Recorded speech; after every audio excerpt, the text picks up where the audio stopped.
Recording in progress. That's my cue. Welcome everybody to today's council meeting, Tuesday, June 4th.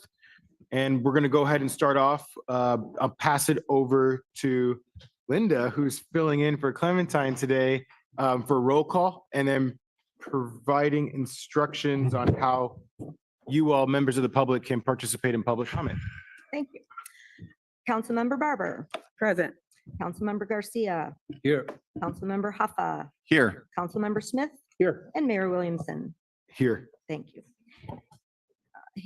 Information on participating, if everybody can hear me, information on participating in this meeting and providing public comment, including remotely by Zoom or telephone, is available on this meeting's agenda, which is online at isearchmonterey.org. Remote commenters, you will be muted until it is your turn to speak, and a timer will be shown on the screen. If you are connected on Zoom, the timer is accurate with no delay. In the chamber, we recommend wearing masks and ask attendees to keep your phones and devices muted to prevent audio interference with the meeting. Thank you for participating in your city government.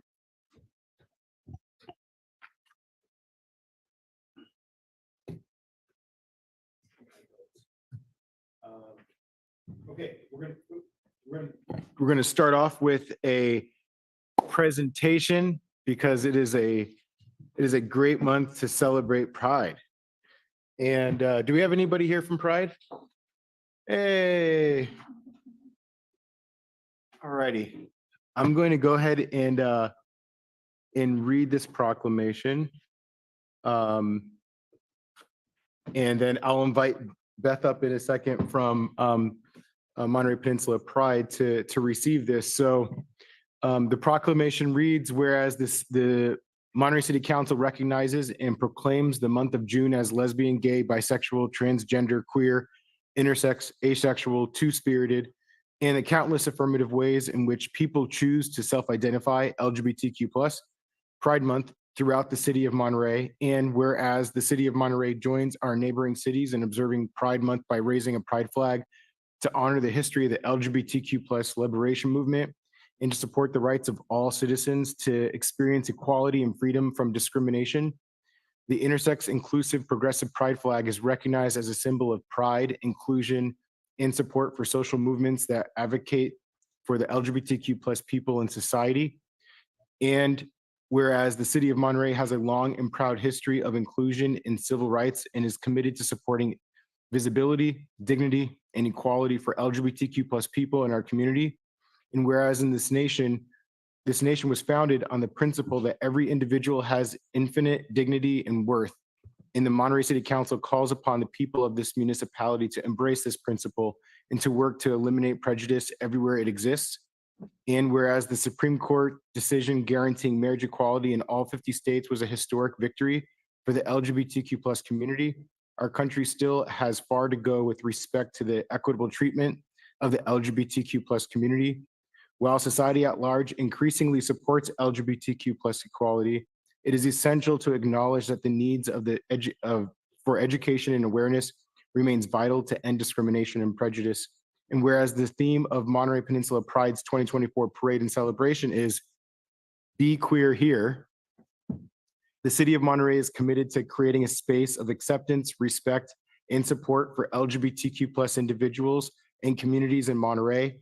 And whereas celebrating Pride Month influences awareness and provides support and advocacy for cities across the world, including here on the Monterey Peninsula, and is an opportunity to take action and engage in dialogue to strengthen alliances, build acceptance, and advance equal rights, June has become a symbolic month in which the LGBTQ+ community and allies come together in various celebrations of Pride. Now therefore be it proclaimed that I, Tyler Williamson, Mayor of the City of Monterey, on behalf of the City Council and citizens, hereby proclaim the month of June 2024 as Pride Month in support of the LGBTQ+ community.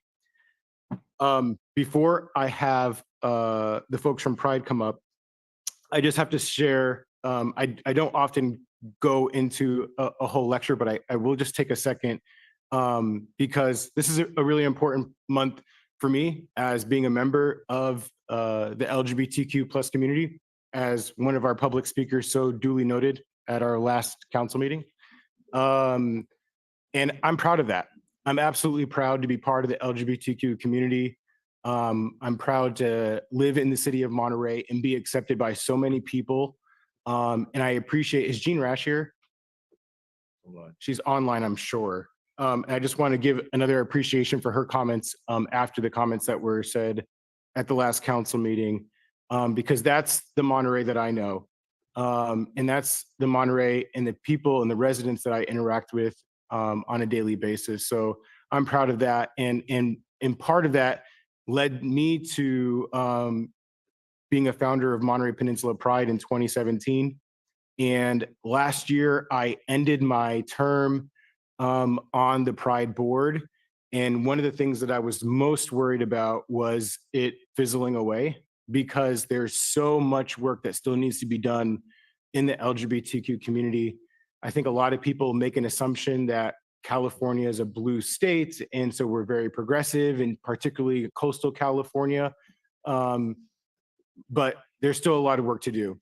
When we hosted the first Pride in 2017, one of the volunteers handed me a note, and the note was from a student, and I read it during the Pride celebration. And the note said, "I wish I could be there today, but my parents said I couldn't come."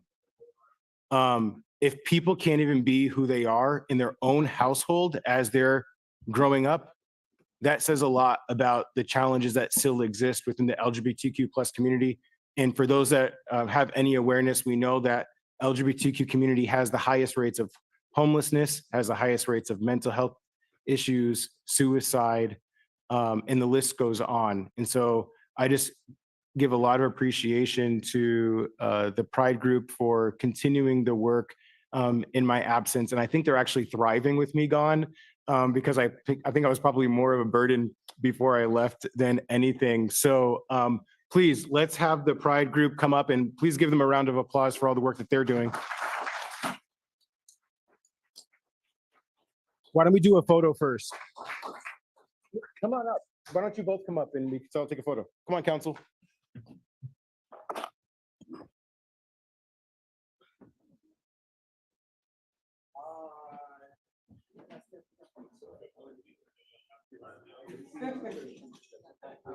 Oh, thank you. Here we go. So when we turn and do kind of one of these things. Yeah. One, two, three. This way. Thank you. And he'll give those to me, and then I'll give those to you. You want to share it? That's yours. It's all yours. You want to share it with you, Mark? I must. Is this on? No. Do I have to press a button? No. No, you're good. Okay, great. Thank you very much. We really appreciate the support of the city of Monterey and the overall Peninsula community. Our annual parade and celebration is now in Monterey. It's on, will be on Alvarado Street on June 29th this year, Saturday. And then our celebration in Custom House Plaza. And we could not do our event or raise this awareness without the help of the city of Monterey. So we really do appreciate your support and continued things. Sorry, I didn't have anything prepared. So we are very excited about this year. We have a really great things going on, and we look forward to our future partnerships. What does the day of the event look like? So the parade starts at 11 a.m. at the beginning of Alvarado Street. I think they line up at Taylor. And then the parade lasts 45 minutes-ish down into Custom House Plaza. And then there'll be celebration in Custom House Plaza beginning around noon. We have some speakers and then some performers. We'll have about 65 tables and booths, some food. It's all ages, family friendly, free for all to attend. Please come join us. I love it. And it keeps expanding. I understand you guys have the upper part of We Custom House do. Plaza. We now have the upper plaza as well as the lower. A So little yes. commiserate. I don't get to see enough of Beth, so I'm kind of like doing a twofer right now. So thank you so much for all that you do, and I appreciate you taking over. She kind of took over for me as one of the co-chairs for Pride. So thank you, Beth. I love you. I love you too. And Thank you so thanks much for coming Darwin. out. And then as she's walking away, I'm going to pass it to Hans here in a second. You're good. You're good. You can totally take a seat. I won't make you stand there forever. I will also share that the city of Monterey, if you haven't heard, is doing a pride flag raising ceremony tomorrow at 5 o'clock, right here in front of the city manager's office. So encourage folks to attend, and I will close my comments out with how I see Pride Month. It's a wonderful time to reflect on the history, as alluded to in some of the comments in the resolution. It's also an important time to think about how we make those strides forward in advocating for the LGBTQ community. And on our agenda later today, one of the elements in there is actually updating our city code so that we hopefully get the community to support having non-gender pronouns identified in our city code. So I appreciate staff for helping to advance that forward. And then the most important part, I think, is the celebration. Celebrating the differences that we all have, celebrating the beautiful diversity that the LGBTQ plus community brings. And that Pride celebration is one of the most joyous events that I get to attend every year. So if you're not part of the LGBTQ community, all the more reason for you to go and stand in solidarity with the community and just see how beautiful the community is and what they bring as part of our larger community. So please give it up one more time for Pride. Woo! I should have brought rainbow pom-poms. All right, I'm going to pass it to Hans. Yes, I wanted to add something. Yesterday, the California's LGBTQ plus caucus was honored by both houses in Sacramento, the state, as well as the assembly. And they celebrated the beginning of Pride Month, and they honored 16 LGBTQ icons as the Pride Month began, and one of the 16 was Mayor Tyler Williamson, who was yesterday in Sacramento and was honored by the state and the assembly. I always thought you have to be older to be an icon. Right? I'm getting those grays, Hans. I'm getting those grays. All right, perfect. Anybody on the council have a comment at this time before we go to public comment? Okay, with that, open it up for public comment. Anybody? Oh, so this is how public comment's going to work. We're going to open up the opportunity for folks to participate. So you're going to identify yourself in advance. Once we have everybody identified, we will then close the opportunity for folks to identify themselves, and then we'll take the public comment. So if you don't identify yourself at the beginning, you will not have a chance to speak later. And this is only for the presentation on LGBTQ plus Pride Month. So anybody in the chamber wish to speak on this presentation? Okay, we have one in the front row. Anybody else? We have two. Oh, we have two. This is just on the proclamation that we just read. So I'm going to ask again. Anybody in the chamber wish to speak on the proclamation for Pride Month? So I see one hand in the front. Anybody else?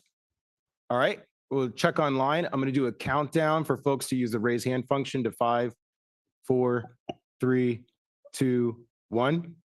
I see no one online. We have nobody online, so we'll do the one in the chamber, please. Steve Lightfoot of LennonMurderTruth.com, the maverick renegade protester activist with evidence against our government who killed John Lennon. So real quick, I know. this is on Pride Month I know. proclamation. So just Well, wanna make last sure- time I was here, as you pointed out, I outed you basically. And I did it in retaliation for being restricted to 2 minutes speaking time. And I was intelligent enough to add that I don't have any problem with homosexuals, but Monterey should know. My father was a doctor. He told me homosexuality is a natural phenomenon in nature of all animals. When they get too densely populated, a litany of things start to happen, homosexuality being one of them. It's God's way of curbing overpopulation. So I accept the gay and all the others, but I want to say this. There's one thing about my expose where we come into contention, and that is this. As the man who can prove Stephen King is the real murderer of John Lennon, I care about the next generation of children more probably than the LGBTQ and all that stuff crowd would. And I would ask the LGBTQ crowd to appreciate the fact that There are children out there who deserve the truth about who really killed John Lennon. And to just poo-poo me because you're not going to have kids is not enough of an excuse to deprive the children of the heterosexual crowd from living in a world with truth and justice. Thank you. All right, with that, we'll close public comment. Thank you all so much for enduring that and being witness to our proclamation for Pride Month. Give it up one more time for Pride Month. Woo! I'm excited. Woo! All right, moving on. We're gonna go to general public comments. Thank you all so much. I love you. This is general public comment for items that are not on today's agenda. So this is an opportunity to raise public comment for something that is not on today's agenda. We're going to go ahead and start in the chamber. So same practice. I'm going to ask folks to identify themselves at the beginning. What might make this easier is if able and willing, I ask you to line up to the left of the podium. And if you're not able to, please identify yourself by raising your hand. So we have one over here. We have two over here. Give me a second. Let me let folks line up. In the meantime, let me just do a quick check online for folks to use the raise hand function. I'm going to count down to 5, 4, 3, 2, 1. And then how many folks do we have online? All right, we have 6 folks online. We're going to capture those. That's it. We're going to cut it off there. So in the chamber, we have 8. Does that include Tom Rowley? Yeah. 1, Yeah. 2, 3, 4, 5, 6, 7, 8. Yes, that's what I. Okay. All right, perfect. So we have the group that's standing and Tom that's sitting. So we'll go ahead and start in the chamber. Oh, how many do we have there? So what is that? Yeah, it's 14. So 2 minutes? 2. Okay, we'll go ahead and start in the chamber. Again, Steve Lightfoot here with LennonMurderTruth.com. I reminded everyone that if I don't get a rise out of your Levi's about this very important issue by March 1st of this coming year, I will be permanently leaving the state of California for the beautiful state of Utah, where I will solicit support from the people there who are probably more mainstream Americans, more common sense. They can see the injustice and the tragedy involved in the photograph I have of Stephen King getting John Lennon's last autograph. Every Sunday in downtown Monterey, I protest on Alvarado Street, right near Rosine's. I need about 2,000 people to show up to give John Lennon the credit he deserves for what he did for us. And I need to have you all hoist me on your shoulders and give me the acclaim I deserve. I don't deserve your apathy. I don't deserve your jealousy. I don't deserve a lot of things that I've endured for 40 years, including the police brutality and injustices, and I'm still experiencing them. I urge everyone to go to my website, LennonMurderTruth.com. Read the footnotes and new developments page. 4 incidents recently happened where CHP is trying to have me hit a CHP officer to take away my driving rights. And I do believe that the 2-minute we're being allotted for the last 3-4 times in a row is an infringement on our free speech. It should be your job to hear out your public, even if it takes an hour to hear 20 people for 3 minutes apiece. And I'm going to enlist Clint Eastwood's help in reestablishing a 3-minute allowance here by reminding everybody that in 1981, I gave Clint a case of penis envy. While dating one of his girlfriends, one of his friends bought me a drink with a knockout drug in it. All right, Fact. it's your time. Thank you so much.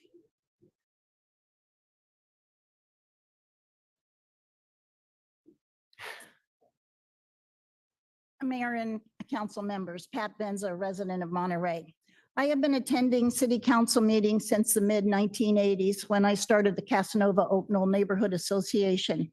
Back then, the meetings sometimes ran till 1 or 2 in the morning. I would bring my young daughter and she would fall asleep on what was then very hard benches. It wasn't always fun, But I did feel like we were listened to and our comments were important to the council in their decision-making. Public comment procedures and time limits as stated on the agenda since November 7th, 2023, I find disturbing. It appears that expediting the meeting is far more important than hearing what the residents have to say. The last few meetings that I have either attended or have Zoomed into, I have not heard anyone given 3 minutes, but rather cut to 2, not only for public comment, but also for issues on the agenda, including the public hearing and the public appearance items. I know that no one wants to sit through long meetings, but that is part of the job you signed up for. The residents elected you to represent them. With these time limits, some of us feel that we are just a bother to you and that you are trying hard to limit our input. The last item on this afternoon's agenda is an example. First of all, the placement appears sketchy. If the consent runs long, are you going to try to rush through that last item? If there is a large number of speakers to an item, is the last person to speak not as important as the first? Many of us want to be part of the process. Please let us do that. Thank you.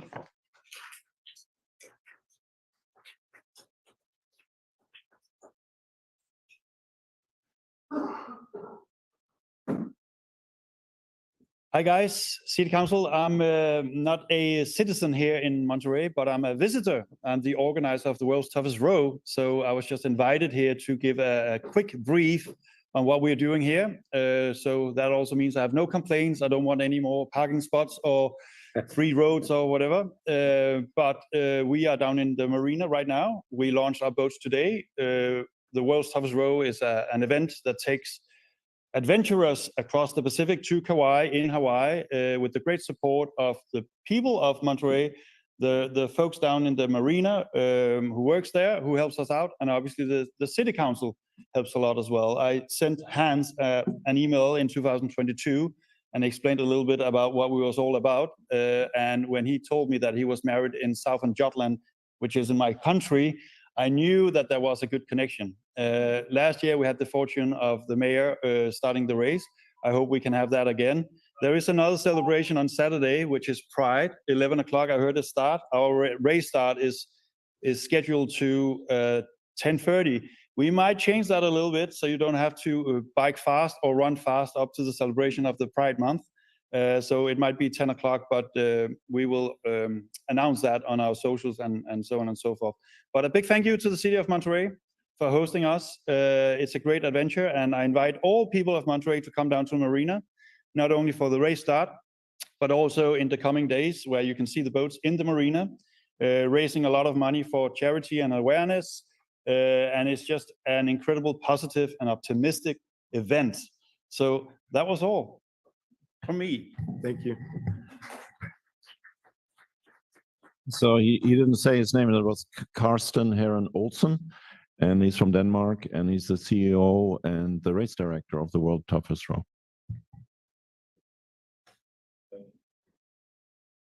And now back to the complaint portion of the meeting. Hi, my name is Tom Reeves. I have some comments and observations. First, maintenance costs. A lot has been said in the council meetings and by staff about underfunded maintenance costs. When the city manager states that we spend 2% of our general fund on maintenance as compared to 20% for our neighboring cities, well, perhaps true. It doesn't show that our city has many different funds from which maintenance costs are covered, including stormwater utility, parking, marina, sewer fund, and yes, the NIP. You should be asking, how do those other cities compare to Monterey when it comes to all of our revenue sources, such as what you see on the screen there with the highlighted items? What costs is the city manager counting in his calculations, and are some of those costs related to these revenue funds? This is an important context when using comparators. The attack on the NCIP. Staff has decided to deride certain projects that have been nominated this year, but not even voted on. Let's not lose sight of the fact that the city council ultimately approves the projects for funding. Case in point, Hilltop Center renovation and staff's NM8 and the neighborhood's NM12. There was no effort to contact the neighborhood given how the NIP works and the likelihood that the neighborhood might also be interested in submitting a proposal which generally plays better with the NAP, it's common courtesy to contact the neighborhood, or at least it has been. The neighborhood's proposal is based on staff, but includes a seismic evaluation and leaves open options for the best way to address matters such as the heating system. It also progresses in a multi-year fashion so that before dedicating millions of dollars, the city can evaluate options. On the other hand, staff's proposal just asks for $2 million and no questions asked. We reached out to the staff, but no responses, no collaboration, and now the defenses are up. Lastly, selection and dismissal of the NIP representatives. What's worked well in the past is leave NIP matters to the NIP and neighborhoods. I worked with the NIP for decades, and I can think of just one representative who I thought needed to be excused. On the contrary, our neighborhood had to endure a dark period when the council imposed a representative on us and it wasn't working. Luckily, that person moved on and our current representative is marvelous, but we got lucky. Thank you.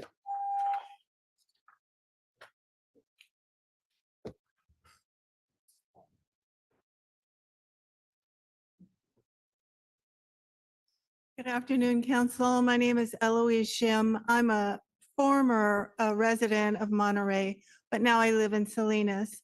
And I just wanted to comment about your accelerating the cannabis dispensaries, I think 4 of them now, after you had the law enforcement telling you that it was going to bring crime to Monterey. I think it was a very bad decision, especially since now you have cannabis dispensaries and Narcan dispensaries next to each other. What you're giving the young people is kind of a schizophrenic message, like it's okay to take drugs, and we have Narcan for you if you overdose. I think it was a horrible decision that you did that. And also, I think that it's true what the law enforcement said, because just a couple weeks ago, they had a car in Watsonville run into the cannabis dispensary and rob the cannabis. Luckily, they did it at 4:00 in the morning and nobody was killed. But there are a lot of people in Monterey County, a lot of youth that have overdosed on opioids. So, you shouldn't just go with your own agenda, because I know a lot of business people wrote you letters saying, we don't want dispensaries in Monterey. You're not really doing people a favor with all of your promotion of drugs.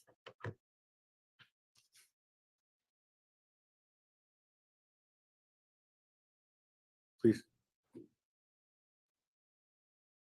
Good afternoon. My name is Mabel Lornud, and I have lived in Monterey for 42 years.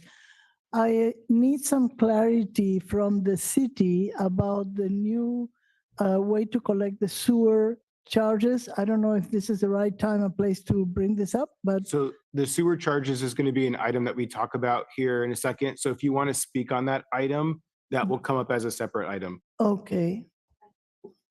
Let me clarify with, I think she's talking about the taxable portion, which is an on-site expense increase. okay, you want to Okay. clarify? Yeah. I live in a condominium with 141 units in Monterey, and we have a single meter for all the utilities. I wonder, we have no information on how this is going to be prorated, and we need to know that it's going to be fair, maybe by square foot or something. That's all I need to say. We need clarity from the city. Thank you. Thank you, ma'am. And if you would like, you can leave your contact information with staff and we can get back to you to provide some clarification on your questions. Hello, good afternoon. Good afternoon. I'm the resident of Watson, and I'm basically talking on behalf of them because I went around and collected petition. We are increasingly frustrated and disheartened by the actions of the tenant at 55 Watson Street, who is misusing the street for repairing cars, selling vehicles, and excessive parking. among other related issues. This tenant has turned our neighborhood into his personal territory, showing complete disregard for the community and public domain. Despite our numerous complaints to the parking department, city manager, and code compliance, as well as reaching out directly to the landlord of the building, no effective action has been taken. Our pleas for relief have fallen on a deaf ears, and we are all exhausted by this ongoing situation. The tenant's activities are not only a public nuisance, but also a violation of our residential space. His use of the street and the surrounding areas for commercial purposes has disrupted our daily lives, creating noises, clutter, and safety hazards. This behavior is unacceptable and must be addressed immediately. We urge the city to take decisive action to curb these activities. We ask that the city write to the landlord of the 551 and demand that that he restricts his tenants' use of public and residential areas for business purposes. The city has the authority to enforce regulation that protect integrity of our neighborhood, and it is time for them to step in and restore order. Our community deserves a peaceful and clean environment free from disruptions caused by these tenants. We implore the city to use all available means to put an end to these inappropriate and illegal activities. Your prompt and firm reservation is essential to preserving the quality of life in Boston. Thank you, ma'am. And you can also, if you would like to leave your contact information with staff, and we'll be sure to get back to you about that. Thank you. Good afternoon. Tom Raleigh, still president of Fisherman's Flats Homeowners and Residents Association. I wanted to update you on what the county is doing on the housing element. I received an email yesterday with over 100 pages of supplementary comments for tomorrow's meeting of the County Planning Commission on their draft housing element, which is already 6 months late. I looked for input on the significant documents from the city of Monterey. I saw nothing. Tomorrow at 9 o'clock, the County Planning Commission, and my understanding is the last meeting, basically most of the people said, this thing that's prepared is a mess. That's the best way to describe it. 10,000, up to 10,000 units of housing at Tarpey Flats, which is larger than Delray Oaks. Delray Oaks is about 6,000 units. So the point is, what's being proposed right now and what I've seen does not make any sense. We need to make sure that the city of Monterey shows up at the hearing tomorrow at the County Planning Commission, 9 o'clock. And next Tuesday is when the supervisors are supposed to give their final stamp of approval. And I am not aware that there is a decent draft of what's being proposed. All the comments say what's been proposed to date does not make any sense. And I mentioned proposing a city the size bigger than Delray Oaks on Tarpey Flats. It just does not make any sense. So thank you very much. Thank you, Mr. Raleigh. Okay, with that, we'll go ahead and go to public comments online, please.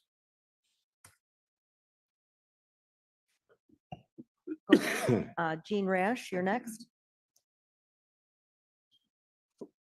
Thank you. This is Jean Rash, Monterey Vista. I was an NCIP rep for 9 years, including vice chair from 2021 to 2023. I am concerned about the distorted remarks Mayor Williamson made on May 29th about NCIP. You can find these remarks on the City of Monterey YouTube at 2 hours and 10 minutes. The mayor trivialized the NCIP process by reading a list of projects that he does not value. He unfairly took these projects out of context, failing to explain to the public that every project submitted to NCIP is considered. He failed to explain that these projects were not recommendations from the NCIP to council. These were unvetted projects, not yet reviewed by NCIP. I found his omission to be unnecessarily humiliating to the submitters, or else evidence of his ignorance of the NCIP process. Either way, it was not a great look, Mayor. The mayor then went on to describe the NCIP process as an example of, quote, waste, fraud, and abuse, in that the chosen projects go to staff as capital improvement projects. There's no waste, Mr. Mayor. NCIP is totally volunteer without even stipends to representations. And the selection of projects is by neighbors representing the community. The whole point is to envision projects directly from the public rather than staff. All staff has to do to benefit from NCIP funds is to timely submit capital improvement projects and then advocate for those projects. The mayor would do better to view NCIP as the main value driver for visionary long-term planning and to respect neighbors, neighborhood associations, and the NCIP. Thank you.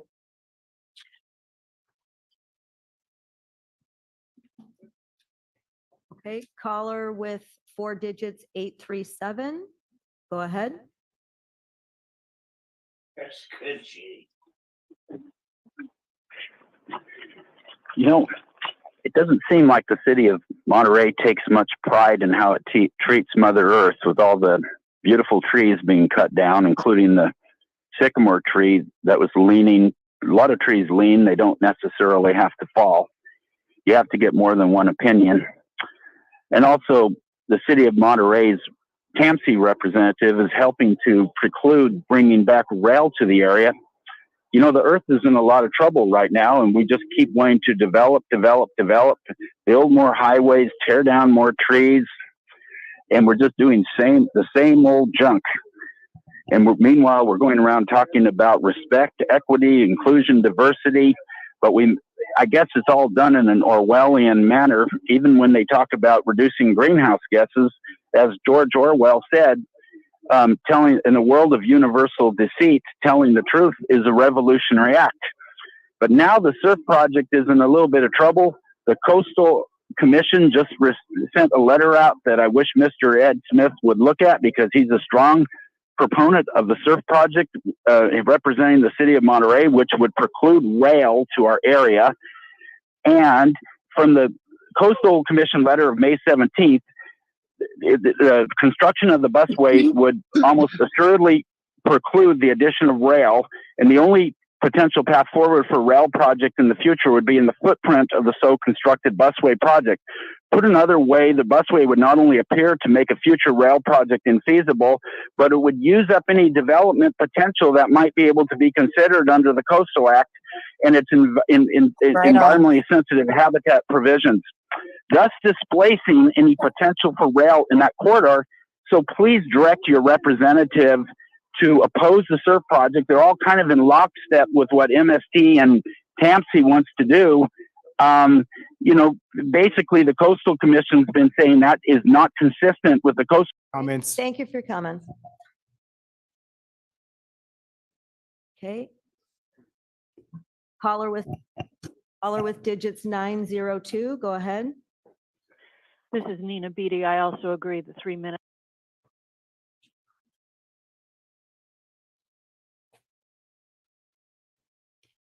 Not working. This is Nina Beatty. I also think 3 minutes is which needs to be brought back.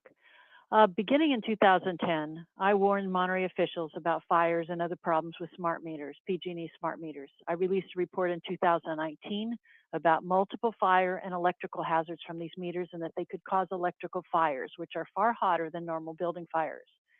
Smart meter vulnerabilities include inadequate and short-lived surge protection, no direct path to ground, no circuit breaker, catastrophic failure, overheating, inferior materials, faulty remote disconnect switches, circuit boards, meters that don't fit their sockets, which can cause arcing, thinner meter blades, which can cause arcing, malfunctioning temperature alarms and sensors, switching mode power supply surges and transients, damaging appliances and electrical equipment, RF signal and transients routed onto building wiring, interference with AFCIs and GFCIs, arc fault circuit interrupters, flammable lithium batteries in digital, electric, natural gas, and water meters, no protective device coordination study, poor installation quality, and inadequate installer training, vibration, and violation of FCC grants of equipment authorization, just to name a few. PG&E and other utility companies routinely remove meters from fires scenes before investigation. My report and others are on my website, smartmeterharm.org. Electrical wiring in homes and commercial buildings is being degraded by the EMF RF emissions of PG&E's meters, according to arson and fire experts. The National Fire Protection Association reports a significant increase nationally in fixed wire fires, which began in 2011 when many utilities began installing smart meters. 3 internationally known fire experts presented their ongoing investigation that smart meter emissions degrade polyvinyl chloride insulation, creating microfissures, and this can cause fires. Cindy Sage and James Burgill warned in 2010 about them degrading the wire themselves, and these can cause electrical fires in any building, as well as the lithium-ion batteries. City Manager Fred Muir and staff urged the council to take no action against smart meters, and so they're on every building. I urge the public, particularly as we head into another fire season, to opt out of these meters as an interim basis until the city takes action to remove these meters citywide. Cal-Am,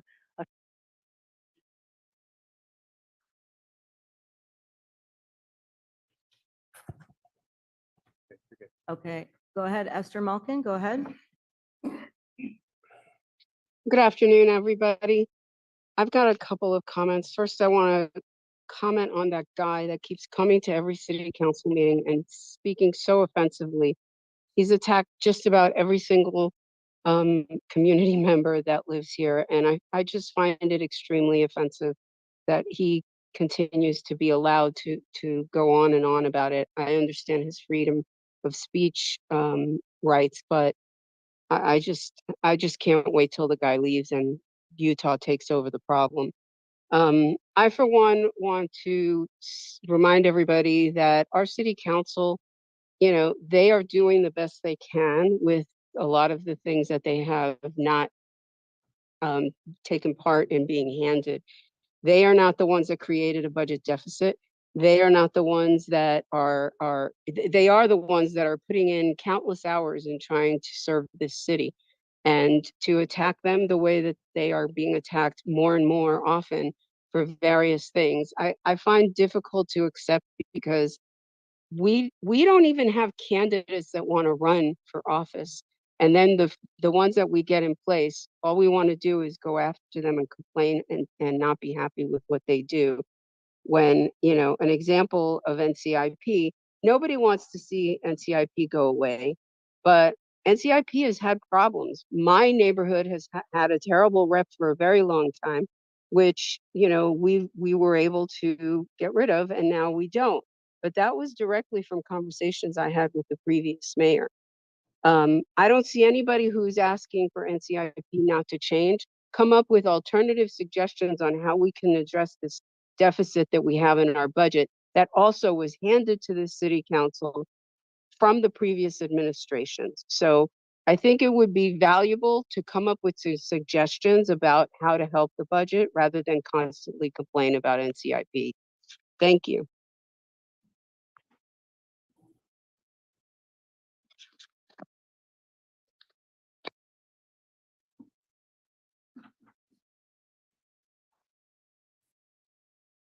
Okay, Lori Malcruza, go ahead. Mazuka, sorry.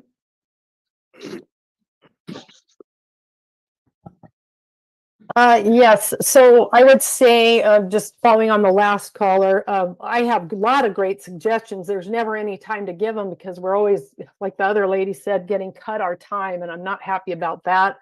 Can never get there, so do the best I can with my 2 minutes. So in the spirit of Pride Month, which has now become synonymous with inclusivity, that'll be the theme of my 2-minute now talk. So I'm going to speak on these themes regarding the city manager, mayor, and the council, because it prides itself on doing and being.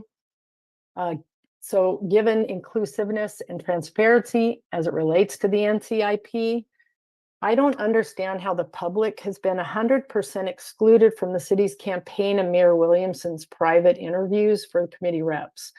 Where's the inclusivity and transparency in that?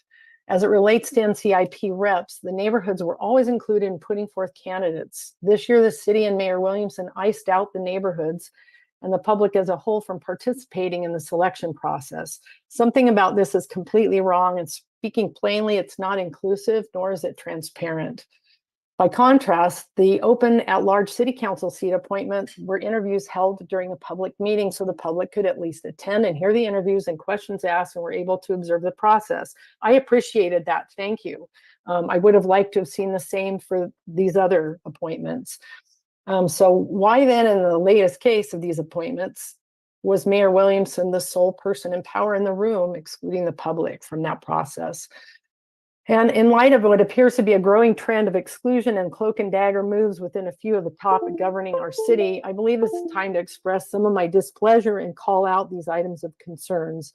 As it relates to the NCIP, these cloak and dagger moves we now see in the proposed changes to the city charter, which will be discussed later this evening, but they aim to dismantle the NCIP, its current funding, process, and functionality as was approved by 2/3 of the voters. And I'm dismayed that rather than communicating and collaborating with the NCIP, the city manager has chosen to embark on a months-long campaign of publicly and repeatedly bashing the NCIP, and also disappointed. Your time is up.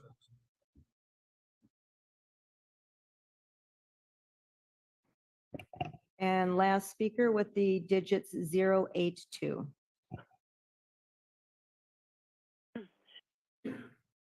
Yes, Lorna Moffett here. I want to say that of all the councils I've attended, Monterey City has been the most receptive to my concerns. We eliminated pesticides, herbicide spraying in Monterey because of the listening factor and fluoridation of our water supply, and stopped Iris Canyon from herbicide spraying. So I have to say that I thank all of you for listening and acting, and I hope you will continue to do so, particularly for the eucalyptus trees, because right now they play such an important role in global warming. Their huge trunks absorb tons of CO2, a ton of CO2 a year, and also all the car pollutants that are causing us Alzheimer's and dementia. And they are targeted with lies. For instance, the California Department of Fish and Wildlife, Ron Parker, says that the sap from the eucalyptus are killing the birds. Well, I contacted the Society of Bird Taggers in Australia, and they tag thousands of birds a year, and they said that's absolute nonsense. That's never happened once. And that would go for the monarch butterflies and all the other animals that depend on these marvelous trees. And they're being cut down in the hundreds, and all other trees are as well. And there are saviors. And there's a war on trees.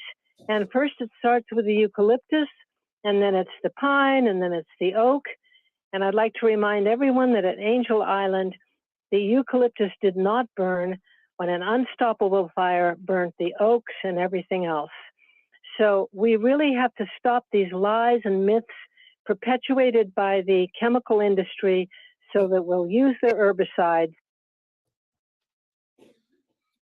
That's all. Okay, I just wanted to provide clarification on a few things. The interviews for the board commissions and committee seats was a decision that was made during the previous council. So just for the record, the interview process has been established prior to this current iteration, and they're still going on. And those are done in a fair and equitable way. That decision was made in a public, transparent process by a unanimous vote on the council. Also, regarding the public comments, there was a couple of remarks made about the limitation on that. And I just want to clarify that we've changed the public comment period of the council meeting in order to find a balance with allowing folks to participate via Zoom. And that allows us to take an equity lens towards public participation in this process. So folks have an opportunity to attend council meetings and share their public comment on all the items that they want. It's not limited to 2 minutes. It's only restricted to 2 minutes if the council agrees to that. So the some of the agenda items later, I am sure folks will have their full 3 minutes to be able to speak to those. But that was our way of being able to kind of create balance. So I just wanted to provide clarification on that. And the last point that I'll make is anybody is able to reach out to the council anytime. And I'm sure my colleagues agree with me that we're willing to hear your feedback and receptive to that as your elected officials. Okay, with that, I just wanted to provide some clarification there. Let's move on to the consent agenda. I don't have any items. Does the council wish to pull anything? Councilmember Smith? Yeah, I'd like a brief report on item number 10, because I think the public would appreciate knowing the investment policy. Okay. No need to pull, I just wanted to highlight number 3 and ask a question. Why don't you go ahead and ask the your question now, and let's see if we can get that answered for you. Okay, just curious about timeline.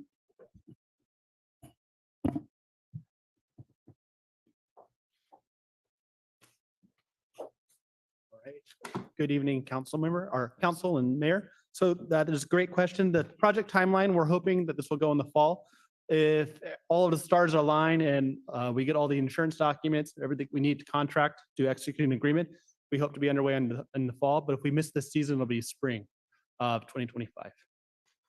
Awesome, thank you. And just for folks listening in, this is the item regarding Roberts and Surf going into Del Monte Beach. And yeah, just wanted to highlight it because I know a lot of folks would be interested. Thank you. Thank you. Okay, so let's go ahead and pull number 10. Councilmember Smith, if that works for you, and we'll just look at it as a separate item. Yep, that's fine. Anybody else want to pull anything?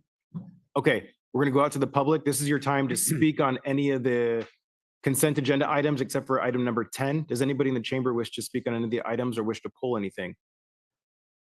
I'm not seeing any hands in the chamber. Going once, going twice. All right, thank you. We'll check online and we'll do a countdown for folks to use the raise hand function to 5, 4, 3, 2, 1. There are no public speakers. We have nobody online. So there's no public comments. We'll bring it back to the council for a motion and deliberation. I would move to approve the consent agenda minus item 10. Second. All right, so moving to seconded. Any other comment? All those in favor? Aye. Any opposed? All right, motion passes unanimously. We'll move on to item number 10 and pass it to Hans for a quick staff presentation on that one. Yeah, I will ask our finance director, Rafaela, to give us a brief update about the city's investment policy. Of course, we are not allowed to speculate in cryptocurrency or something like that. And so this is a very strict regulated area, and Rafaela will explain that a little bit more. Real quick, if I could just ask, maybe we can keep this really, really brief because we have a packed agenda tonight, and then maybe we can get to Councilmember Smith to see if there's any specific questions there. Yeah, and Raphael, just an overview. Doesn't necessarily need to be a deep dive, but I think the common questions we hear are, how are we invested? What's our rate of return? And what's the amount of our outside investments? Those are the common things that we get questions about. Okay, so we have a lot of, can you hear me? We have a lot of investments, so I'm gonna steer you to our website. So quarterly, we get quarterly reports from our investment advisors. And so we post them, we review them, we meet with our advisors every quarter, and they're posted on our website on the finance page. It's okay, he'll adjust it.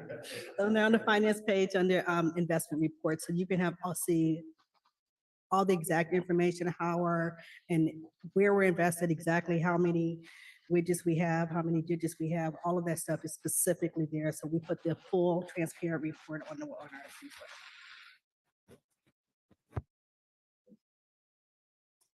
That mic is not liking you today. It does not, and I'm okay with it. I'm okay with it.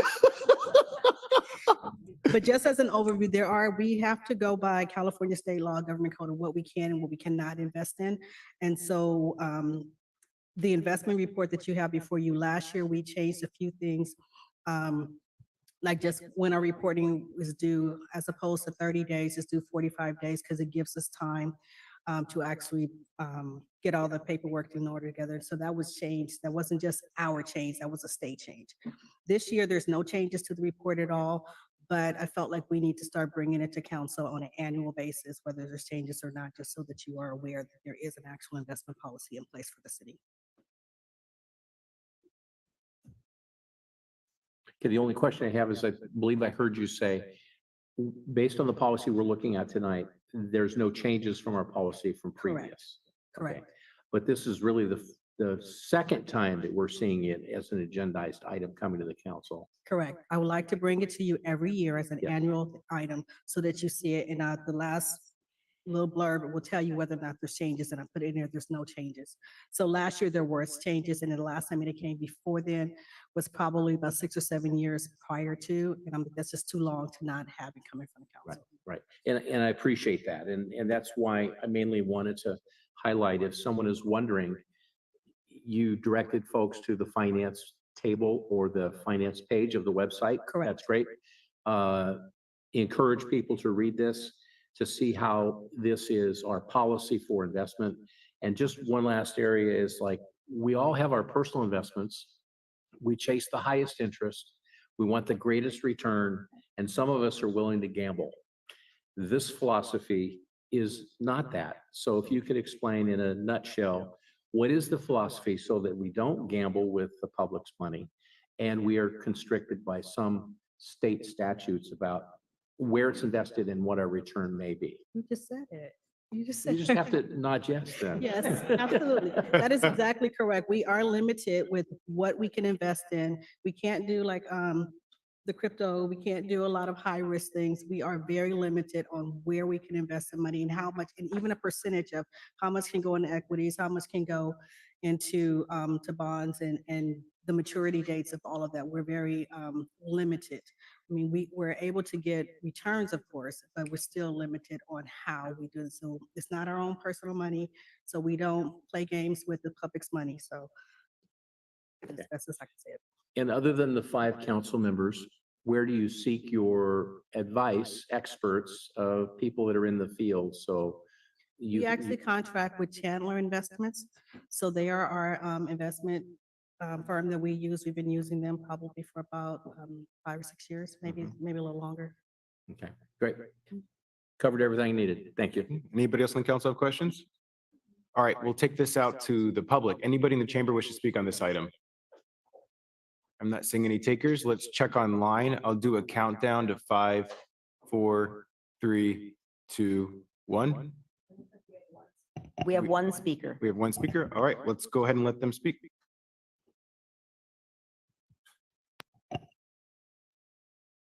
Okay, go ahead, Mr. Thompson.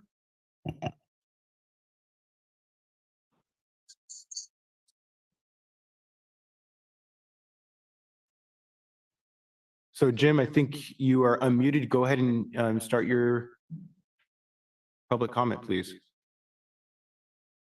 Nope.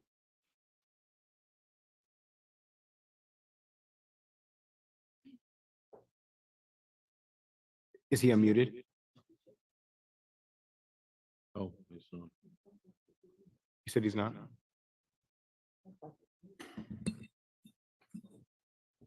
Jim, if you could unmute, you'll have to push the unmute button on your side. Yeah. Oh, I didn't see the thing on there. Yeah, it's muted. Yeah, Jim, if you could, you hit the unmute button and we can go ahead and allow you to speak.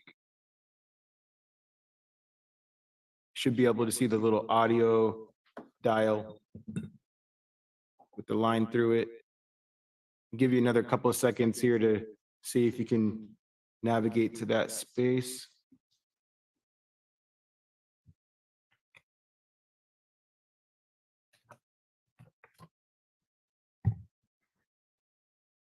Okay, we're going to go ahead and close public comment.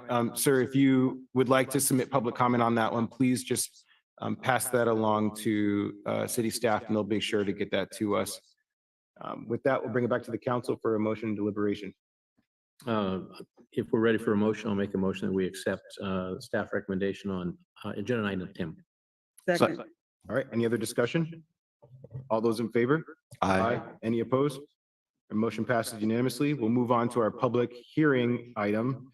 Number 12, open a public hearing, receive protest of proposed rates effective July 1st, 2024 for wastewater sewer rates and adopt a resolution increasing rates if a majority of protests does not exist. With that, I'll pass it to Hans for staff presentation.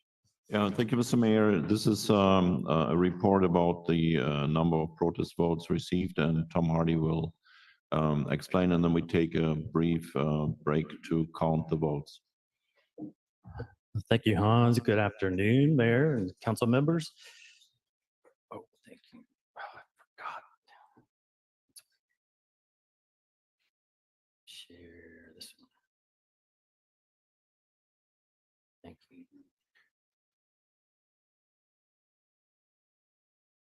Okay, thanks. And just very brief presentation tonight. We're here to discuss increasing the sewer rates if a majority protest does not exist. The staff recommendation would be to open the public hearing and count the protests against the sewer rates and then adopt the resolution if the protest majority is not established. Also online this evening and available to answer questions are our two consultants, Bartle Wells. Doug Dove is here. He's a principal from Bartle Wells Associates who prepared the rate analysis and study. And Tony Akel from Akel Engineering Group prepared the sewer utility master plan. This year, we've been on an aggressive schedule to get this adopted. We first introduced this item to you on March 19th.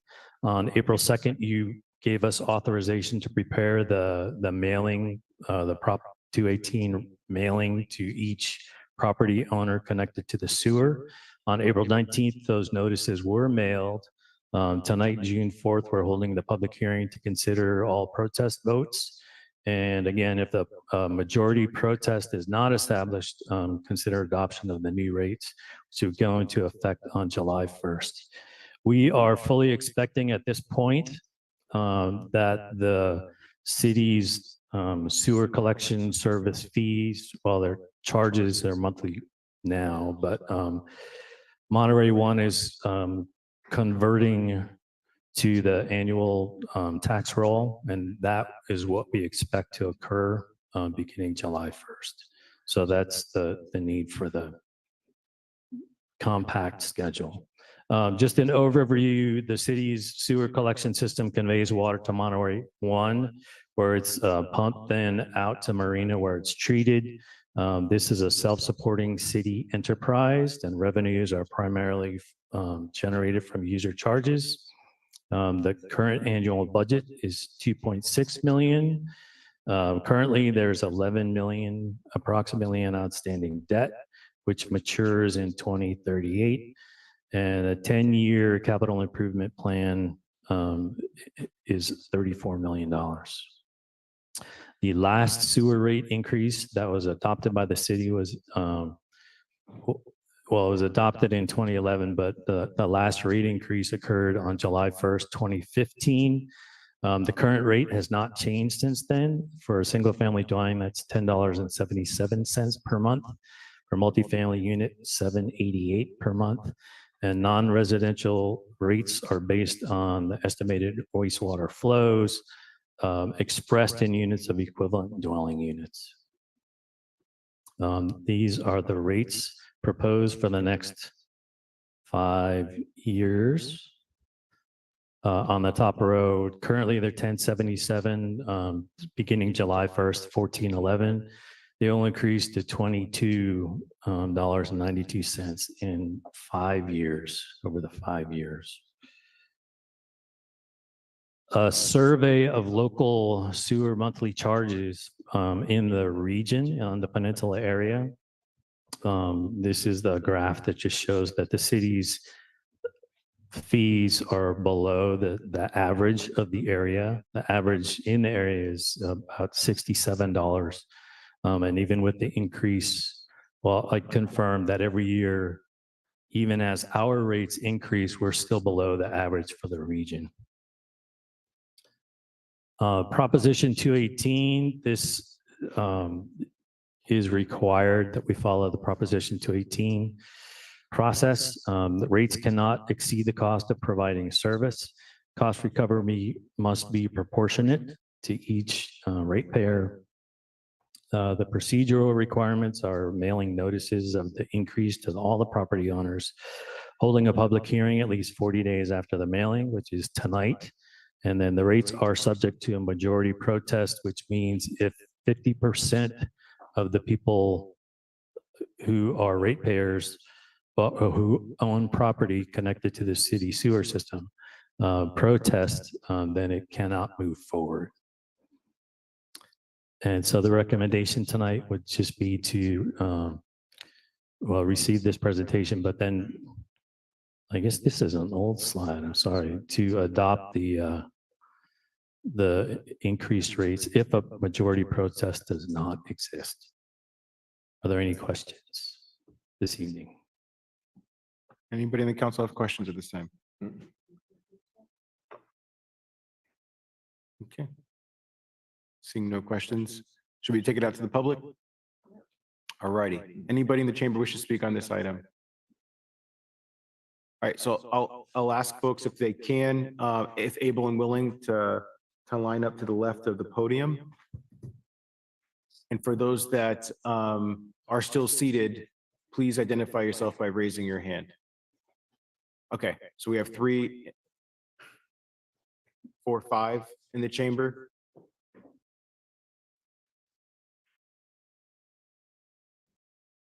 And while we're confirming what we got in the chamber, I'll do the check online for folks to use the raise hand function. 5, 4, 3, 2, 1.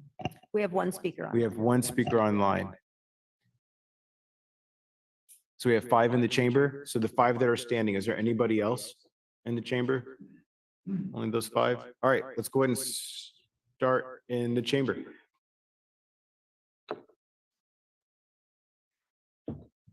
Mr. Mayor, members of the council, I'm not sure what info you need, but I wish to lodge a formal protest.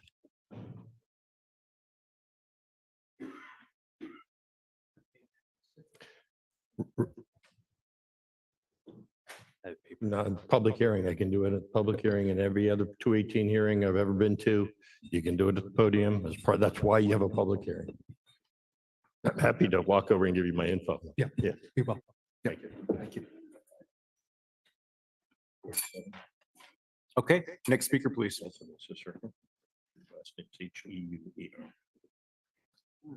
My name is Corey Lucido. Please go ahead. My name is Corey Lucido. I live on Edinburgh Avenue near the fairgrounds. I actually talked to you and voted for you. So I know, I'm not sure if you're still involved with One Water. I know that's where you're working at the time. The problem I have with putting utilities on our property tax bill is because where does that end? What if Monterey Disposal is also its own entity? Is that gonna in time want to go on there as well? And our property tax is already so high, and the other things that are on the property tax bill are all pretty much bonds, right? For schools and things like that. Exactly. So that's why I kind of have a problem. I feel like it's kind of crossing a boundary, and it makes me nervous because our property taxes are really high. And the bill, the 1077, my bill is almost $100 a month as it is. So I'm not sure, and I have just myself and two kids, and I fixed my running toilet. So I'm not really sure how that will, I mean, if that's going to be the case, I mean, I don't know. Why is it, I don't understand why it's still not collected regularly. That's all. I'm against the idea. I'm not against paying my bills. I'm just against paying my property tax bill. Thank you. Okay, next speaker, please. Good afternoon. I'm Neville Kirby, a resident of the city of Monterey. I'm here on my own behalf and many of my neighbors. We obviously do not represent 50% of the city of Monterey, so I have a feeling that perhaps this is futile, but I'm going to say what I have to say anyway. In our area, as it was spoken to earlier, Monterey sewer is a joint responsibility. Monterey One Water is responsible for the treatment of our wastewater, while the city is responsible for its collection and transportation to Monterey One Water. And that shared responsibility is reflected in our bill. We know that Monterey One Water has increased its rates dramatically, and in my head, I'm thinking it tripled over the course of 3 years. We know now that that will be attached to our property bill. So that's pretty much a done deal. So what we're speaking to today is an increase in the sewage rate, which is the collection and transportation. It will double over the course of 5 years, which doesn't seem like much at all. But the two together, if you look at, and I'm going to say a tripling and a doubling, but let's say about 400% over the course of 8 years, 3 that Monterey One Water did, and then the 5 that this will be, it just seems like a lot. And when we look at it's every entity, it's every government entity, every business entity, every house, every apartment, every condo, every duplex, every medical office, every dental office, every gym, every restaurant, depending upon how many seats are in the restaurant and how many meals are served. It is every theater per screen. I see it really negatively impacting our society. I think that we'll have even greater inflation than we have right now.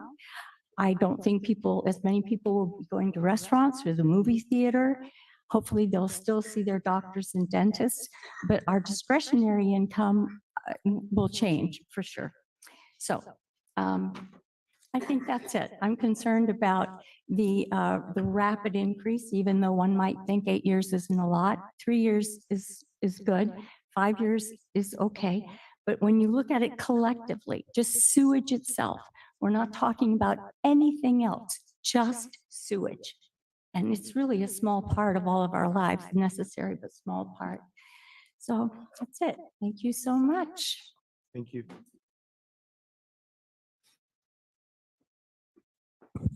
Good afternoon again, Tom Raleigh. Speaking as a private citizen who owns my own home, Fisherman's Flats, and also as a realtor and a property manager for 2 condos and 1 single-family house in Monterey. I'm responsible for making the payments for the sewer charges, which had previously been handled separately and was objected to by the city manager, but we lost that battle.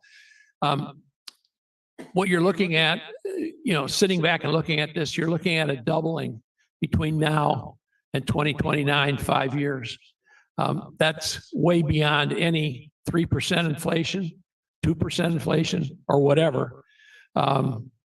We're supposedly in a reduced inflation now of just 3%, according to the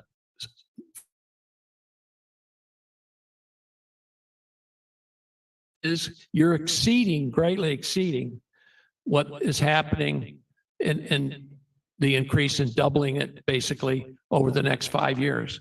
That's a hell of an increase for most of the citizens and also the renters who pay in to the owners who are responsible for making this sewer payment. The other thing that I look for in the staff and the city report, and I didn't see it, was a correction for the 8-foot or raise in sea level that was predicted by the consultants. It was obviously wrong. I raised it to you during the staff presentation. I've seen no attempt. I talked to Tom informally and said, hey, this is wrong and needs to be corrected.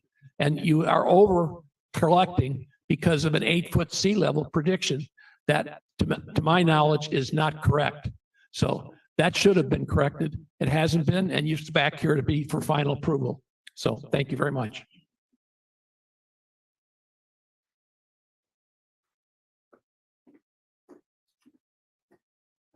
Hello, good afternoon. My name is Sally Lopez, and everyone's so articulate here.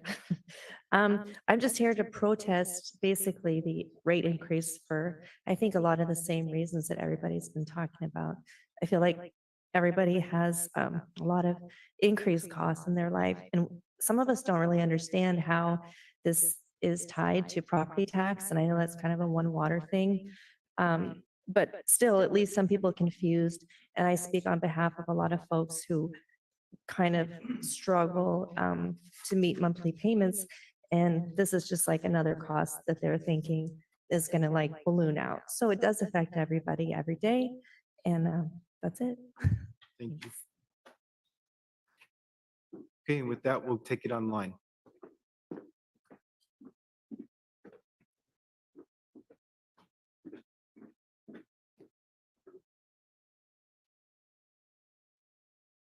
Go ahead, Esther.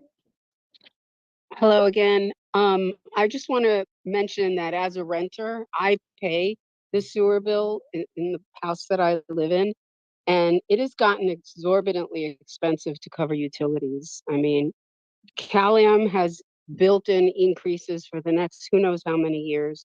This is, also going to continue going up. Really, I don't, wherever it's going to get collected, what are we going to do to help people who can't afford to pay for their rent, let alone these increases in utilities? It's just, we have an aging population. Many of the seniors that attend this council meetings all the time are seniors that are well off, but we have seniors that are living on Social Security and they can't even cover their rent payments with what they're getting from Social Security, let alone these constant increases in utilities. So I just want to put that out there because we do have a majority of renters in our city, and typically renters are the ones that have more of a strain in paying for their expenses, whether it's their rent or others. And it feels like we don't really have a voice. And kudos to, Monterey One Water for creating a program that can help. But it's a one-time, 1 month help on the cost, and that really doesn't do much when you spread it out over the 12 months. So, and of course, landlords are going to pass the costs along. So I just want to, voice that because it is really, really difficult to have to continue swallowing all of these utility increases. We feel helpless as renters. We don't get to pick our, our appliances. If we want to try and have some greener appliances, we are just constantly feeling helpless when it comes to covering costs that we have no input on. And I wish I could say that, my income was going to go up as much as all of these other costs do, but that's not the case for me and most renters. Thank you. Okay, and I think that was our only online. We did have one caller, but they raised their hand after you made the announcement. Okay, and so for that person that raised their hand, feel free to follow up via email if you'd still like to share public comment, but unfortunately, I just want to make sure we're staying consistent and fair for everybody. So we're going to go ahead and close off the public comment period and bring it back to the council. If the council is okay with that, I want to start us off as the city's rep for M1W. I just wanted to be able to respond to a few of the public comments shared. And So procedurally, the public hearing should be closed and we should just give like a final countdown. I think we've done that, like final countdown for written protests to be turned in. And then once that public hearing is closed, we can just kind of take a pause and they'll count the written protest ballots and let us know what that is. okay, And so if there's not a majority protest, at that time, the council can vote to pass the resolution to implement the fee increase. perfect. Okay, so we'll go ahead and do the pause now. Yep, and we'll do the Let the final vote- countdown as So well. let's go ahead and, how long do we think it's going to take? It depends on the number, maybe 15 minutes roughly, 20 minutes. It's a Monterey 5. Yeah. I will call us back when we're ready to go. And, So and we'll just do a quick countdown if we can for any last minute written protests. 5, 4, we have one coming, perfect. And okay, then. if anybody we'll else collect wants them. to protest, please feel free to come up and do that at this time with staff. Anybody else? Okay, so after this last one, we'll go ahead and close it off and we'll allow staff to proceed with doing the protest count. we'll go ahead and take a little bit of a recess here, so feel free to socialize, get some water, run to the restroom. Technically, we'll still be filming and live. That's right. The cameras will be faced here. But feel free to walk around. Yep.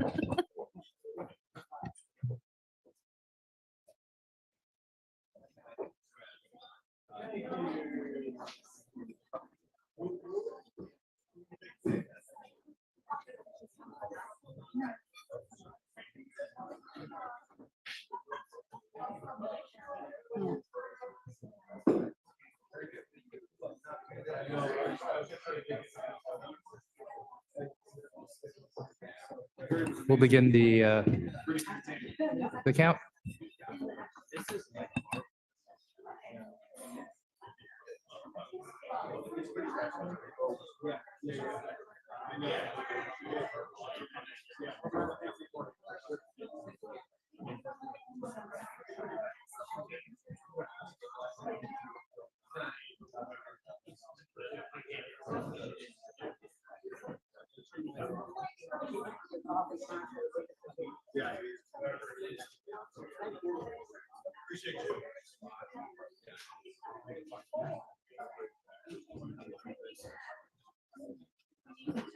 People said people were dropping off in slots outside Okay. before the close of the.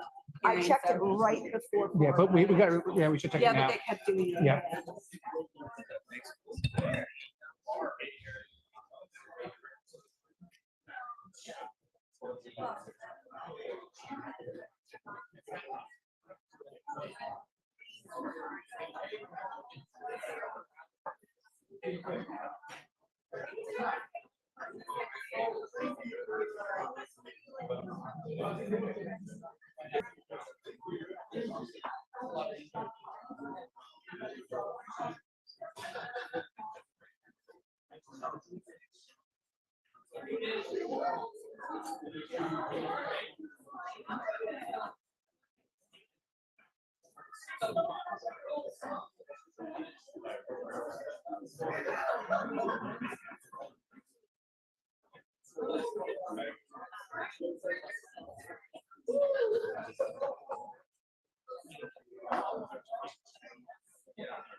Did they upgrade our snacks yet or not?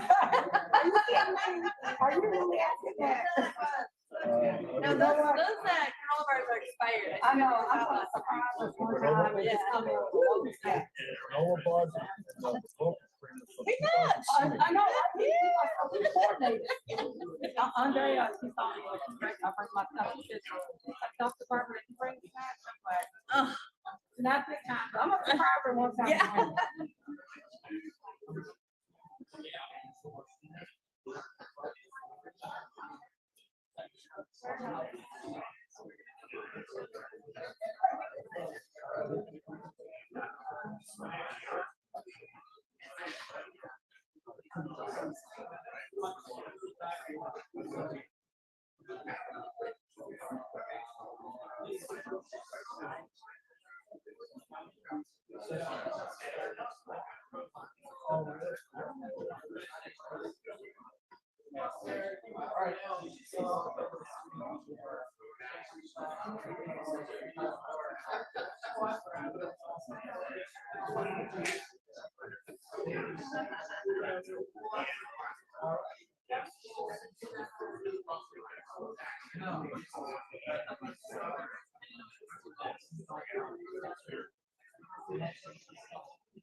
She said, and I'm sure it's a sales thing. She said.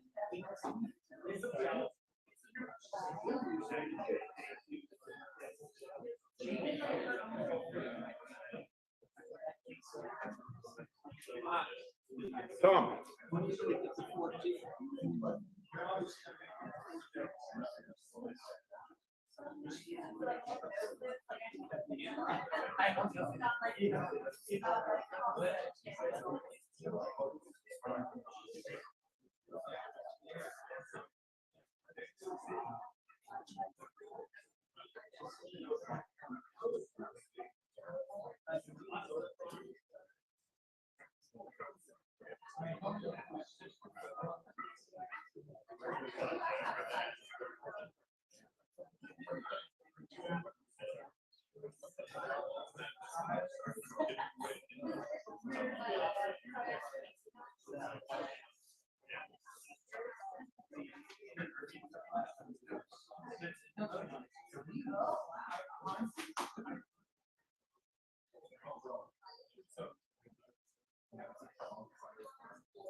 Leon, am I reading this right? So we're supposed to take a dinner break, but we're not even anywhere close to ready to get to. And this is going to be. Let's do it. We need to put this in the. Yeah. Is it too late to push it? I mean, or.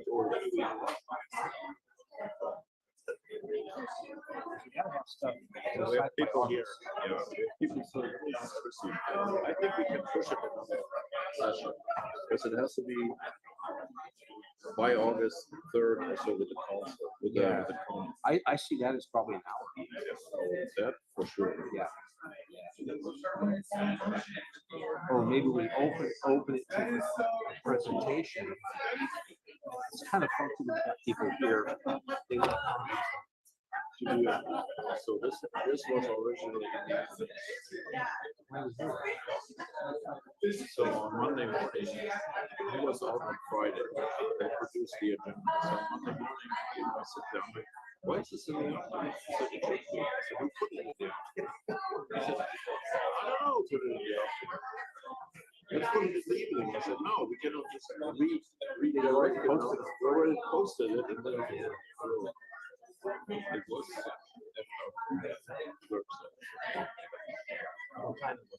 He wasn't present to try to play his schedule out. This one was definitely us. Yeah, better off to be. Yeah, this protest stuff always takes 15 minutes. But never even comes close to being. They asked the alternative.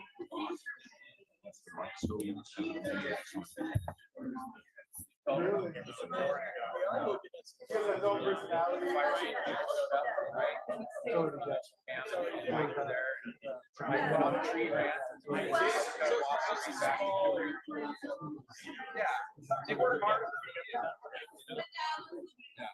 Those meetings. I'll keep that. So they need to.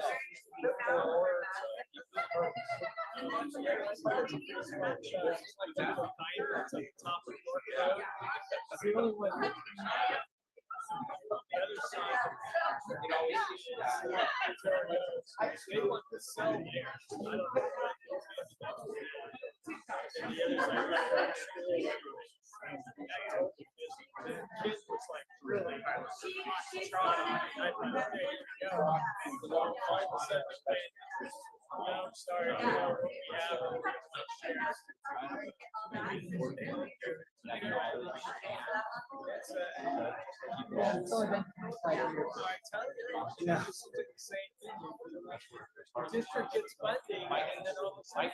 Project, the property we have, really got these parents get to they built all the homes. It was supposed to be a training center. Time something happens, you just scramble.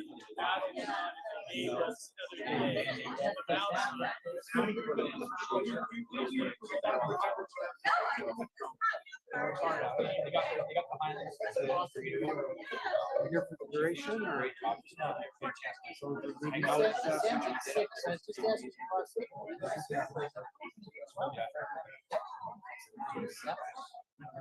So you guys can have to leave at 6. Well, it's nice to be able to ride. Just coming back at 7. I'll come back at 7. Yeah. We have to be here for every. So I come in before. I asked Gabe, I go, who And then we split it up. 5 this time. Here we sign up. My friend. I think you might have picked some December day. Oh, those are a bunch of lies. Some 4th of July day. 2nd of July. Oh, yeah. I got senior. Hey, if they get canceled, they get canceled. It's not your fault. And then what happens is they come up and have to be, so then I'm like, hey, you got to do it. Right. And tonight I would have been something, but I asked them at our meeting.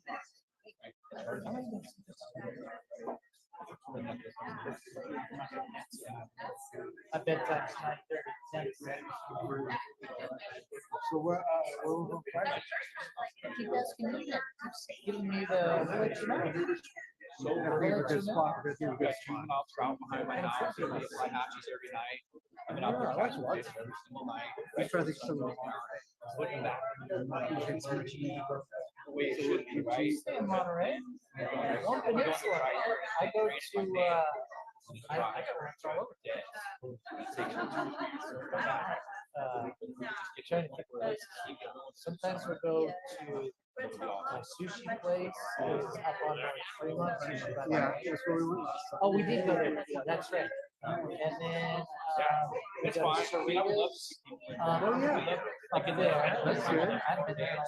We'll go down to the beach. We go to the Indian place on Lighthouse. It's called Knox. I've been to the Thai place on Lighthouse. That's really good. With the one downtown? Yeah. Yeah. I think that's one of the best. We go to Racine sometimes. We go Did you ever to. go to, so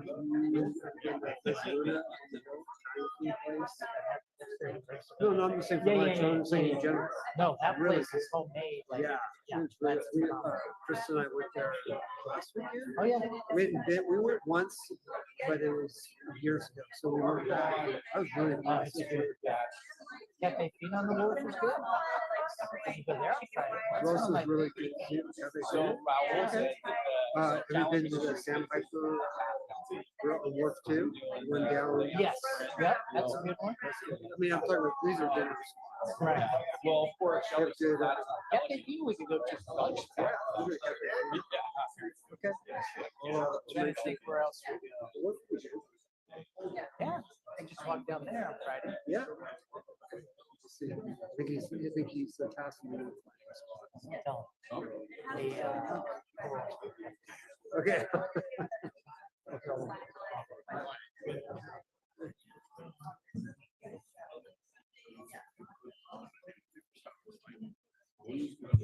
No.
Okay, we're going to go ahead and get going here again. I know folks, a lot of folks are here for the charter amendment item, and we need to finish up the item that we're on, and then I'm just going to have a quick discussion with the council in regards to what we do there. We're likely going to be moving it from the afternoon because we're running out of time. But let's get through this item, and then we'll discuss the logistics about how we're going to move forward with that. And so with that, we'll pass it to staff to see where we're at with the protest vote. We had a total of 53 protest votes received, and that does not meet the threshold for protests out of over 2,300. 44 plus 100 ballots sent. Okay. Okay, so with that, there is not enough protest votes to stop the city from moving forward. So now with that, we'll bring it to the council for deliberation. And just picking up where I left off from the public comments. So there was the comment in regards to the tax rules, and I just want to draw a distinction just for clarity's sake for folks that the discussion, the decision that we're making tonight is not regarding us going to the tax rules. It's around the increase in the rates.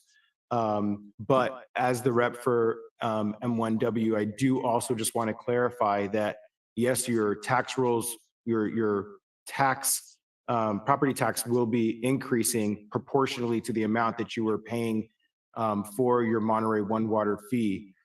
So there's no increase due to the transition to the tax roll. Any increase in the rates is a separate discussion, which is why we're having this discussion tonight to increase the wastewater portion of your M1W bill. So I just wanted to clarify that. In addition, when one of the main elements that the M1W board was focused on when we were having this discussion around making the transition to the tax rolls was making sure that there was an option available for ratepayers to pay their property tax on a monthly basis. And it was timely for the county to be discussing going to a third-party provider to allow for monthly payments, for installment payments. So that's still available for folks if that's a better option. There's no increase in the rates due to the transition to the tax roll. So I just wanted to clarify that point. I also wanted to clarify the customer assistance program. Esther spoke earlier that it was a one-time payment for the customer assistance program with M1W. And it's actually, as we make this transition to the tax roll, the new customer assistance program offers up to 4 months of assistance. So that's significantly more. And I just wanted to clarify that yes, people are hurting, but if you qualify, the most vulnerable people in our community, on an annual basis are eligible to apply for this program. And working with city staff, the city of Monterey is the only member entity as part of the M1W JPA that is also allocating funds to cover the wastewater portion from the city's side as part of that. So if folks need assistance, I encourage you to look that information up on the M1W website so that you can get some relief from the M1W payments. And then the last thing I will say, and I'm interested in hearing from my colleagues here, but I'm going to support us moving forward with this, not because I like increasing rates on folks and that I like big government, but there are things that we take for granted every single day, things that are happening underground that we don't get to see, that we don't get to fully appreciate, because it's out of sight, out of mind. But when a waste main goes down and we start having people's waste backed up into their property because we didn't take care of the much needed maintenance, the overdue maintenance that is happening right now in the city of Monterey. That's not what I want to be on the front page of the paper for. That's not what I want the city of Monterey to be on the front page of the paper for, nor do I want it to have anybody in the city of Monterey bear having to live that experience. That's just not right. That's not fair. It's not easy to sit here and raise rates on people. We don't make this decision lightheartedly. We're doing this because there's a business need. So I will end my comments with one quick question, because I think Mr. Rowley raised an important point that he raised previously, which is regarding the sea level rise discussion. And I know that part of the increase in our rates was due to our projections with the sea level rise and the impacts of that. And so I'm not sure if there's been any changes that staff has had a chance to review or consider in that portion of the rate increase. There have been no changes to the original report, is the short answer. Okay, so are we saying that we feel solid in regards to the information that we use for our the numbers that we're looking at for sea level rise, our projections for sea level rise? So I will say I've been thinking about this since last month. Sea level will be rising. The prediction, the forecast is 8.8 inches by 2030. Based on the 2016 study, it's not like I know Mr. Rowley mentioned 8 feet, but it's not 8 feet, it's 8.8 inches. It will occur. When it occurs is still open to debate, I think, but it will be happening. And we've identified the lowest points of our system that need to be hardened to prevent seawater from entering the sewer system. And could you clarify for the record in regards to what are those areas that cause us to want to increase the rates due to sea level rise? What are the project areas in the city of Monterey? Sure. For folks to have an idea of what that looks like. I've got a slide. And I usually let the council go first. I partially did this because I'm the rep for M1W, but also I'm hoping that maybe this helps answer some of the questions and speak to some of the things for time's sake. And I don't want to rush us, but I just want to make sure that we get some of these things addressed. Sure. So in our report, this is from the utility master plan.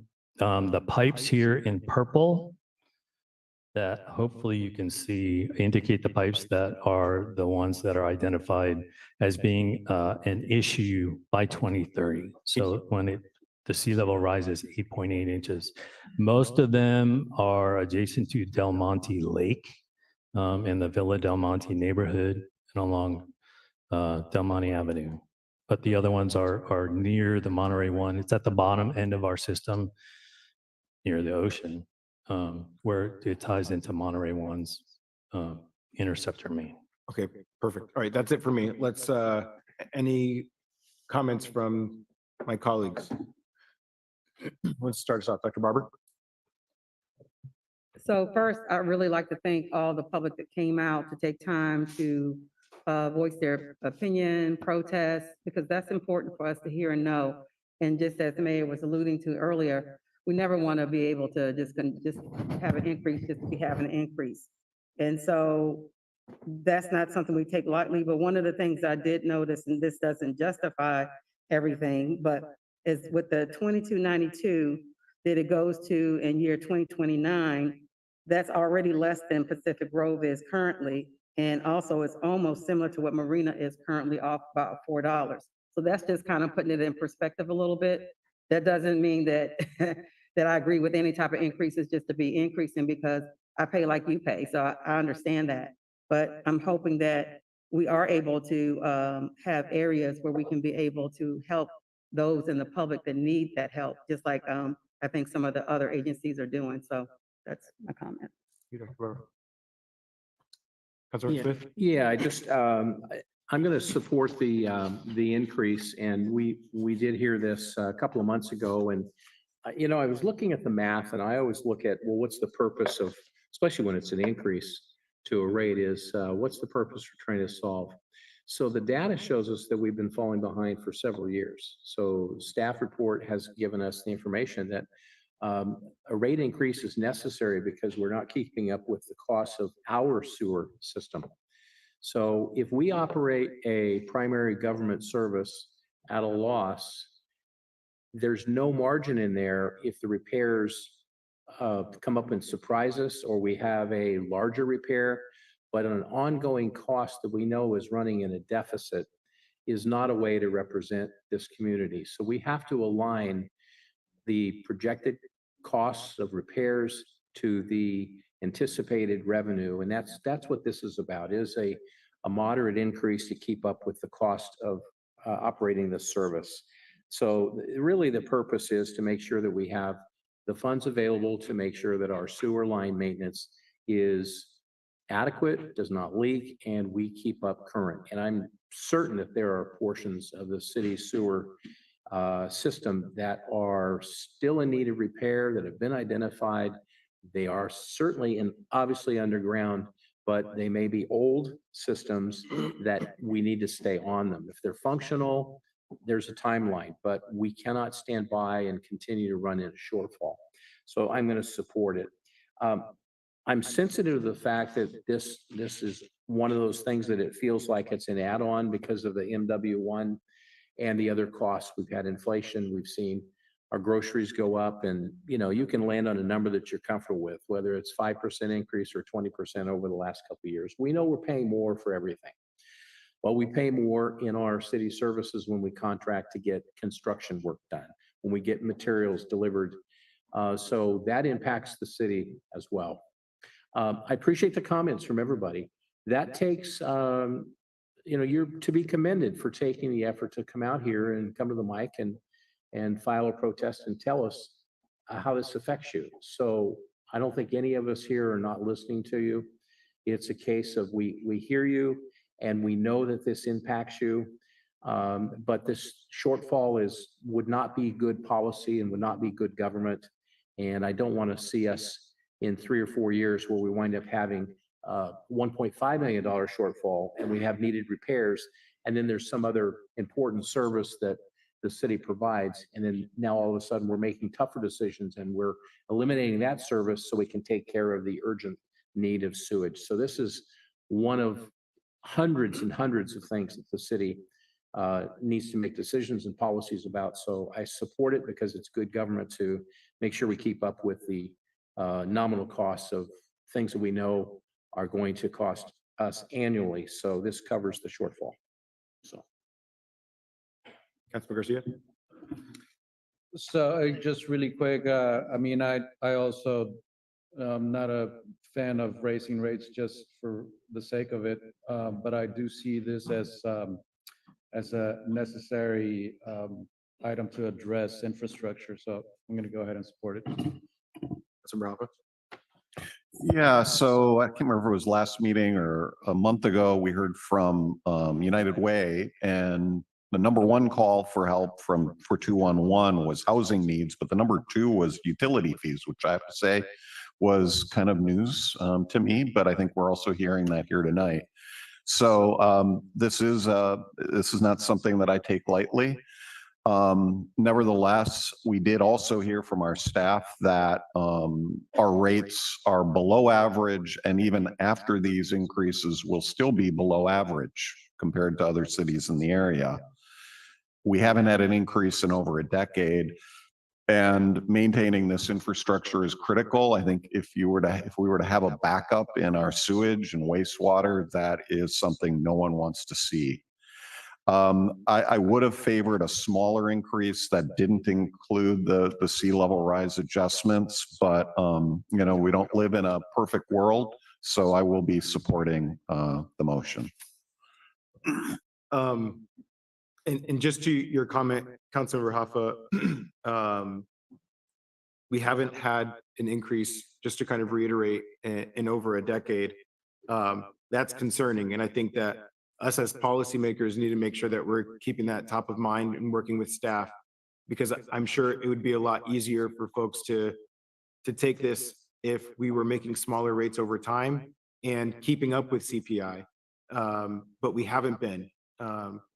So I think we need to just make sure that we're being held accountable to doing the public work and being responsible for all the ratepayers. So with that, I'll go ahead and entertain a motion.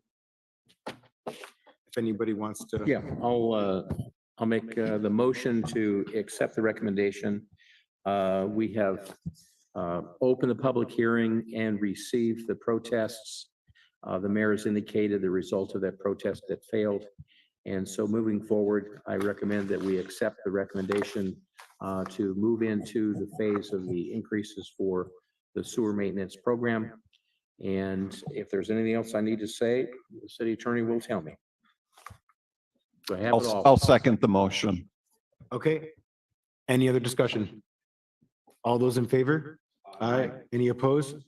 Motion passes unanimously. Okay, so just real quick, I don't know why I always forget this. So table is for later? Table would just make it go off altogether without a date. Continue, thank you. Okay, so I just want to check in with the council. What I would recommend is that we continue item 14, which is the issues as it relates to charter amendments, to the first item in the evening. Well, I think we should take 13 now. I think we can get that out of the way pretty quickly here. Council agree? So I'm just tracking here. So you're recommending that we move which item to the first item for tonight? Item number 14, so it's to provide direction on draft charter amendments for the November 2024 election. Yeah, that's a more preferred route rather than having to postpone and come back to another meeting. That's right. Yeah. So, okay, so I think I have general consensus on that. Do we need to vote on that, or is? No. Okay, so we're gonna go ahead and put that on for this evening. So 7 o'clock, the first item that we'll hear is a charter amendment. So I apologize for everybody that came out for that. Appreciate you being here, and hopefully you'll be able to come back and join us either virtually or in person. With that, we'll go ahead and go to item number 13, a public appearance item to adopt the community wildfire protection plan completed for the cities of Monterey, Pacific Grove, and Carmel by the Sea. With that, I'll pass it to Hans for staff presentation. Thank you, Mr. Mayor. We have spoken about it a few times, but we never have received a full presentation. And tonight, the fire department will give us an update about the recently completed wildfire study. And I believe the fire chief will introduce the presenter, please. Thank you. Yeah, thank you, Mayor and members of council, for giving us this opportunity to present to you the Community Wildfire Protection Plan. There's been a lot of work that's gone into this plan. It's been a long time coming. I really appreciate all the work that our team did in getting this ready to bring to you tonight. What we're going to do is we're going to do a quick overview of the plan. Then we're going to come back to ask you to approve the plan. And if you should choose to do so, then we're going to go to Pacific Grove. We're going to go to Carmel by the Sea and ask them as well. And if they all agree to approve the plan, which I'm assuming they will, then that will give us a great opportunity to go out and get some grants. And there's millions and millions of state grants available to help implement this plan. And so with that, I'm going to go ahead and turn it over to JD Sheldon. He's one of our suppression captains. He has vast experience in wildland firefighting. He's not only here in the city, but in the county, but also in the state of California. He's been deployed on some of the largest and most devastating wildland fires in the state of California's history. The reason he's doing this plan, he didn't have to, he volunteered. He goes out and he does this presentation for us. He does it because he truly has a passion for this, because he's seen the effects of devastating wildfires, how they affect people's lives. So he speaks from the heart, and he'll do a brief PowerPoint presentation for you. And then when he's done, we'll be here to answer any of your questions if you should have any. Thank you so much. Thank you, council members. Thank you, Mr. Mayor. Thank you very much, Hans. This is something that I am very passionate about. A CWPP is just what it is. It's a community wildfire protection plan. The reason I became interested in the development of this was 2017. We were asked, we have different ways of going to fires in the summertime. We have a thing called Plan Need, where the Office of Emergency Services plans for units to go to a fire to supplement the suppression efforts that they have or the cleanup efforts after a fire's gone through. We have immediate need, which is usually in the county, but we had an immediate need call at 12:30 in the evening in 2017 to go to Santa Rosa for a wildfire. On the way to the wildfire, we met up in Prunedale. We have a thing called the meeting spot for a strike team. So it was in Prunedale. We could smell smoke in Prunedale. We just assumed that it was a fire in Monterey County that had started. We drove for 3.5 hours, and when we got to the San Rafael Bridge, one of the kids in the back seat was on his phone, and he goes, "I think Santa Rosa's on fire." We're like, "No, it's a wildfire." I'm with Ray LaFontaine. I mean, I've been on fires with this guy for 24 years, and he goes, "No, Santa Rosa's on fire." So we're supposed to meet at Station 7, a brand new fire station in Santa Rosa. Station 7 burned down before we got there, an hour before we got there. And we pulled up at Station 5. There was a chief in a pickup truck in his civic pants. You know, he wasn't even in a uniform. Pickup truck and a grease board. And he's going, "Where are you from?" We're like, "We're in from Monterey. This is our strike team number." And he goes, "You're going to Coffee Park up on Rincon Ridge. If it's on fire, don't put it out. Try and keep the house next door from catching on fire." We went up there. Everything was on fire. We just went from house to house to house, cutting down fences, doing what we did. And that was 48 hours straight of fighting fire. We didn't have any meals. We didn't have anything to eat, but we had the privilege of giving Santa Rosa our best. And we did. We were there for 18 days. We watched the whole thing go from the craziest thing I've ever seen in my life to the most organized effort to suppress, to clean up, and to take care of the citizens of Santa Rosa that I've ever seen. Came home, was kind of in a shock after that. And then in December, I went to the Thomas Fire down in Ventura that same year. And the Thomas Fire burning in downtown Ventura, there's no way. And we got there, and indeed, downtown Ventura was on fire. And we fought fire in Ojai for 14 days from there. So having had those experiences, having had my coworkers go to Paradise the very next year, we needed to do something as a fire department that took care of our citizens, that took care of our jurisdictions that we provide service to. And this was it. In November of 2022, let's see if I get this right. Yeah. There you go. Thank you very much. We got together with a consulting group out of Santa Barbara called Dudek, and we started the process of coming up with a community wildfire protection plan. The bottom line of a protection plan is that we want to come up with projects within our jurisdiction that make sure that we are taking care of the areas that are at most risk. And so in doing that, we do a study, and that study took a collaborative effort on the town hall meetings that we had with each one of our jurisdictions. We had one here in Monterey, we had one in Carmel, we had one in Pacific Grove. We invited the citizens to come sit down with us, voice their concerns, try and allay their fears, and let them realize that we are trying to fire-improve their homes, not fireproof them. And that's the bottom effort for us. And in November of 2023, we completed that. And here I am to talk about it today. I'll take the next one. Thanks, ma'am. So what is it? It's a tool to help us with the severity and impact of wildfires in our community.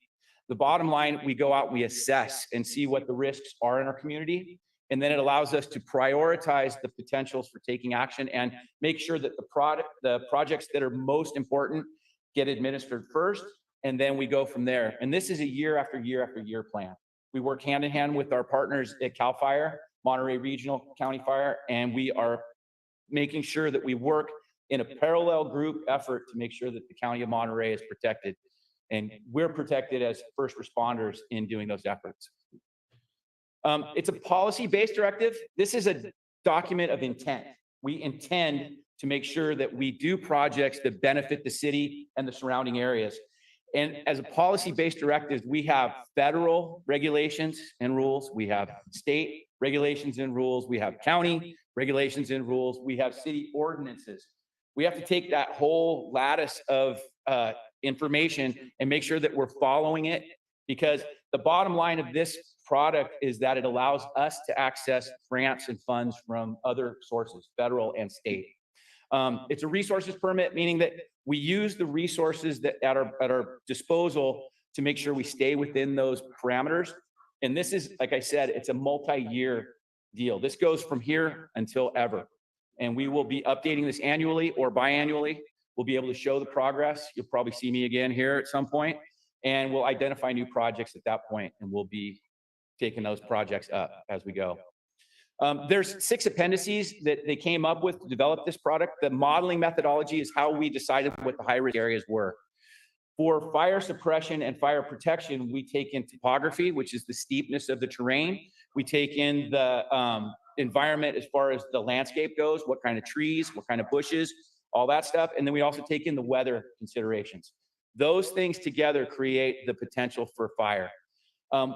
Community outreach, I've been talking to Carmel. I did the Carmel Prepares group on Saturday. It was a great outreach with us. I'll be going to the farmer's market with a sandwich board and talking to the citizens about this. And community outreach is a huge part because this is a collaborative effort. We want to work with the citizens, hear their concerns, address their concerns, and also let them know that we're being proactive in their community. Vegetation management, that's working with Tice. If you haven't met Tice, he's amazing. Tice Norton is our forester. We have to go out and figure out what we want to spend our dollars on with mitigation, because this all costs money. With those priority management projects, we agree with Tice, and then we go out and we implement. We keep an eye on the planning and regulatory statutes as they change, and we look for funding opportunities and grants. This is our plan area. This is the response area for the City of Monterey Fire Department. We provide service to Carmel by the Sea, Pacific Grove, and the City of Monterey, all the way out to the 68 corridor. These are the risk assessment areas. Anything you see in pink is what we call high hazard. So you can see the Skyline Forest area is of concern for us in the City of Monterey, the George Washington Park and the Del Monte Forest interface in Pacific Grove, Pescadero Canyon, and the Mission Trails Park in Carmel. They're all steep areas covered with trees and a lot of undergrowth, and we want to eliminate what are called ladder fuels. So on the ground are perennial grasses. We have bushes and small trees that grow up into an area that can allow that fire, if it catches, to catch the canopy of trees on fire. We want to eliminate that ladder fuel area, and that's what we try to do in these risk assessments. So for our vegetation projects, we need to come up with a forest management plan for La Mesa, and we work with the federal government on that, and also CAL FIRE. We're pursuing a creation of shaded fuel breaks, and a shaded fuel break is a 30-foot distance on either side of a road that clears it out. And if you've driven by the Viejo project, that is a perfect example of what we're shooting for. We want to clear it out, clean it out, and keep it clean from here on out. The Westland House is a very important piece of our healthcare system here. That is surrounded, and we need to get in there and work on it. We just had a meeting, I think 3 days ago. We did a walk around of it. And Mulholland Drive and Mulholland Road and the Deer Flats area, because of Jack's Peak, it's overgrown, out of our jurisdiction, but we will be working with shaded fuel breaks around those neighborhoods to make sure they're taken care of. We're going to do Huckleberry Hill Preserve work with CAL FIRE. So that's a shared boundary we share with CAL FIRE at the top of the hill. And that's in the county CWPPP. We have the CAL FIRE has their own CWPP, and as I said, the CAL FIRE, Monterey, and county. So we try to work together on these projects so we can defer the costs over all of us. With the objectives in the city of Monterey being a greenbelt fuel reduction, we want to expand each area that we go to the year before, so we can work a little farther in, clean it out. And with the access to the old Capitol site, that actually came with a plan that if we were going to take jurisdiction over that property, we had to go in and do certain things to it, and we're in the middle of that. The reasons that we have it, there's value in all of this. First off, it's safety for our citizens, safety for our first responders.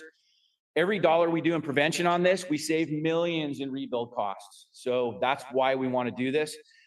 It makes it healthier ecosystem, and we can also be utilized for recreation. We have lots of dog walkers, lots of hikers. We open up these areas, people are safe out there, and that's why we do it. The way we do it, my favorite, we use goats and sheep. It's a lot of fun to go out there with the kids and watch them do their job. We use masticators, which are tantamount to a large lawnmower that can take down small trees. The backbone are chippers and tree fellers. And in some areas of the county, we can use live fire, but probably not in the city of Monterey. There's your masticator. That's quite an efficient little tool for knocking stuff down. It does make a mess. Then the chipper puts it in the back of a truck and we take it away. The goals are landscapes and open areas. We're going to maintain them. We're going to take care of them. And we're also going to respect cultural significance. We've had Native Americans here for years, thousands of years. We come across their historic places of inhabitation, and we have to make sure we take care of that also. Our fire roads being improved and maintained create safety for us and our partners if we have to go out and suppress a fire. These three guys are the boots on the ground for us. Tice is our forester in the city of Monterey. Albert is over in Pacific Grove, and Justin is in Carmel. We couldn't do anything without their cooperation and their support. So we work hand in hand with them. They set up the projects for us, and then we all go out and we make sure it gets done. I'm JD.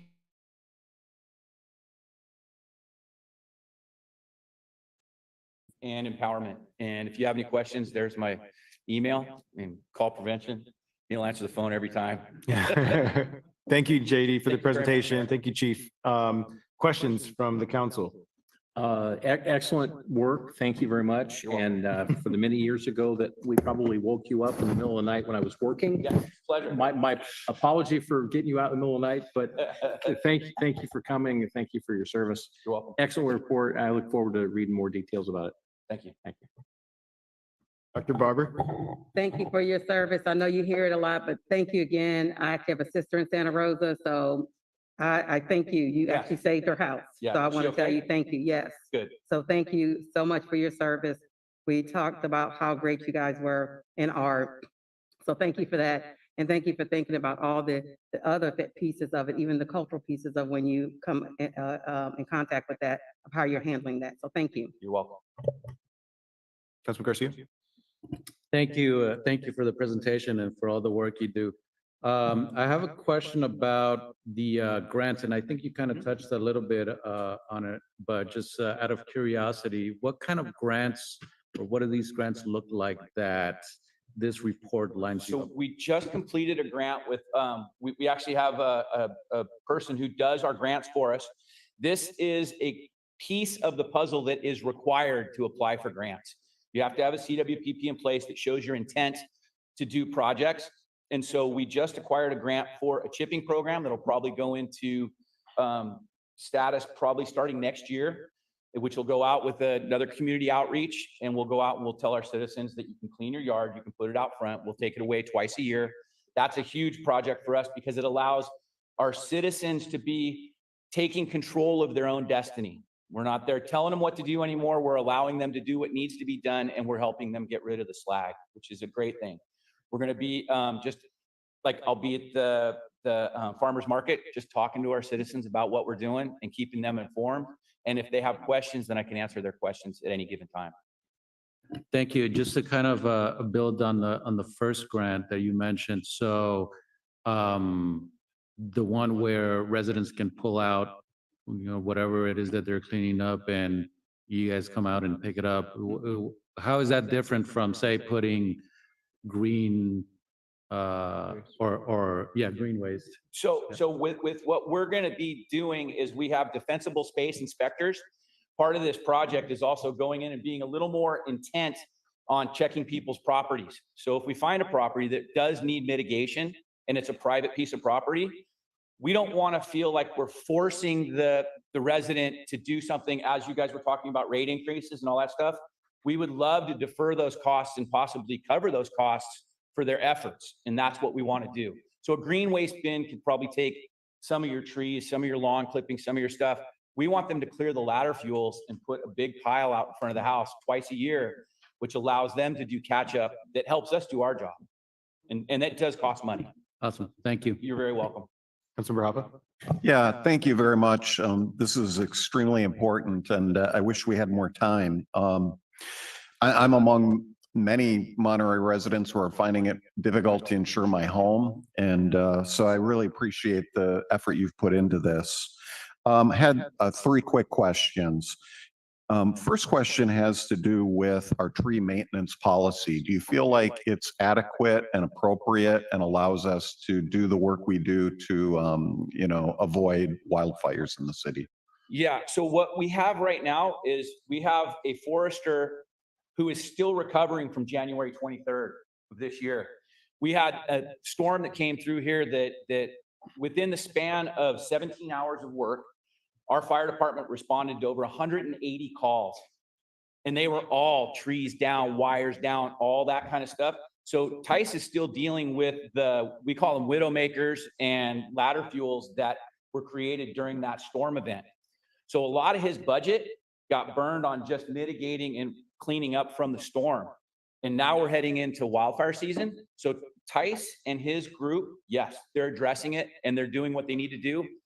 We're trying to give them the modus and the knowledge of what we'd like to see. This is the first time we've worked hand in hand with the foresters to create safe spaces within our area. Monterey looks really good.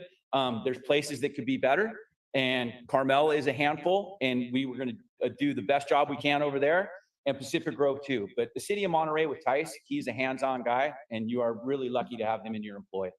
We really, really appreciate him.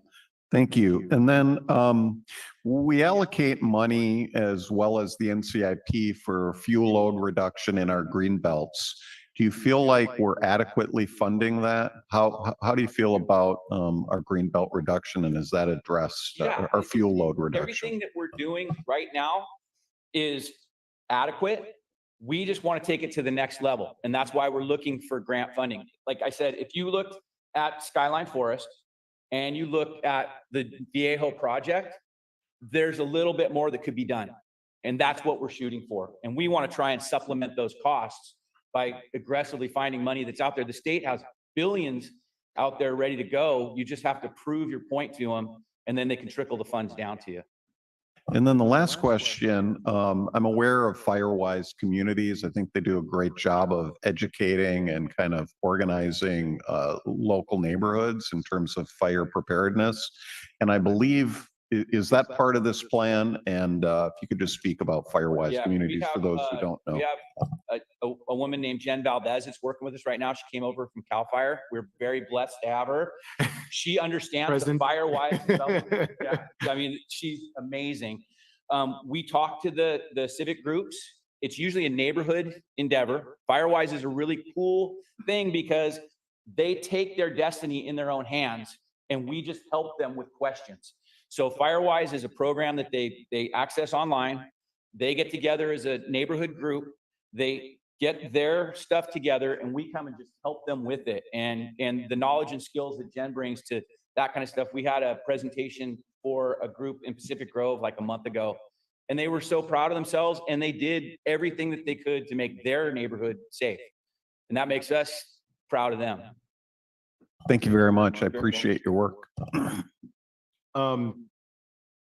I have a few questions.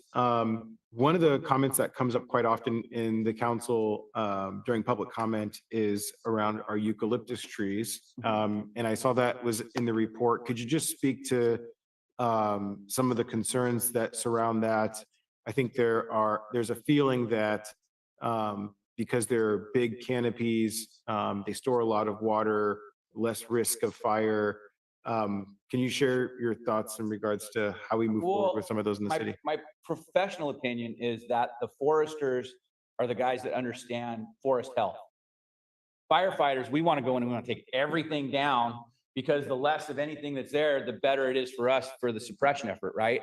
But there's a middle ground, right? So we use arborists and foresters to determine that. I don't know much about eucalyptus other than the Oakland Hills fire was a eucalyptus event. And if you're familiar with the Oakland Hills fire, that was one of those things. So I don't know, does it create more hazard or less hazard? It's not for me to say, but I know that was one of the things that came out of that study of that particular event was it was almost all eucalyptus trees that burned in that fire. Okay, this is another tree related question, so it might be misdirected, but okay. I think it's relevant for the topic. I've gotten a lot of feedback from folks that live in Skyline around the city's placement of cypress trees there as opposed to maybe planting California oaks. Right. I'm not sure if there's thoughts in regards to that from the perspective of wildfire mitigation. I mean, I think there's two seasons to this, right? There's the winter storms, but there's also the risk of fire. So they're kind of intertwined with each other, but down trees, fuel mitigation, they're all kind of connected. Right. So for us, young trees are good trees, right? Young trees are flexible. Young trees are wet. Young trees are, they're not the big, tall pines that are right at the end of their life. Right. So I think the pines live like 75 to 90 years. There's a lot of pine trees that are at that point. And one of my coworkers and I were up in Skyline Forest taking trees off of a guy's roof, and then one fell on the house next door and one fell right behind us. Right. And so for us, the smaller new trees, whatever you put in is great, but the older trees need to be mitigated before they become a hazard. And that's Tice's job, and he's doing a great job. Well, JD, I got to give you a lot of love and appreciation for the work that you're doing and helping to lead us in this effort, and look forward to seeing what comes to fruit from this. So thank you for that. I'm going to open it up for public comment. So is there anybody in the chamber that wishes to speak on this item? We have one hand up. Why don't we come on up? And anybody else want to speak on this one? So we only have one in the chamber? Only one. Okay. I'm going to check online. I'm going to do a countdown for folks to use the raise hand function to 5, 4, 3, 2, 1. We have 5 speakers. Okay. 6 online. 6. So 2 minutes. All right, we're going to go ahead and limit to 2 minutes, and we'll go ahead and start in the chamber. Lee Whitney, president of the Glenwood neighborhood and co-chair of the Old Capitol Project. These guys are getting a lot of thank yous, and they're well deserved it, let me tell you. I attended those town hall meetings. It was extremely productive, and they need that information. He's right about the old trees, and particularly the Monterey pines. We've gotten a lot of rain in the last 2 years. Monterey pines have extremely shallow roots, and if you got a lot of water in the winds, they're going over. I manage 12 acres up there on Glenwood Circle, and my priority all the time is those trees. They get cut whether they need it or not. And keeping all that underbrush, we don't go back to 75 feet. We go back 100 feet, almost up to the line where it's the highway, just to make sure our wooden buildings are all clear. So this is our life. We have to take care of our trees and I don't know, everybody's a tree or a plant person or bugs or something, but the devastation that'll go through, look at Paradise. We don't need a paradise here, folks. We've got history and stuff here. We need to protect and take care of what we've got. Thank you. Lee, I think the firefighters love you right now. All right, we'll go to the speakers online. Even got a high five out of it. Okay, go ahead, Jean. Hi, it's Jean Rash, and I'm speaking as president of the Monterey Vista Neighborhood Association. And I am working with Captain Sheldon. Hello. And he is going to be the major presenter at an August 12th presentation by Monterey Vista Neighborhood Association the evening of Monday, August 12th. All are invited. It probably will focus on District 3 risk, Skyline, and Monterey Vista. And Captain Sheldon's going to have between 7 o'clock and 8 o'clock for his presentation. I've already talked with him. The areas we need to talk about are the defensible space around the homes that he alluded to. In particular, evacuation routes are really of a lot of concern to the Skyline and Monterey Vista folks. And then working with private owners who might have too much dead fuel, how do we constructively encourage them to de-load that fuel load? And then, as Alan alluded to, the public fuel load reduction. Again, all are invited. Probably between 6 and 7 o'clock, we're going to have a brief presentations from the CERT team, the Community Emergency Response Team. Will tell us about CERT training. We're going to have some experts on fire insurance and the situation there in the FAIR program. And then we hope to have a FireWise representative talking, and hopefully we can get a volunteer to take on the FireWise program. I'd love to know more about Jen. I think Jeannie Clark from our community might be in communication with her, but all are invited. I hope you come between 6 and 8 at 1100 Veterans Boulevard at the Legion Hall.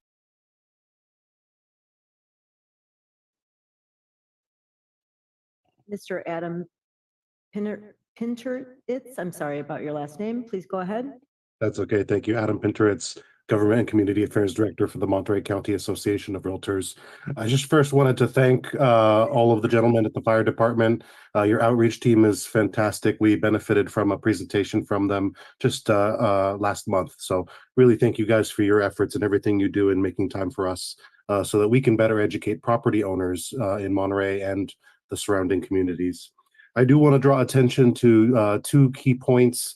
The first being, I really appreciate the sentiment of wanting to help residents with fuel management costs.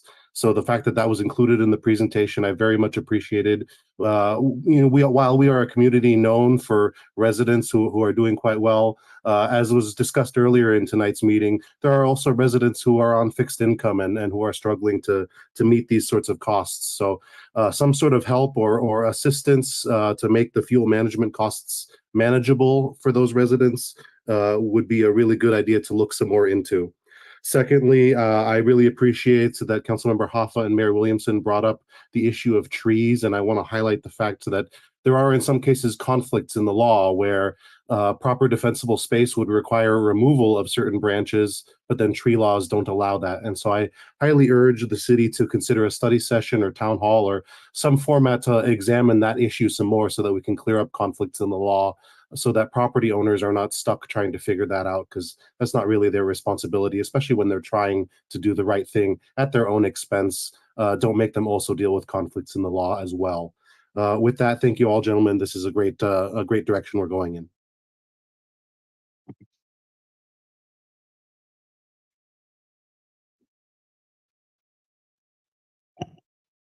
Okay, go ahead. Jean Rash. Oh, she just went. I already spoke. Oh, you can lower your hand. 902, Nina B. That was your moment, Jean. You could have went again. Don't.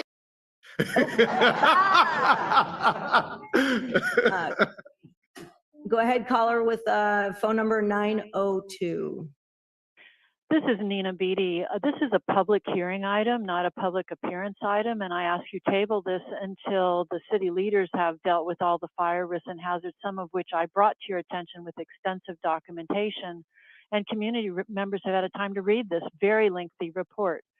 There are dangerous fire conditions and variables now in Monterey, but they're often being encouraged by policies. The DUDEC report ignores key fire drivers and fire initiators. The Viejo road work, as an example, is stripping the land. As I drive Highway 1, I'm just appalled. The clear cutting, the elimination of habitat, there will be severe erosion, soil compaction, temperature rise, and desertification. This is taking everything down. Huckleberry Hill, this is habitat for deer, squirrels, wildlife, stripping, desertification, and it'll be expanding it.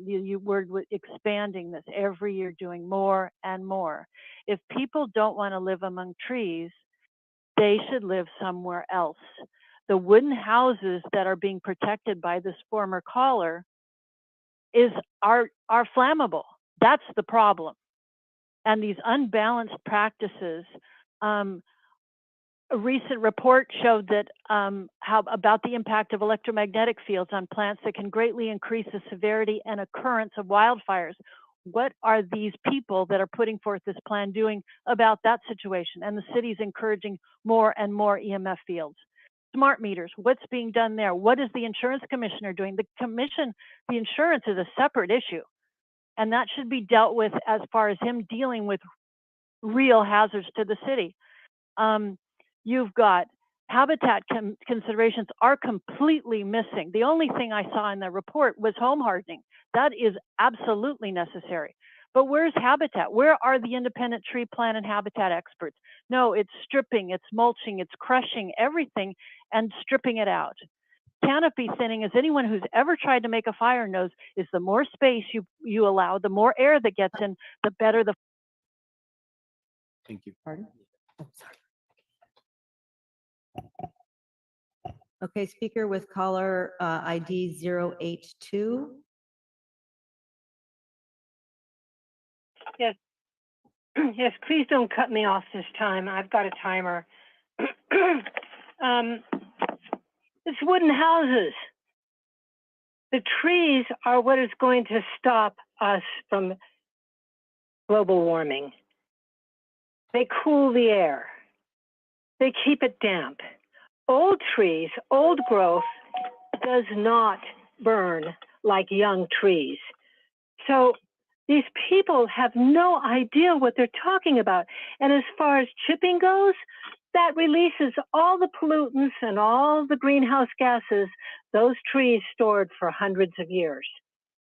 It's the most polluting, horrible thing you could do. And it takes the nurturing out of the forest, so it weakens the forest.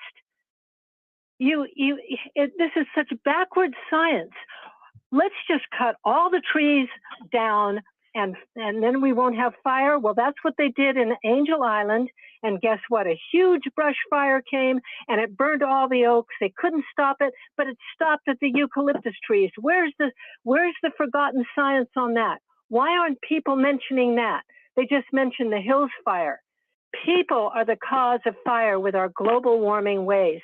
And you, City Council, you just rubber stamp all these ignorant people that don't know what they're talking about. I went up to Humboldt County and there was a huge fire and there was one area where it was all green. And I said to the forester, why is that green? He said, it's because it's an old growth. It didn't burn like the younger trees. But you don't listen to that kind of proof. And so we are finished as a species on this planet. The ignorance is just amazing. Please don't let this happen.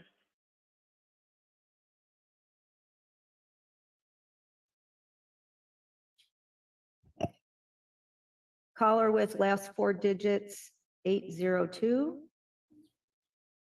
Pardon? 082, sorry. This is Nina Beatty. I will give. I already spoke. Thank you. Then nobody else is there. That's it? We done? That's it? All right, we're gonna go ahead and close public comment. I'm gonna lead us off here again. For time's sake, I'm gonna try to make a few comments just to respond. First of all, to our men and women in uniform, I appreciate all of you and what you do. It is not appropriate to call our public safety officials ignorant. And in fact, JD, when you were giving your presentation, you rightfully responded to my question saying, I come from this perspective, though we work closely with the forester. So the fact that you were able to recognize and see both sides of that issue is an exact counterpoint to some of the public comments that we just heard. So I just wanted to give you all our heartfelt appreciation for what you do, all the work that has gone into this. Additionally, we have on Have Your Say Monterey, a whole portal dedicated to the presentation. And the report was initially posted in January. It was the plan was last updated in April. So this has been available for the public to review. This hasn't been rushed in any way. There's been public hearings in all the cities, as has been indicated. So I just wanted to clarify for the record those points. And then I want to end with this kind of conversation between allowing nature to take control over. Look, the fact of the matter is that we are a highly dense city. In comparison to any other jurisdiction in this county, we are the most dense. People aren't going anywhere here. And we need to find a way of making it work between people and the environment. And again, you rightfully communicated that in the presentation, so I appreciate that. If we have our public safety officials being killed by wildfires that aren't able to come to protect us, none of that really matters in regards to this whole conversation around climate change. This isn't to say that we're not taking climate change seriously, and we need to take the steps in order to address that issue. But it's all of the above. We don't have a choice. We need to take care of our community. Climate change is real, and it's actually exasperating the impacts of wildfires and putting our communities more at risk. So I appreciate you guys. I appreciate all of you for what you do, and thank you for being a part of this and helping making sure that our community stays safe, not just today, but long-term into the future.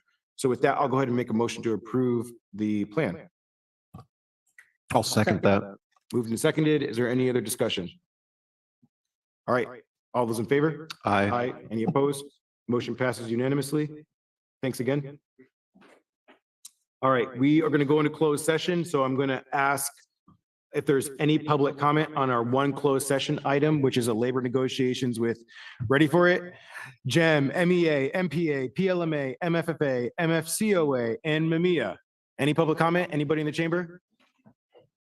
Anybody in the chamber want to speak on this closed session item? I'm not seeing any takers. We're going to check online. I'm going to do a countdown for folks to use a raise hand function to 5, 4, 3, 2, 1. I don't see any hands up online, so I'm going to bring it back to the council, and we're going to go ahead and recess for closed session. Thank you, everybody.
Welcome, everybody, to the evening session of our council meeting today. We'll go ahead and ask our colleague here, Councilmember Smith, to kick us off with the Pledge of Allegiance. Okay, please stand and join us. I pledge allegiance to the flag of the United States of America and to the republic for which it stands, one nation, under God, indivisible, with liberty and justice for all. Thank you, Councilmember Smith.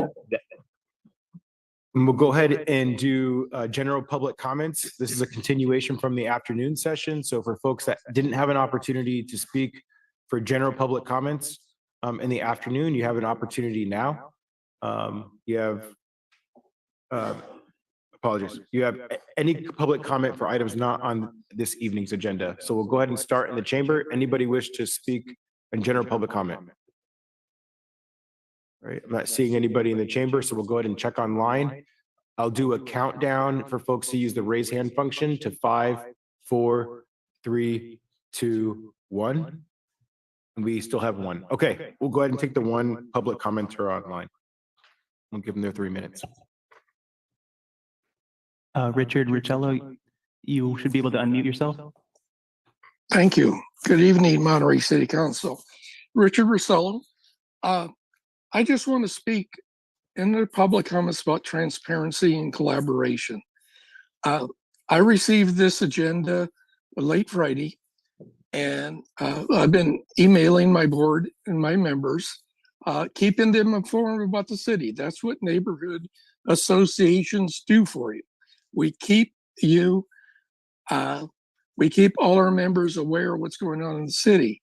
So, and late Friday to afternoon session on Tuesday, and I heard all the words in the last previous meetings that we were going to get together and have a study session with NCIP. There's going to be more transparency, more collaboration, but that didn't happen. And I ask you, why? Why are you saying these things that you're going to do, and then we get these surprise agenda items? It's a process in which the public loses trust and credibility of our leaders. And I ask you to take a change in course, and instead of brushing the public off, ignoring the residents' participation, please be open and transparent. Give us some time. It's very difficult for people to show up in an afternoon session and then be told that it's delayed to the evening session. It just cuts participation down. Tonight's agenda should always have been on the evening agenda, giving working people a chance to participate. Afternoons, it's another ball game. So that's what I'm asking you to do. Review on how we're communicating to the public. Everything's by email now. We're talking about removing items from legal notices. All it's doing is cutting participation down. And that should be the opposite of what you're doing. Thank you for your time, and I hope to have a short evening. Okay, and with that, we will bring it back to the council and do announcements from closed session, please. Council held one closed session item, the conference with agency labor negotiators pursuant to Government Code Section 54957.6. For labor negotiations, agency negotiators were Brett Neal and Gina Russo. Employee organizations were the General Employees of Monterey, Management Employees Association, Monterey Police Association, Police Lieutenants Management Association, Monterey Firefighters Association, Monterey Fire Chiefs Association, and the Monterey Executive Management Employees Association. On a unanimous roll call vote, the council gave confidential direction to legal counsel. That ends our report. Thank you, Nat. And with that, we will go back to item 14 to provide direction on draft charter amendments for the November 2024 election. With that, I'll pass it to Hans for staff presentation. Yeah, thank you, Mr. Mayor. In front of you are is the request to provide direction on draft charter amendments. So this is tonight our request to hear what the public has to say and also hear what the council has to say and where the council wants to go with that. We started this process on February 10th, 2024, a couple of months ago and during a meeting in which the council reviewed almost all the potential charter amendments as suggestions, and they provided us during that meeting various directions that basically approved to go forward with those draft charter amendments for tonight, or to basically not touch certain topics that the council felt were not within the ramification of really being necessary. So tonight what we are doing is we are bringing forward what the council on February 10th, the majority of the council has given us as task as potential charter amendments. And with that, I hand it over to our assistant city manager, who has prepared a presentation about that. Thank you, Hans, and good evening, Mayor and City Council. As Hans shared with all of you, the recommendation before you this evening is to review the draft charter amendments and provide direction and any necessary amendments that we would then take to voters for consideration at the November 2024 election. And based on the direction that we receive this evening, staff will then follow up with any proposed ballot measure questions, as well as a final version of the charter amendments for approval as early as June 18th, 2024. And before I begin, wanted to acknowledge our city attorney, Christine Davy, who worked hard on these amendments along with our staff team. The charter amendments, the proposed charter amendments, are grouped into 3 different sections. So we'll walk through the 3 different charter amendment sections and the rationale. This, again, is before you based on feedback that the city staff already received from council back in February. And we have an option as early as June 18th to bring the specific charter amendment language back, or potentially July 16th. And the deadline for the county elections office for ballot measures is August 9th for the November 5th, 2024 general election. The first grouping here is the charter amendments that are clerical and technical updates. The first item as it relates to this grouping is Charter Section 2.8, the eligibility of elected officers, to reflect gender neutral terminology and correct some of the capitalization issues. That's not much more to explain there, and council appeared to support that. The second one within this grouping of the charter amendment is relating to Section 5.1, and this is where it reflects the Library Board of Trustees that they appoint the library director. This is currently part of the city charter, part of the city's history, and it recommends that continue. It also eliminates a sentence regarding appointing a interim city manager in the absence of the city manager and assistant city manager, and also deletes a paragraph about the city manager appointing a secretary who serves in the position at will, because that doesn't reflect the current practice or the current staffing levels of the city.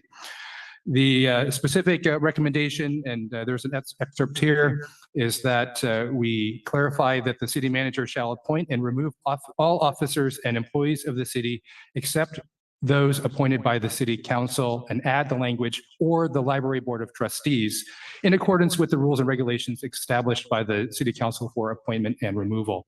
And the reason for that is not current practice, and there's a conflict with other parts of the city charter where the actual library board of trustees appoints the library director. So part of that's the conflict, and we want to fix that. The third part of this section is Charter Section 7.1, Public Library and Board of Library Trustees, to reflect that the Library Board of Trustees does not appoint or remove library personnel other than the library director. And the recommendation here is, and this is an excerpt again from the proposed charter amendments, the Board of Library Trustees shall have the following powers, duties, and responsibilities. And that is to appoint and remove the library director, who shall be the department head. And the recommendation is to strike through the sentence here, or the remaining part of the sentence. And the reason for this is Number one, city staff believe that the library director should have the same hiring and firing authority as other department heads, no more and no less. And B, the way that it's currently worded, the Board of Library Trustees can, in theory, appoint or remove any library personnel without, currently they delegate that to the library director, but it becomes problematic for a number of reasons. And one of the challenges that we have is if there is a situation where maybe I spoke with our HR director earlier, an example, if there's potentially another unfortunate layoff, or perhaps there's an employee whose discipline requires removal, and the library director or the library board disagrees, it becomes problematic and creates a host of issues. We all know that we're one city, all the city employees rely on the support of the Human Resources Department, Information and Technology, Risk Management, and other matters, and still allowing the Library Board of Trustees to appoint or remove the director, but still have other approvals based on budgets and other requirements go through the city manager, we think makes a lot of sense. And quite candidly, over the last at least 10 plus years, that's been the practice where the library director goes through the traditional process for hiring, and the final approval is with the city manager. The good news is we don't have any conflicts currently. We want to clarify, there's been questions about, are there conflicts right now between city manager's office and library board or library director, and that is absolutely not the case. We have a very good working relationship with the Board of Library Trustees, an outstanding board, a great library director. But these changes, we believe, will help set us right into the future as we consider changes to the charter and try to resolve some of these technical issues so that it reflects current practice today. The other item here is part of this second grouping. We're now onto the second one, is the terms of office and legislation. So Charter Section 2.8, term of office of council member filing as a candidate for mayor. So currently the office ends when their successor is appointed. On the date of the next municipal election after filing. This would actually change it so that the office ends when their successor is appointed. And this became a challenge in 2022 when there was a vacancy, and it left 3 members on the city council to conduct city business. And this proposed change would allow the mayoral candidates to continue to serve until their replacement is appointed, and allows continuity. We had this discussion with council back in February. There was support for this charter amendment to clean that up. There was also a discussion about term limits, and this revision also builds in term limits for mayor. So in the case of the mayor, 4 successive full terms, so a total of 8 years, unless by the 88th day before the election, there are no eligible candidates nominated for the office of mayor. In that case, no term limits would apply. Very similarly for council members, they are elected every 4 years as they are now, and shall hold office until their successors are elected and qualified. So that's also another shift, and the filing period for candidates to fill the term at the next general election would be extended for 5 days. The revision also includes term limits for council members as well, because these are 4-year terms and not 2-year terms. There would be 2 successive full terms, 8 years as the term limit, unless by the 88th day before the election, there are no eligible candidates nominated for council member, and then in that case, no term limits would apply. That's the second piece of proposed charter amendment number 2. The next piece here is on legislation, Charter Section 4.4. Council discussed this.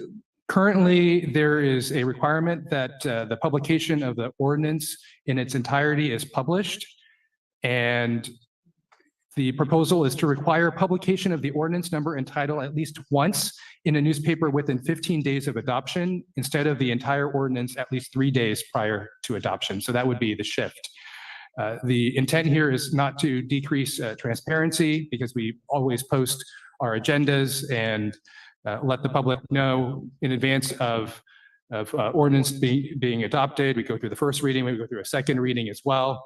But it's the cost. We're the only agency in the region, actually among any that we've researched in Northern California, that requires the full publication of the ordinance. And fiscal year to date, the total expenses have totaled over $31,000, and it continues to grow year after year because of the ordinance text that we print and publish in the Monterey Herald. The charter amendment would also allow ordinances to be adopted without reading in the full title or text.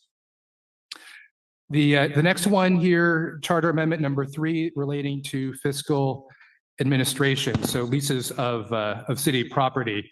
So currently, all leases of city property shall be at fair market rent, as council and members of the community know. The amendment would allow the city to enter into leases that are below fair market rent when the leases are in the best interest of the public, as well as public policy. It gives more flexibility to fair market rent. And some examples are here on the screen: the Monterey Bay Aquarium, the Monterey Peninsula Chamber of Commerce, Monterey Peninsula Yacht Club, First Night Monterey.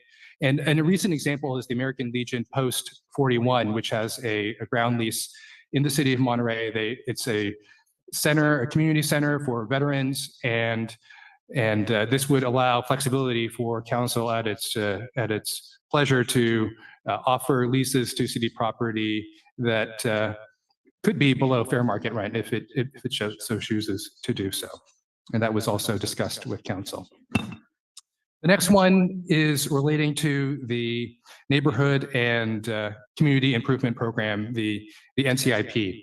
And as many of you know, in 1988, voters approved a measure that stated that 16% of transient occupancy tax, TOT, also known as the hotel tax, is allocated to the NCIP committee to make recommendations on capital projects of community-wide benefit.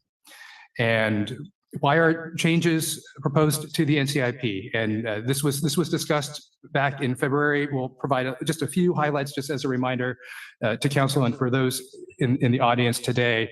One of the biggest challenges that we have as a city is the lack of funding for the city's capital improvement program.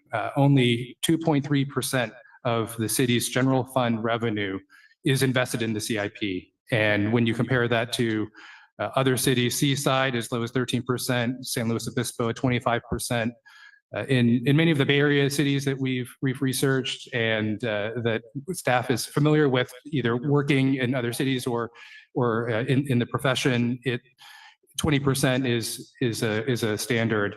And because we've invested so little into the capital improvement program, we know that we have facilities that are deteriorating. We've heard stories, and we don't need to remind council in too much detail of the flooding in fire stations and the other major issues, flooding not only in fire stations but the sports center, Hilltop Park Center, other major issues that truly impact quality of life and the ability for public servants such as firefighters, police officers, recreation staff, and recreation participants in our neighborhoods to be able to receive service in the community. So that's one of the challenges, and you can see here the graphic that we discussed with council, staff shared with council last week in the discussion on the deferred maintenance challenges and the funding challenges that the city is experiencing, how little the city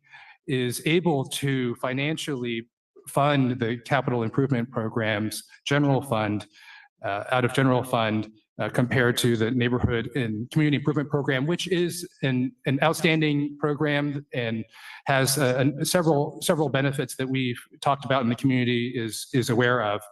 But there are a few changes that are being proposed. And why those proposals? It's because we have major infrastructure needs that aren't simply being where there's no funding for. We have $96 million in infrastructure funding needs in the next 1 to 5 years, 192 looking at years 6 and out, over $288 million in these funding needs, with few resources to fill that gap. Our city manager talked last week. We have very little options. One is we close down the facilities. That's really not an option.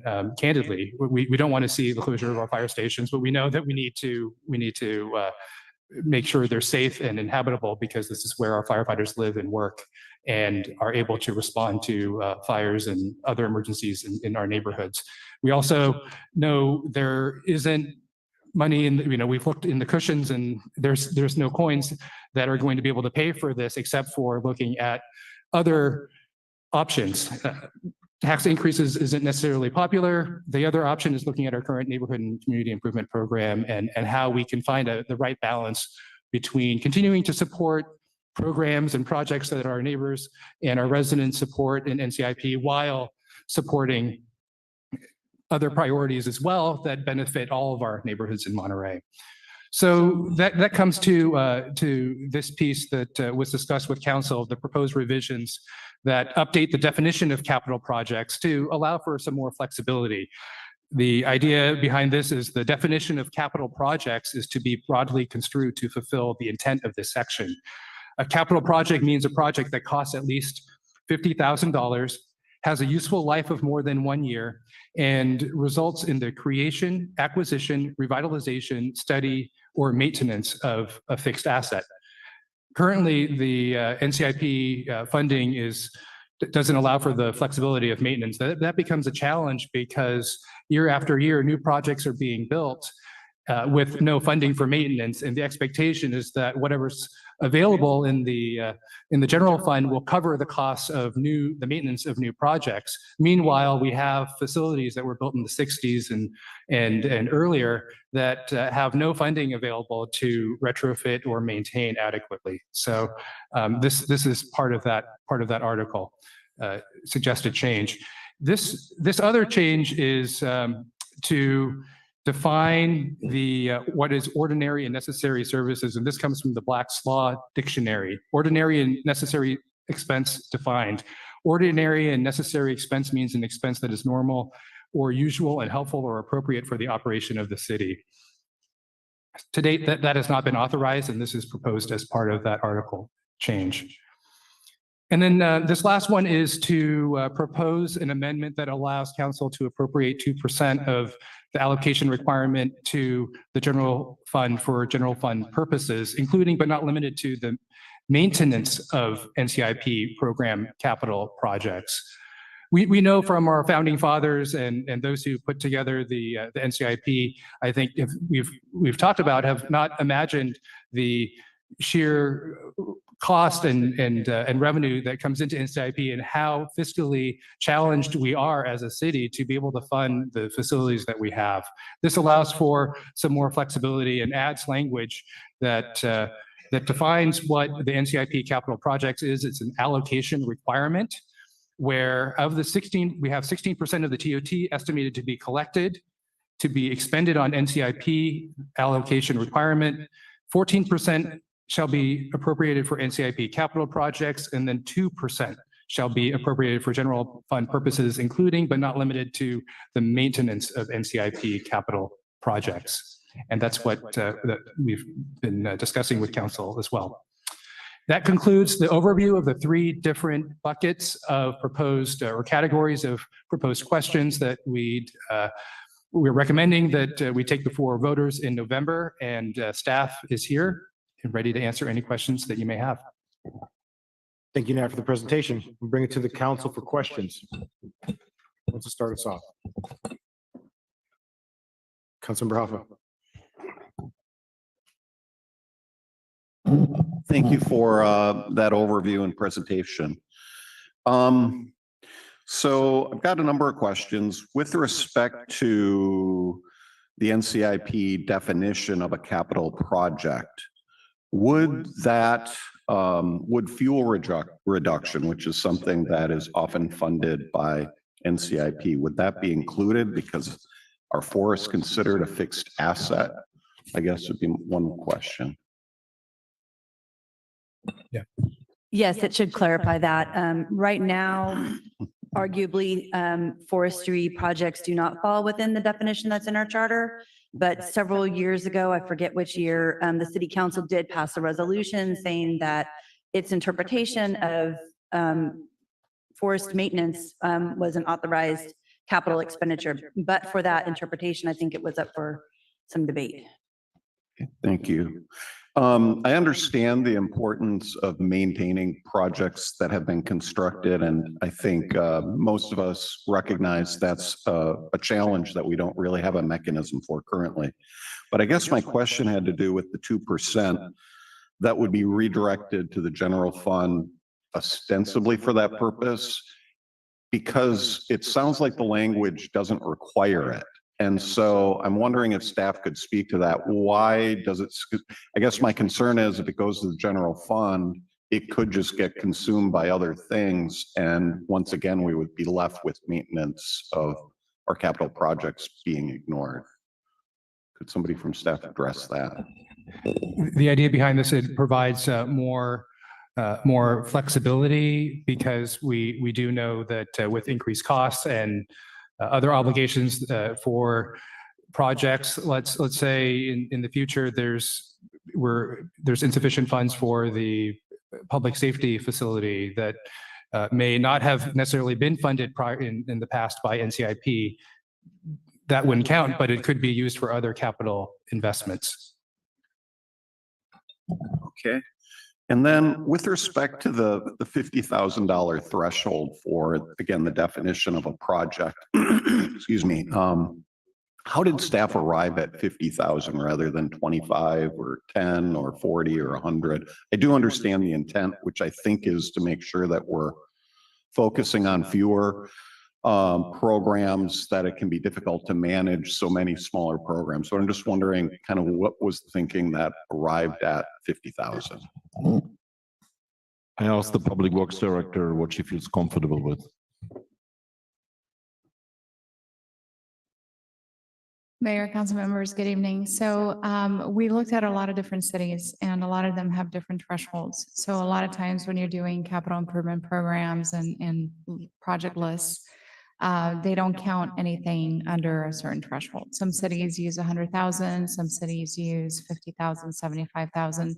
We decided for our CIP program and a 5-year plan that we'll present later, hopefully not that much later, but that we were going to use 50,000. So when I had this conversation with Nat, he just thought that it would be good to match the CIP program with the NCIP. Okay, thank you. And then I had some other questions with respect to the term limit aspect of this.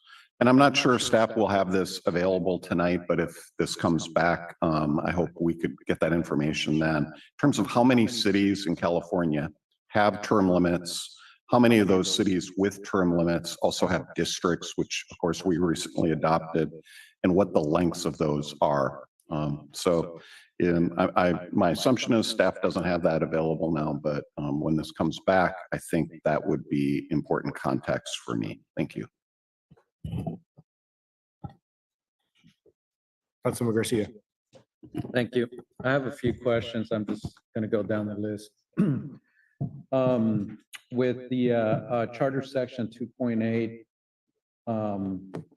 to reflect gender neutral terminology.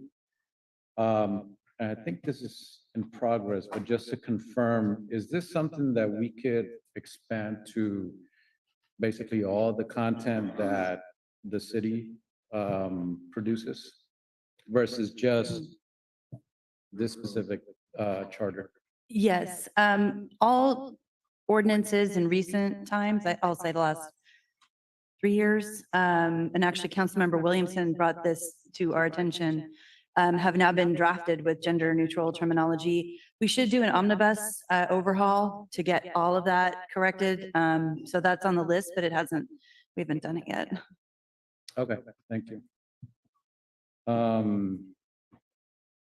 Sorry, I'm just going down my list here.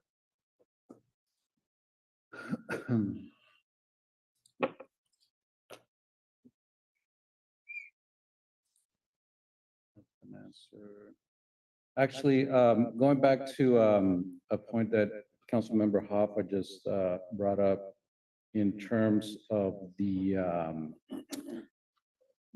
maintenance figure. How was that calculated? Just a general sense.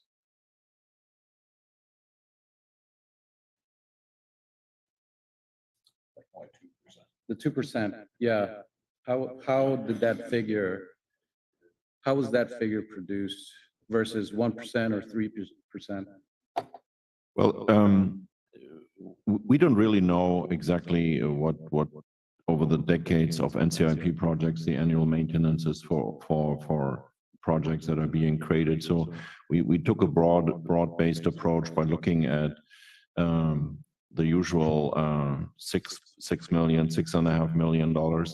And what we feel is probably an appropriate allocation of that towards the operation and maintenance and buildings in streets, in parks, etc.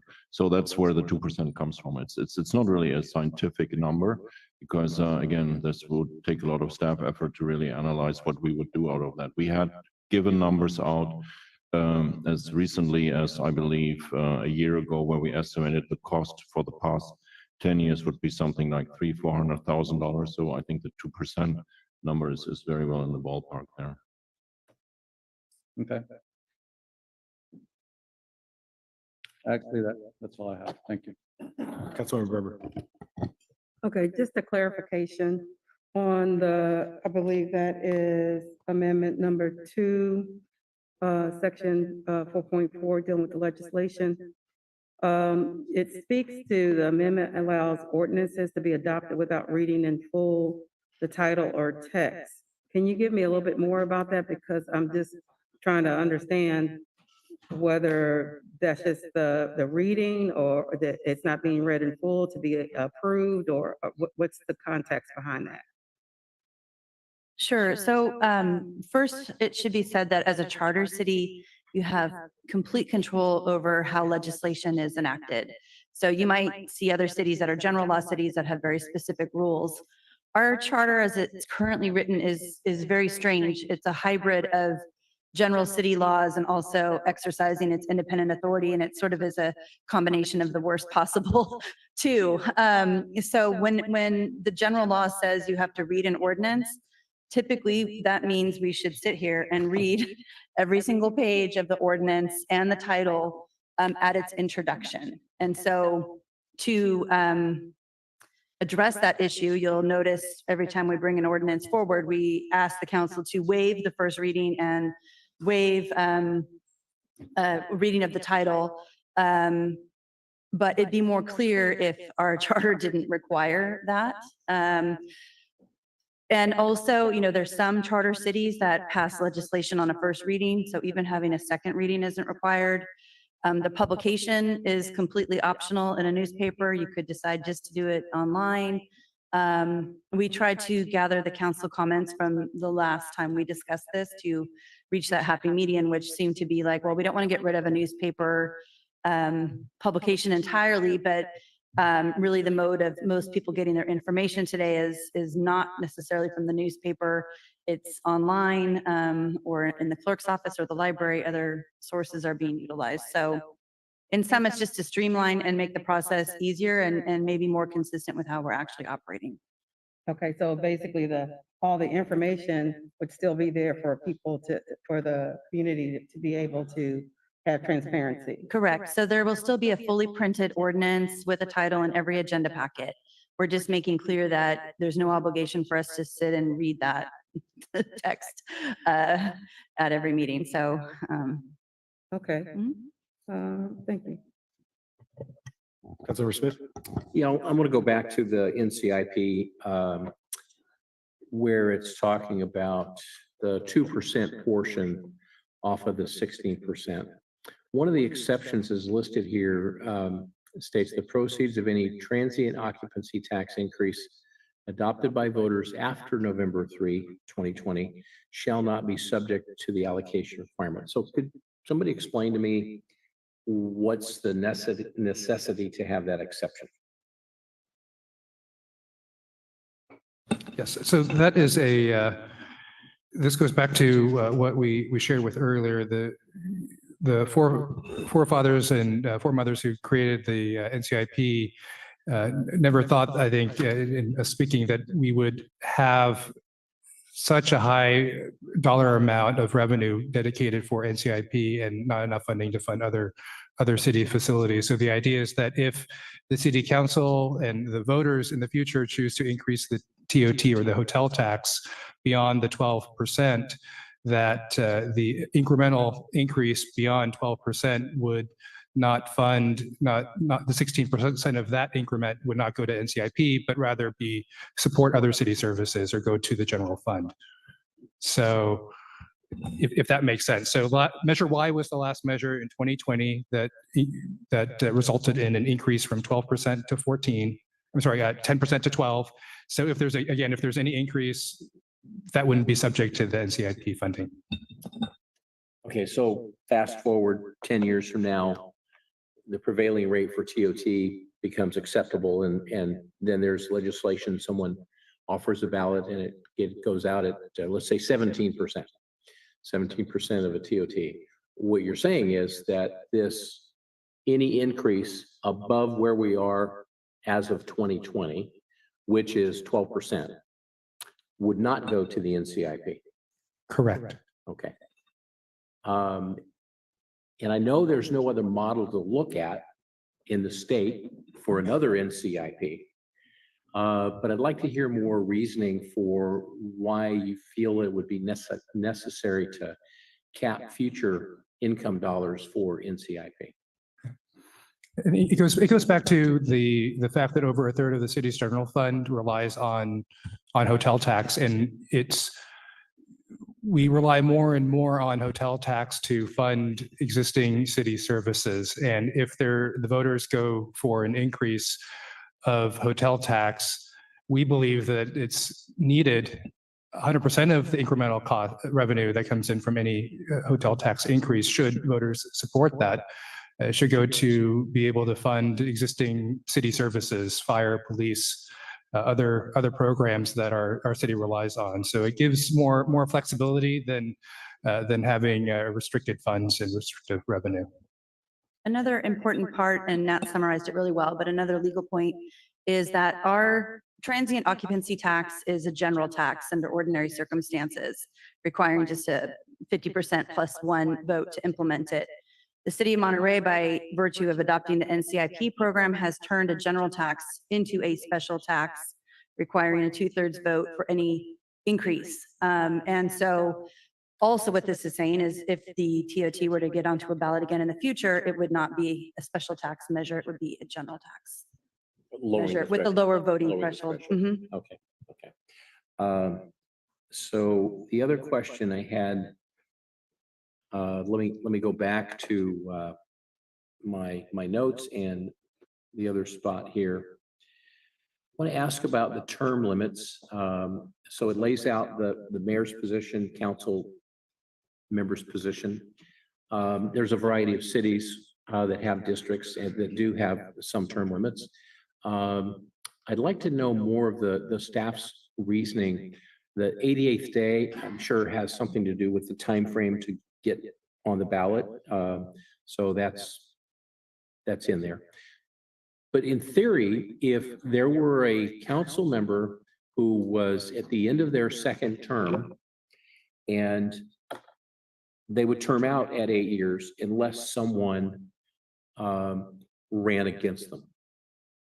So if someone pulled papers and expressed their intention to run for a council seat and unseat an incumbent, that incumbent's already at 8 years, they're done. So all it takes is one person to file papers and that incumbent steps aside. Is that a model that you found somewhere? I mean, what's the genesis of building it like this? It is a very different term limit type ordinance, and it was taken from not having 100% consensus, I think, from the council on whether there should be term limits or not. And Garcia saying, you know, I might be okay with term limits, but I really want to make sure that there's somebody running. And so the way it's been drafted is you might be termed out and you will submit your paperwork to run for another term. And the city clerk will accept that until such time as there is a competitor. And then your paperwork would not be accepted because you're termed out. So the 88 days revolves around the timelines for your nomination papers. Okay. So what we tried to balance was Councilmember Harper, Councilmember Smith were against term limits. The mayor and the vice mayor were for term limits, and Councilmember Garcia was, well, I'm willing at least to look at that. So that's why we bring the charter amendment back. So these were the statements that you made on February 10th. So to no, to yes, and Councilmember Garcia, I'm willing to look at it and decide that. That's why it's in front of us. Okay. And the length of the term is a complete policy decision as well. So the way it's drafted is 8 years and eight successive years. So, and it also is prospective only, so it would not apply until future elections. Okay. Well, that's the only question I have on that, but I'll have lots to say about when we get to the discussion. Thanks. Okay. So I'll start with NCIP. Is it possible for us to get a bar chart? I think it was a bar chart. Where it showed CIP of the city of Monterey as a portion of our general fund allocation. Is it possible for us to get that in comparison to our neighboring jurisdictions, or as a percentage of our overall budget? And the reason why I asked that, excuse me. The reason why I asked that is there was a comment in the afternoon session about the consideration of the special fees that that come in outside of our general fund.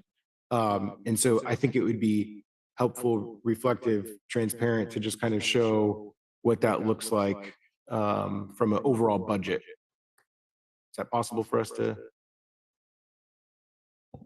I don't have that. We don't have that readily available, but we can be sure to share that with council. Okay, perfect. What would you like to see or like to know? So the comment earlier was we have all these other taxes that are used to help support CIP capital improvement projects in the city of Monterey that maybe other jurisdictions don't have. And so the chart that we were just looking at shows us as an allocation of our general fund. So what I'm asking for is to look at it from a percentage of our overall budget as opposed to just the general fund. Yeah, okay, so I do a little math here, and Rafaela, you can help me. Our overall budget is over $205 million right now. And Han, sorry, let me just clarify. It would be helpful to see that comparison to our neighboring jurisdictions as we're seeing it based off of the general fund allocation in Yeah, comparison to our. that's quite a homework, because then we have to dive into all the different funds and add it all up. We can do that and then see what their CIPs is, but that's not an easy number. But we can tell you right now what it is for the city of Monterey when we take all our funds together: parking fund, sewer fund, Thailand funds, etc. All the CIP that Andrea will show you later on tonight, shortly after midnight, and. No. And that's about 17, let's say 17.3 million to 205 million is how many percent? 8-9%. Yeah, so that's the overall with all the funds combined that we are reinvesting into our infrastructure, about 8%. So that means sewer fund, parking fund, storm drain, measure X, Y, all the other things. Can we see that chart again, please? So you're saying that including our special revenue sources, that we're still below all of our comparables as it relates to this? Yes. Bar chart, okay.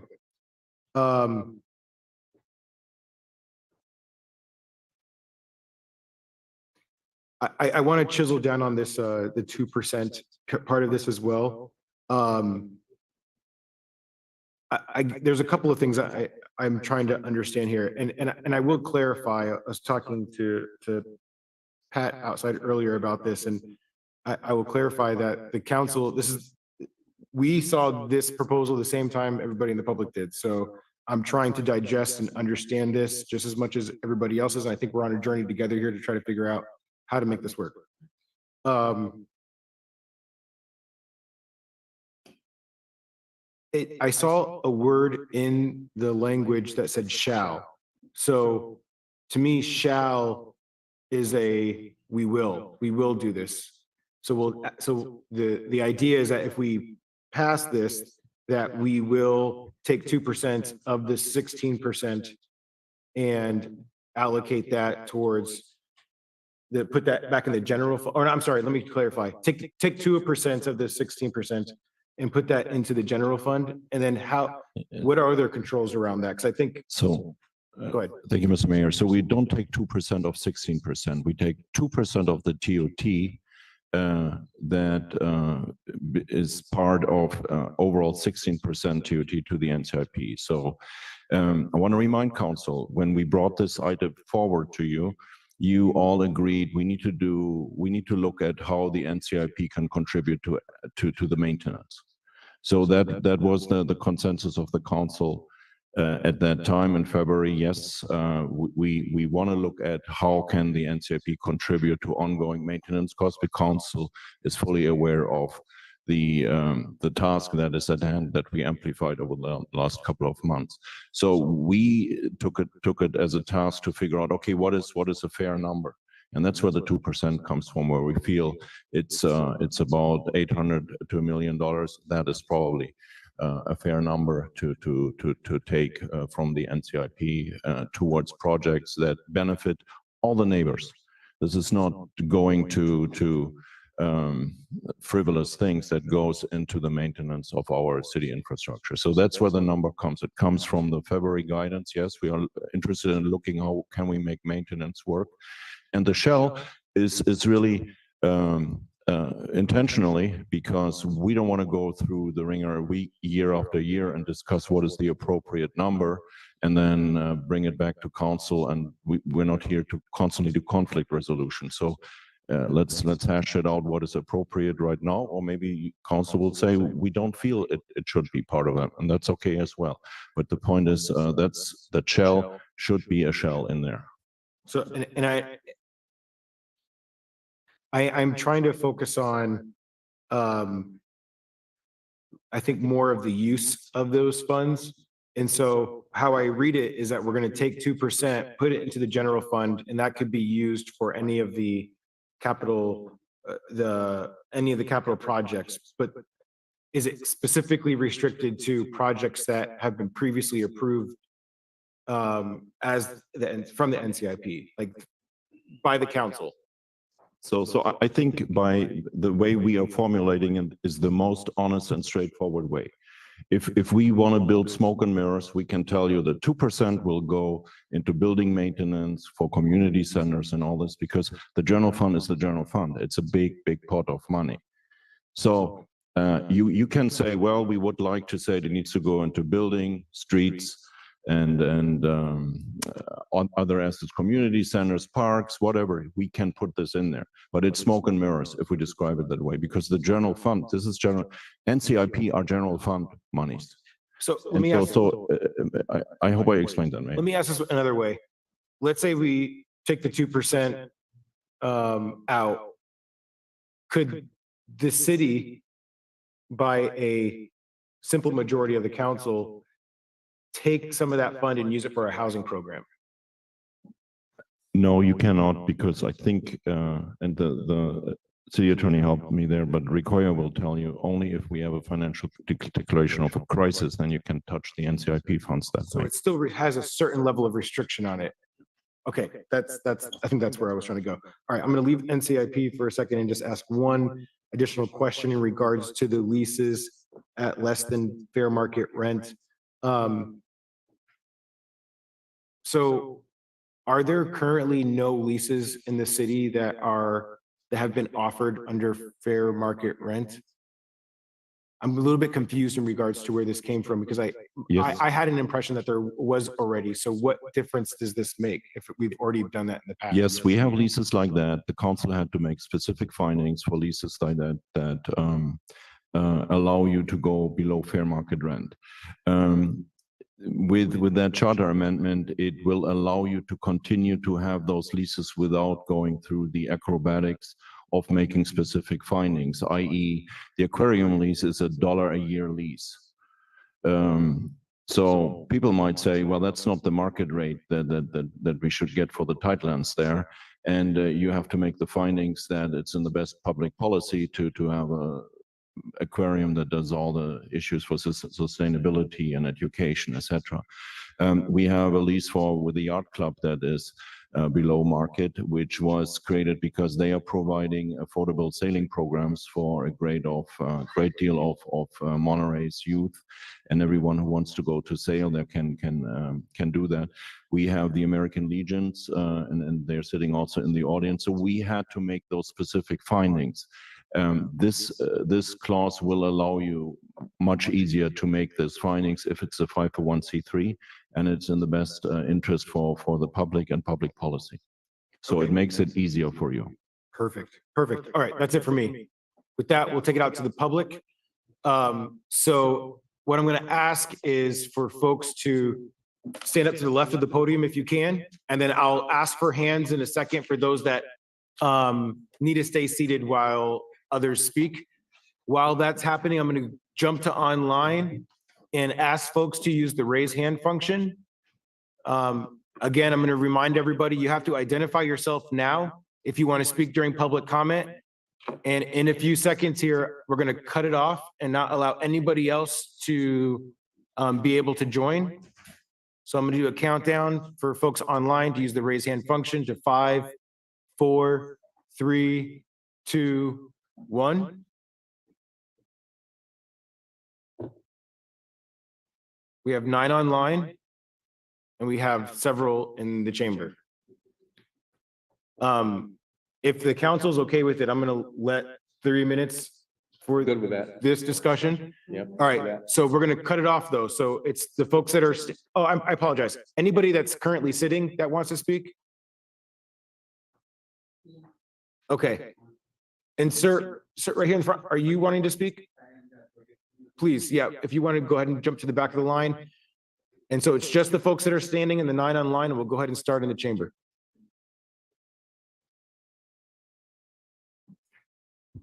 Mr. Mayor, members of the council, I'm the chairman of NCIP, and 3 minutes to discuss about the future of NCIP is a bit limiting, especially for the chair of the commission. Back in February, one of your directions was not to change the funding makeup and percentages of the NCIP, yet tonight we have that. Also in February, you asked to be collaborative with NCIP to meet and go and discuss and see how you might be able to work out things related to maintenance. That never happened. We've had well over 4 meetings. And in fact, I had a meeting with the city manager last week to talk NCIP things, and there was not a whisper about this being on the agenda tonight. So it's been, someone said earlier about collaboration versus dictating. This is dictating. Maintenance is a red herring. Well over 50% of projects NCIP does are maintenance projects. We replace play equipment in a park. We're maintaining that park. Also, a large percentage of what we do are, in effect, capital improvement projects. They're just not in the CIP budget piece like those other funds are either. So to get a true picture of what the city is doing for city facilities and all the rest, you don't have that true picture. And that chart that compares NCIP funds versus CIP funds is completely wrong, because first of all, it's showing one-time funds in 2025, and it's showing money going to CIP in the middle of the pandemic when it was all taken by the council. It was also showing it as coming to the NCIP during financial crisis when a chunk of it went to the city at that point through the 4/5 vote. So it's not a completely accurate thing. This idea that we're going to take 2% of NCIP, which totally changes the will of the voters, which was have the voters decide where it is to go into maintenance. It doesn't go into maintenance, it goes in the general fund. And as the city manager said, it's going to be whatever way possible to be doing it, but it's not a maintenance fund. 50,000 as a threshold means, okay, I have a 45-foot stretch of sidewalk to do.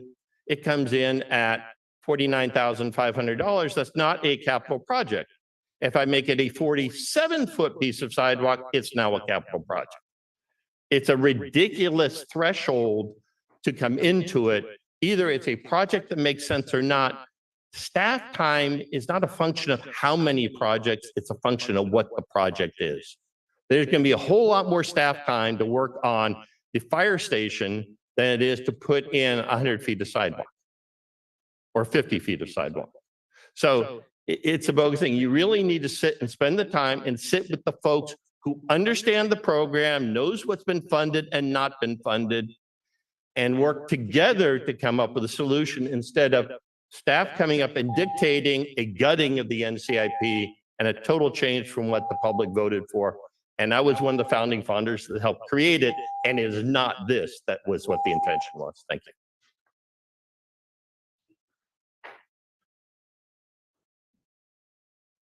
Mayor, City Council members, I'm Pat Benza on the board of the Monterey Vista Neighborhood Association. Our president, Jean Rash, is in rural Maine this evening, and we didn't want to take the chance that her call would not come through. So I am delivering the approved message from the MVNA board. That is, motion for MVNA to oppose this ballot initiative as written, to change the charter and to actively campaign against it. And it was a unanimous motion of 9 votes with 1 abstention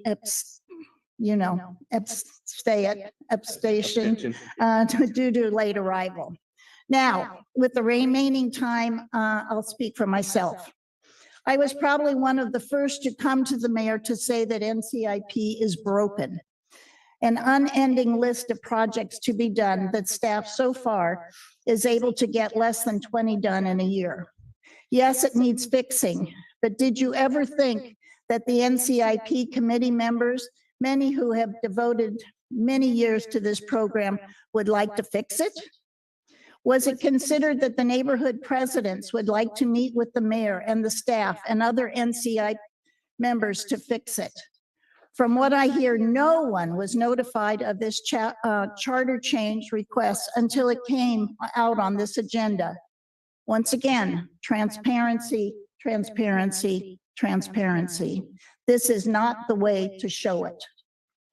Putting an item last on the agenda for the afternoon session looks very suspicious as trying to get it passed with little controversy. Now it is in the evening session, but done with no one else knowing about it. Please back up. Form a working group with NCIP and the neighborhoods and show good faith that we need changes made to NCIP that are good for all the residents and not just a money grab by the city staff. Thank you.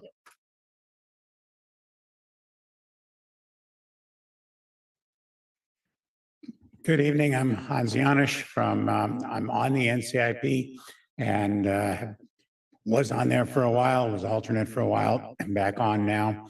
And it's been a great program. And although I understand the difficulties the cities is having and raising and balancing their budget, I think at our board meeting last night, the voices came out loud and clear that the way it's currently written, it is seems like it's a slippery slope to go to take NCIP money and use it for just regular operation of the city. And a lot of residents are really, really opposed to that. NCIP has a purpose to allow neighbors to bring forward or to allow residents to bring forward projects that really benefit the residents, and the program should stay at that. So a number of things as written are also unclear. I think last night we all assumed the that the 2% was 2% of the all of NCIP funds. Tonight, we learned, no, it's 12% of NCIP funds, not 2%. So I think also the $50,000 limit is kind of an odd. I mean, a neighborhood wants a $5,000 entry sign. Now they're going to have to add bricks and flashing lights and everything just to get it to 50,000 to be a project. Is that something we really want? So I encourage the council to take a step back, not push this timeline through. If it takes to the next election, let it take to the next election. But like Pat said, let's form a working group have a couple of working meetings with the NCIP committee, and really, NCIP is willing to work with the city. Definitely. Let's work together and find out a way to move forward that benefits the city, that keeps NCIP going, and allows the support of residents so that when a charter amendment does come up to vote, that it has a chance of passing. Thank you.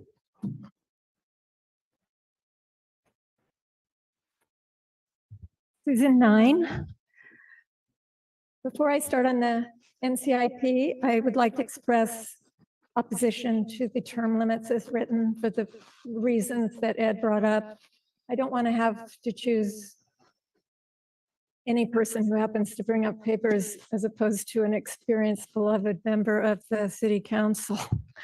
That's just poorly thought out. As far as NCIP, back in 2020, I was serving as MBNA president when a neighborhood president's meeting was called by the city manager and Mayor Clyde. The purpose of that meeting was to share the city's intention to move forward with Measure Y, the hotel tax measure. That if passed would increase the TOT tax from 10 to 12%, resulting in a large infusion of a great deal of additional revenue for the city, with an additional 16% of it going to the entitlement to NCIP as per our current charter. But the city had a problem. A special tax measure increase initiated by the council imposes a 2/3 passage requirement, and the city is legally barred from campaign funding or using city resources of any kind to ensure passage. We were asked to support that measure and get it passed. This is the document the city created explaining the measure to us and the public, still posted on its website, that summarize the benefits to the voters: 84% to use at city's discretion, 16% dedicated to the community and neighborhood improvement project with requiring ultimate city council approval. These are not frivolous projects. As an example, NCIP funds most of the city's open space fire fuel reduction and mitigation. It's currently poised to possibly fund necessary fire station maintenance and improvements. It funds neighborhood park improvements and other recreational costs. This grassroots program is extremely popular and innovative. This fund was incorporated into the measure's language and was a significant factor to help overcome the expected resistance and opposition from the local hotel and hospitality industry. The neighborhoods got on board, some endorsing the measure, and it worked. We committed to campaigning for the measure, wrote letters to the editor, educated the public on pass-through hotel tax costs, which costs residents nothing, showed the public how they would directly benefit from the increased funding. And the measure stated providing 2.8 to 5.6 million annually, effective until repealed by the voters.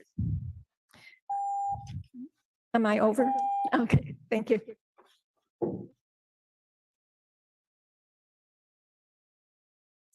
Marta Krafchek. Good evening, Mayor Williamson and council members. I find the city's Charter Amendment 3 troubling at best. Mayor Williamson campaigned on transparency, yet there is nothing transparent about introducing the Charter Amendment. No attempt was made by the city to reach out to the neighborhood association presidents or NCIP representatives or encourage any public engagement. In fact, the city canceled the scheduled neighborhood presidents meeting only a week ago, when these proposed amendment changes could have been shared, as certainly you were all aware of them. In 2020, Monterey voters supported city-sponsored Measure Y. Much of that support came from neighborhood associations, promoting passage as it would increase funding available for NCIP projects.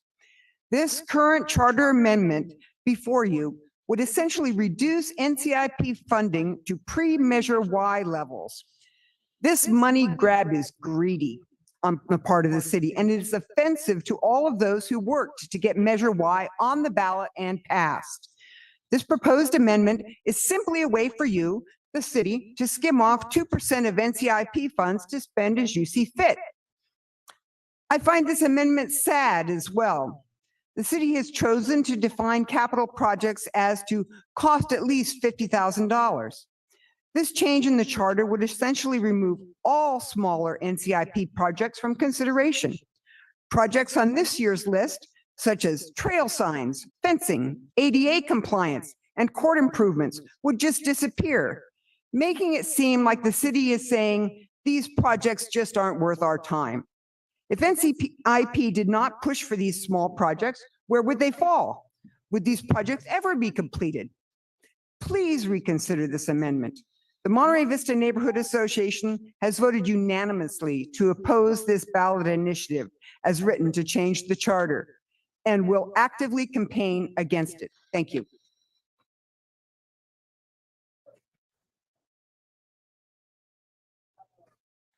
Good evening. I'm Jeannie Ferrara, Monterey Vista Neighborhood Association.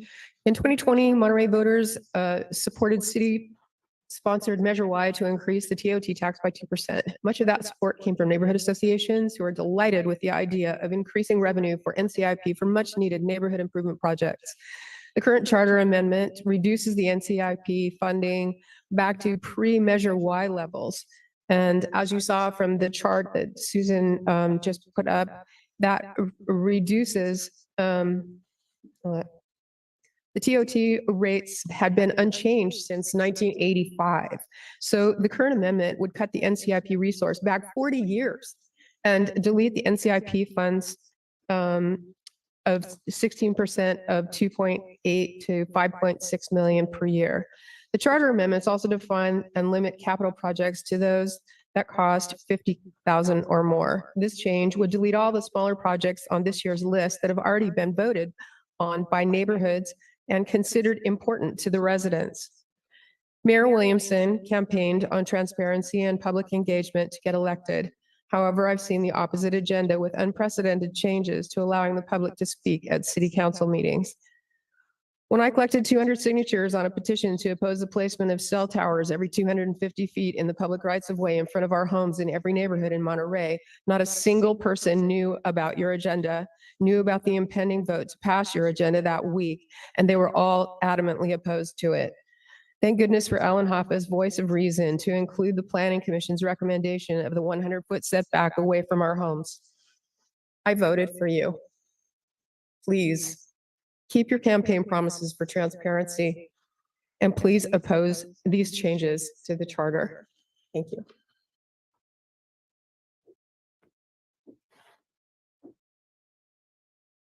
Good evening, Mayor Williamson, members of the City Council, staff. Thank you for the opportunity tonight to speak to you about this issue. My name is Eric Von Ferrick. I'm the second vice commander of American Legion Post 41 here in Monterey. I'm also a local attorney, an 8-year Army vet, and the Intel Corps, and a 2-time graduate of the Defense Language Institute. I'd like to recognize some of the members behind me and also online. Commander Lonnie Dixon, Judge Advocate Shane Strong, who's online, who's also an attorney and a DLI grad, Member at Large Mark Lefebvre, First Commander Tom Klotz, and Chaplain Ray Brock.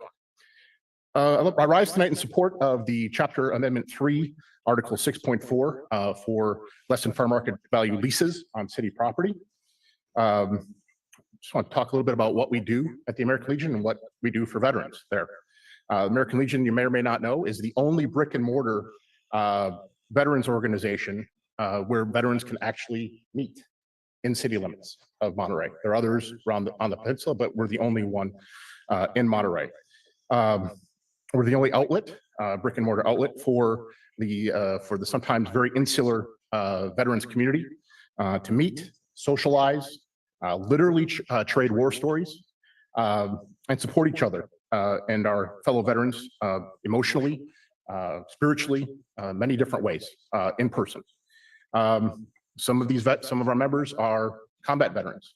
Some others are soldiers, service members that are returning from war.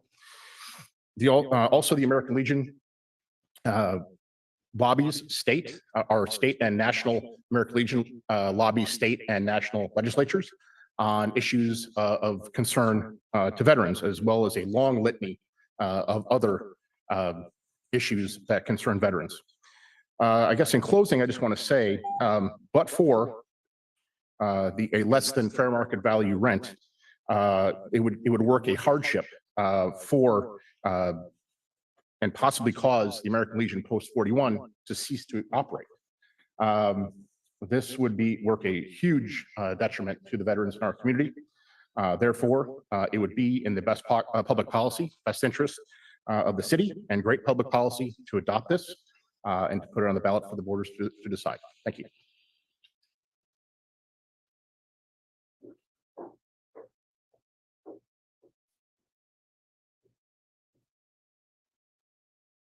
Am I coming through clear? Respectable Mayor and Council members, my name is Harish Joshi. I am the current Chair of the Board of Library Trustees. And I'm here to express my concern about the proposed revisions in Charter Amendment Number 1 in the staff's agenda report regarding the board's authority to appoint employees in the library. The library board has not had an opportunity to discuss this issue, so I'm here speaking as an individual today. Under Section 7.1 of the current city charter, the library board, an administrative body, has for many decades had the authority to appoint and remove library director and other library personnel. The proposed amendment to Section 7.1C, seen on page 256, strips the board of this authority, thus removing the library's status as an autonomous body and subjecting it to external influences. It would therefore be appropriate to reject the proposed amendment. A written public comment to the city clerk on this issue was submitted by Marsha Morrow and Jim Thompson. Marsha Morrow is a current colleague of mine on the board. Jim Thompson is a former colleague. The city council should have it as part of the written comments on the agenda item. These comments include recommended revisions to the city charter, which should clarify the authority to appoint and remove library employees in a manner consistent with the long-term history of the library as an autonomous body and the administrative board of trustees. I strongly support their recommendations over those in the staff's agenda report. Thank you for considering these recommendations, and thank you for listening. Any questions?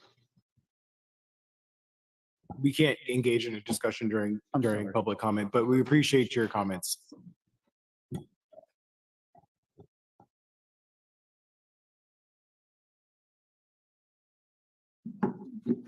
So my name is Shanaria Bona. I'm a resident in New Monterey, as well as the New Monterey NCIP rep. I was thinking about what to say here today against any charter changes of NCIP.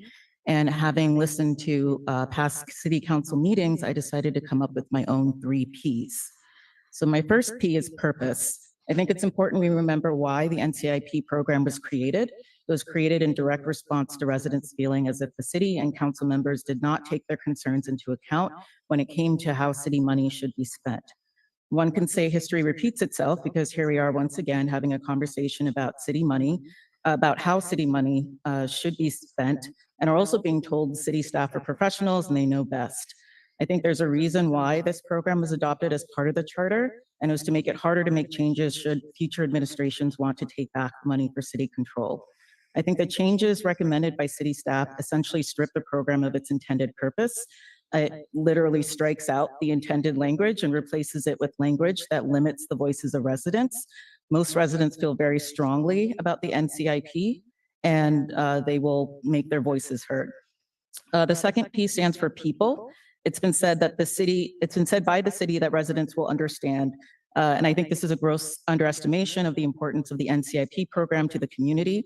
Residents should be able to ask questions and not blindly accept one-sided information presented to the council by staff. They shouldn't be told that there shouldn't be any discussion of city-submitted projects or that it's an unnecessary extra bureaucratic step to follow the policies and procedures that the city came up with as it relates to the NCIP program. And it's just incredibly disappointing to hear. Rather than having a collaborative approach, what I'm hearing is we, the city, will do whatever we want, regardless of how NCIP votes and regardless of what residents want. I want you to know people are watching and residents' voices will not be stifled in the upcoming elections. The third P stands for pragmatism. At no point during the council discussions related to NCIP have there been any effort to communicate or collaborate with the NCIP committee. No meetings have been scheduled, no listening sessions or surveys have been sent out to the public. When it comes to a discussion about changing the charter, there needs to be a much larger discussion and not limited to 2 or 3 minutes per person at a 4 p.m., now 7 p.m. council meeting. I don't think that's sufficient effort on behalf of the city to vet this recommendation. There are lots of opportunities to collaborate and collectively come up with a reasonable solution that doesn't have the optics of the city being heavy-handed, non-transparent, and dishonest. The city may have a spending problem, but it also has a communication problem. And it needs to do better at working with the community and taking accountability rather than deflecting, creating false narratives, and stifling criticism. There's also been some talk that committee members are being removed because they disagree with the city.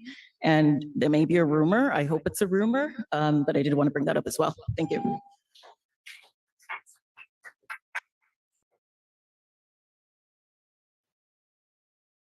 Karen Brown. I live in New Monterey. And I did want to speak to this issue about the NCIP. I've been proud of Monterey for NCIP because it is such a democratic thing. It is where we get, the people here get to talk about what's important to them and what they'd like to see us do in government that is better. Of course, another important part of our democracy is the library. Instead, I find at this meeting that we're talking about maintenance. And I do have to say that we know about what part of the city government the city manager was in before he came to his current job. But there are other ways to improve NCIP beyond taking out a portion for the capital maintenance. And that is, there are a lot of ways that it could actually be improved. So let's talk about some of the alternatives. If the problem is with maintenance, then maybe we shouldn't be doing so many capital projects. And in fact, we could be doing service-oriented projects. And at a recent meeting in my neighborhood, I brought that up. People want services, and that would be something that would reduce the maintenance need in the future as we continue, if we just continue to add more capital. Some other changes that I think is we could improve the democratic nature of NCIP. One, to require or compete for how we can make that more democratic, make people know about it. And also, I think there could be one owner and one renter representing each neighborhood association. And the committees could also be used, the small committees could be used to think of how the homeless could be served in their neighborhood, what part of their land it could be set aside, and to find out more about how that could work and what wouldn't work. And I think that that could be a big help in making us all feel that we share that responsibility. I think that if we make these changes instead of the ones that are currently proposed, we will be more democratic and we'll be a better city. Thank you.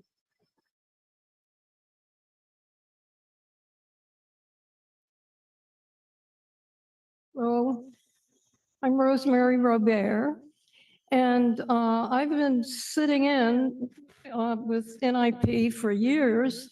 And this current season, I've been helping the alternate for Old Town, which is my neighborhood, as our principal member of NIP has, due to illness, not been available. Enough said about that.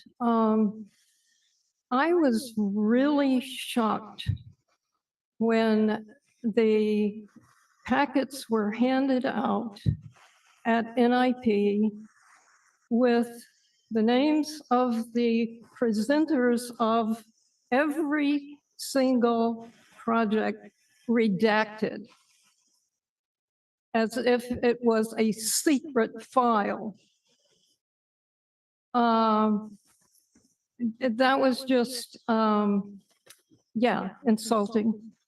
And the other thing is that, well, I read every single word of the packet. And it turns out that there's a spot that says, and this is from a council agenda report from Hans Usler, not Rajana Stera, and Christine Davi. It talks about that on the 12th and 13th, or not on the 12th and 13th, fire stations 12 and 13 need an extreme amount of work. They are in bad shape. And Hilltop Center is in bad shape. Okay? These are municipal buildings in a residential neighborhood. But it states that these projects were put up for NIP by the council. So one way to see through the black ink. The other thing is just that many times in your proposal, resident was crossed out.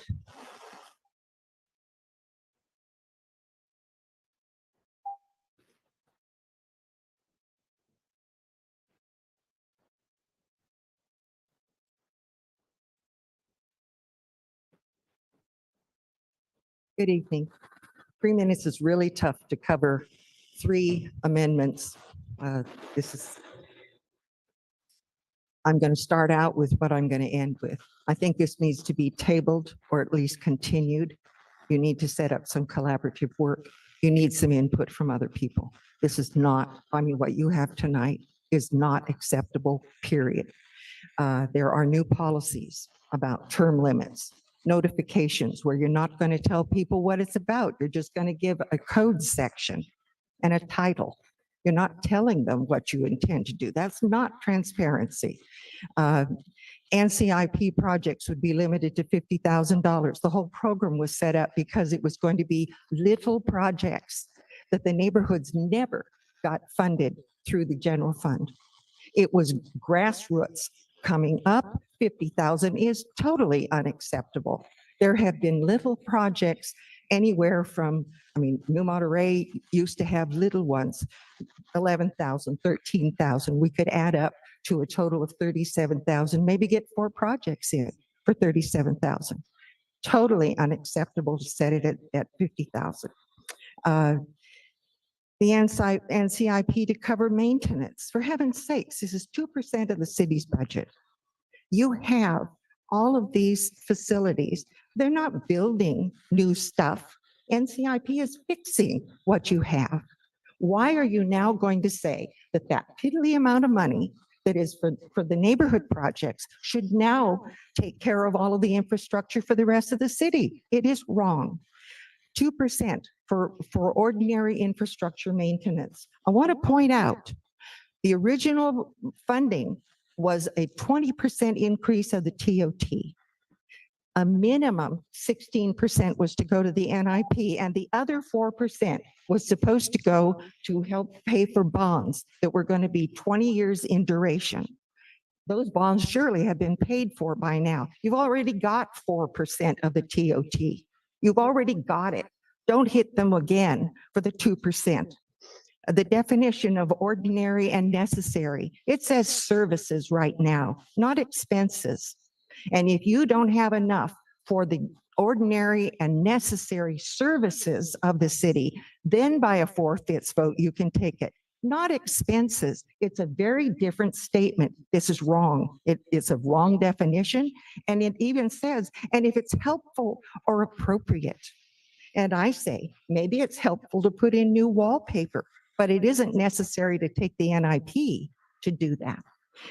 NCIP is a unique program, no comparison with any other city. You cannot possibly say that the work that's being done by this program can be compared to anybody else in the world. And I've actually worked with people from out of the state about this program.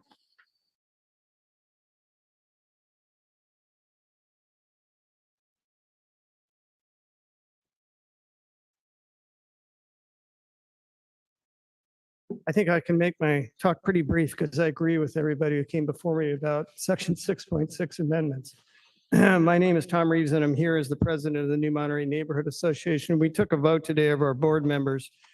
11 of us, one of them is not available, but the 10 of us who voted unanimously agreed with this position. We oppose the amendments as written and want to see an open and transparent discussion using a format such as a workshop. So that's a repeat of what you've heard already tonight. I think many of us feel that this is just kind of being ramrodded through, and that's not right for the NIP process. I want to talk a little bit about maintenance. I don't see my exhibit on the screen, but I've handed out to you a list of 293 projects that I went through that address essential maintenance, public health, and public safety. I really take offense to this narrative that's being propagated that the NIP is just planting pansies in right-of-ways, and then it's up to the poor general fund to have to water and maintain the pansies. That's not right at all. That's a completely erroneous picture of what's going on. The NIP has paid for so many maintenance projects. It's laughable. When I was the NIP staff person, I don't know how many times we went through this discussion. Well, that's maintenance. Well, that's maintenance. And in the end, they would always tend to agree, okay, we'll fund it. So, I mean, now the NCIP is actually funding the renewal of past NIP projects. You'll see a lot of those now where they're coming through and rebuilding paths, they're rebuilding playground equipment. So I just like to emphasize that that's a completely erroneous picture that's being drawn. And actually, I'd be interested to see how many dollars worth of liability issues, maintenance issues has the NIP reduced? Because I bet you it far exceeds the liability imposed on the general fund to maintain the ones that it does have to maintain. Sports Center, it built the EOC. I mean, it's laughable. It goes on and on and on with the NCIP has funded throughout the years. And I'm proud to defend them. I was proud to work for them. I think they're a good group of people. And I agree that I think the representatives to the committee, you need to work with them. And when it comes time for a renewal of membership, you need to work through the neighborhood associations. We had a bad period in New Monterey where our representative was eliminated. We got somebody just kind of pushed onto us who wasn't even familiar with the neighborhood and didn't even attend any of our meetings. And fortunately, that person left. And now we have Shaneri, and she is absolutely wonderful. So that's the sunny side of this story. But you should be careful over that. Thank you. Now you guys know how we felt sitting up there as NCIP when we had to listen to 36 people talk to us about pickleball. You can go back on the old films and stuff and you can see it. Okay, in a home, there's a family and there's members. And when somebody in the home as an individual or the family has a crisis, they come together at the kitchen table, not the dining room table. They come together at the kitchen table and they talk it out and they work it out. So it's the best for the individual, whatever that person needs, and it's the best for the family in the crisis. This railroad job we're getting right now, and I hope because all of us got up and talked and whatever we did our antics and made you laugh or did our thing, I hope that it doesn't come into picture of a decision whether we get that letter on the 18th of June to go back to be able to represent our neighborhoods. The transparency is not here. You have disrespected NCIP. You have disrespected the neighborhood. You've disrespected the citizens of the city of Monterey. It's election year, guys, no matter what you're running for or not running for, because there's a lot of people that go out and vote. And I'll tell you, of all the times I've gotten here and talked, this is my first time since 2010 I've ever been upset. Usually I tell you a lot of stories and I have ways of solving things. And I want to sit down with every single one of you with NCIP, not the way I got interviewed with one person, and he was very charming, by the way. But I want to sit down as do my fellow members, and we want to talk this out and work it out so NCIP can do what we're supposed to do. TOT can help us and the city, and we can start getting the maintenance done that the city hasn't done for years. Thank you. And I won't be upset tomorrow.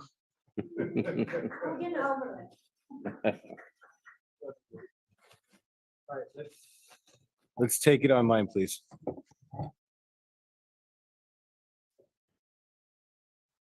A last name, Pinteritz. You should be able to unmute. Hi, thank you. Adam Pinteritz, speaking for myself tonight. And I'm not going to belabor anything. I think it's abundantly clear that we need to be listening to our volunteers at the NCIPs. We really need to be taking advantage of their wisdom and expertise, because some of them have been serving in this fully volunteer position without a stipend for longer than some of the people have been on the city council.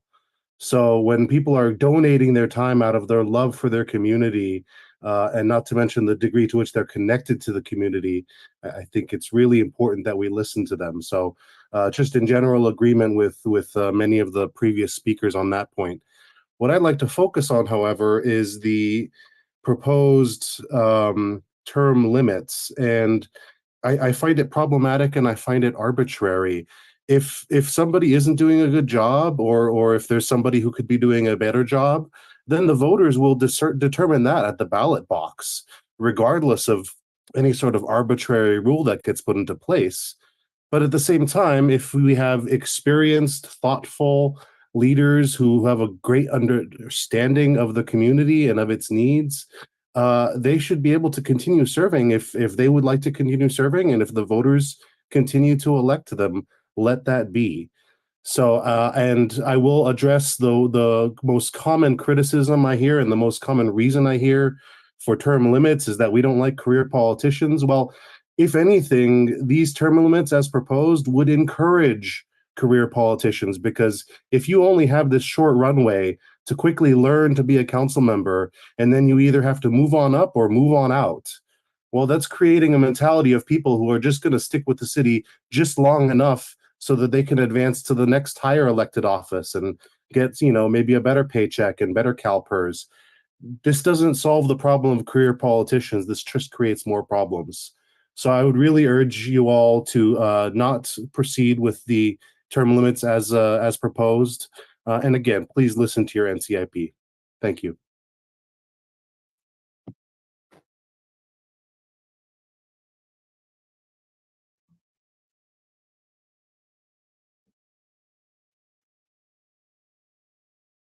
A last name Strong, you should be able to unmute. Yes, sir. Can you hear me all right? All right. Good evening, everyone. I apologize for appearing through Zoom. However, I'm at a training in New Orleans. So hello from almost 11 o'clock this evening where I'm at.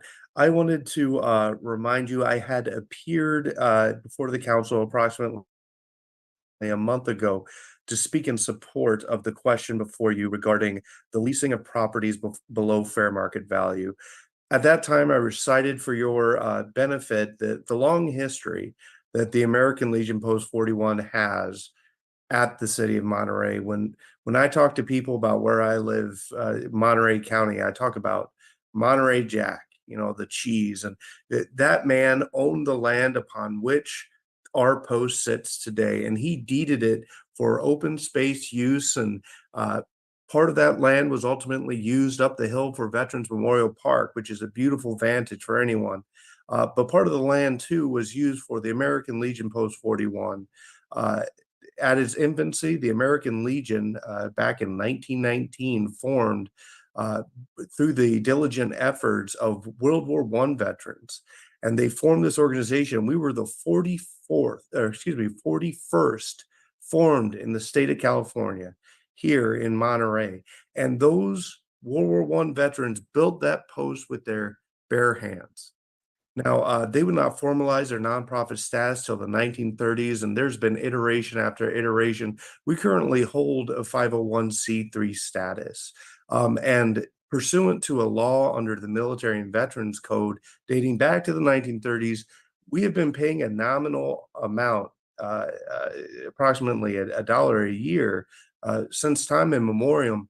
But when this charter amendment happened in the 80s, it's kind of frozen our ability to negotiate an updated lease. And I think, that makes sense. I can understand the city's position there. They need clarification on that point. However, I just want to remind you, and not to put too fine a point on it, but without veterans, there wouldn't be a country. There wouldn't be a state. There wouldn't be a city council. It's on the back of veterans that this country was founded and will be maintained. And so when we look at what's happened over the last several decades at Post 41s, we've had some lean times, and I can guarantee you that if the question of fair market value is introduced into a new iteration of the lease, we won't be around for the next century. So I think that's a very humbling task. One last point, I don't have much time, is I'd like to highlight that I understand the city has over 100 leases approximately, and about 10 are to nonprofit entities. I think that this will streamline your process and also reflect the values of the community to allow nonprofit organizations to perpetuate and exist in perpetuity in the city limits. Thank you so much.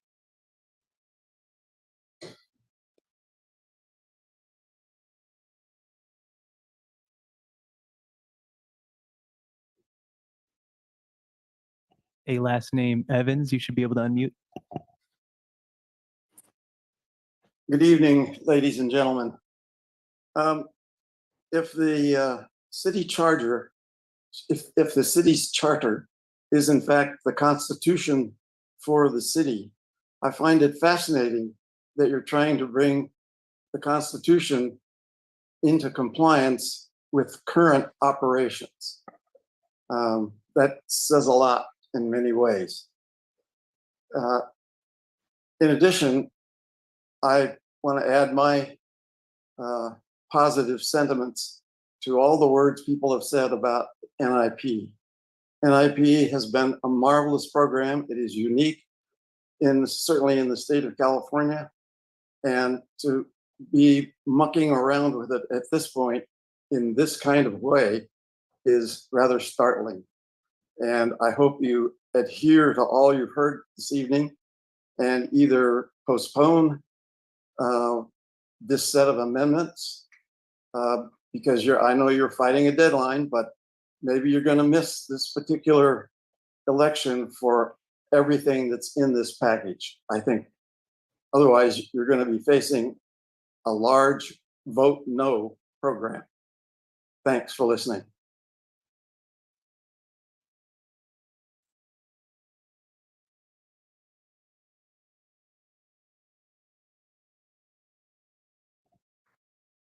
A last name Fields, you should be able to unmute. Awesome. Jamie Fields.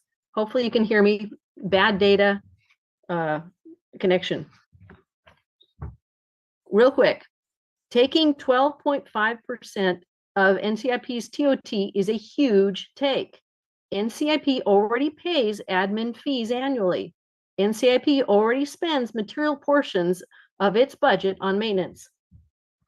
Setting a $50,000 limit is completely out of line with NCIP's founding principles.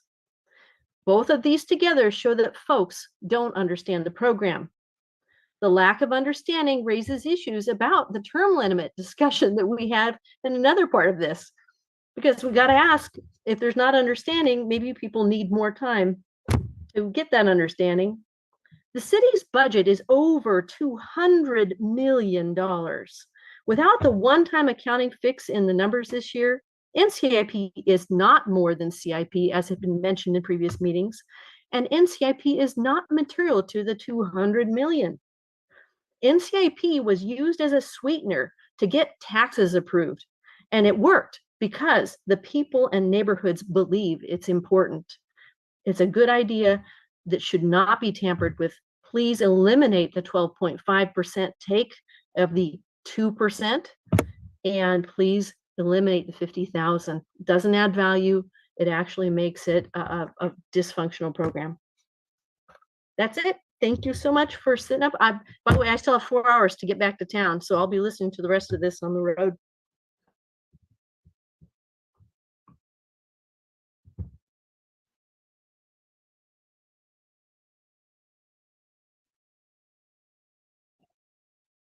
A last name Jennings, you should be able to unmute. Yes, this is Tammy Jennings, and I've been on the NCIP as an alternate for the last few years, and it's been a wonderful experience. And I am so proud to say that I'm part of it, mainly because there isn't a program like this anywhere else. You shouldn't touch it. This is a shining example of what is necessary and needed in this country is community. And the NCIP is community, neighborhoods, families, friends. I put in for the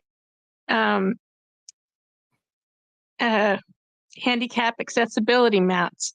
That project was only, I think, 35 or 40,000. It would have never made it into your definition of what an NCIP project should be, the threshold. That is totally wrong. Those little things, those handicap mats are used by thousands of people every week, every day. And the threshold is just wrong. As far as I've heard other projects here about the library, don't touch the library, it's working fine. And the term limits, I agree with everybody else that has said so far. Let the voters determine it. You are going through the motions, but this is wrong. The whole thing is wrong. As far as I can see, this whole evening has been really wrong. Thank you for letting me talk.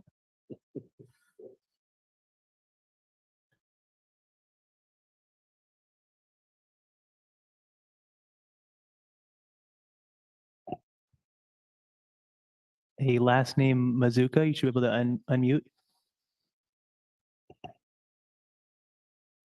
Yeah, so I agree with and appreciate all the speakers before me tonight on this topic, especially regarding the NCIP, which is what I'm going to be speaking to in this charter change.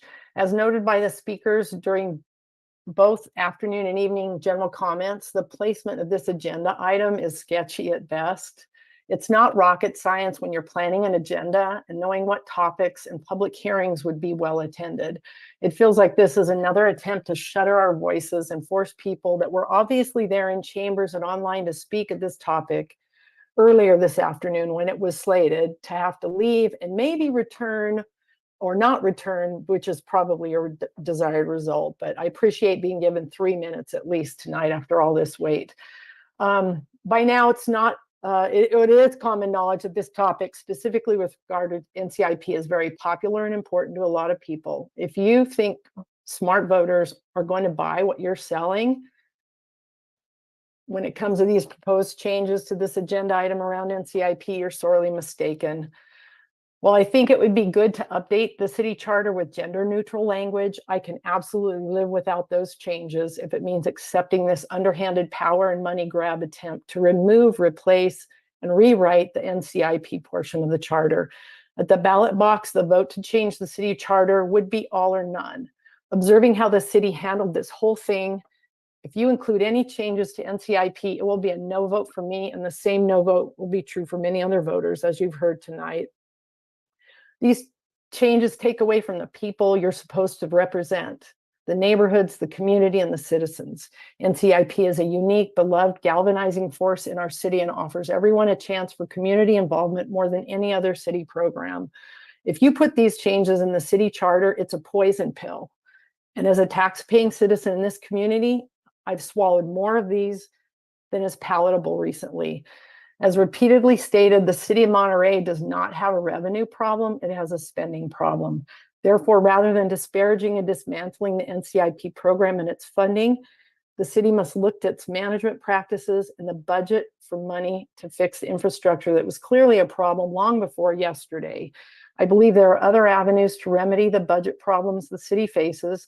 Look to where the city budget could be trimmed, possibly reducing the high salaries at the top, reducing the level of annual increases, rethinking creating 14 new positions, eliminate positions, etc. Review and revisit the fact that the city has recently taken multiple $250,000 chunks of our taxpayer general funds to cover its newly created rental registry and rental assistance programs and staff that are not critical like the infrastructure needs.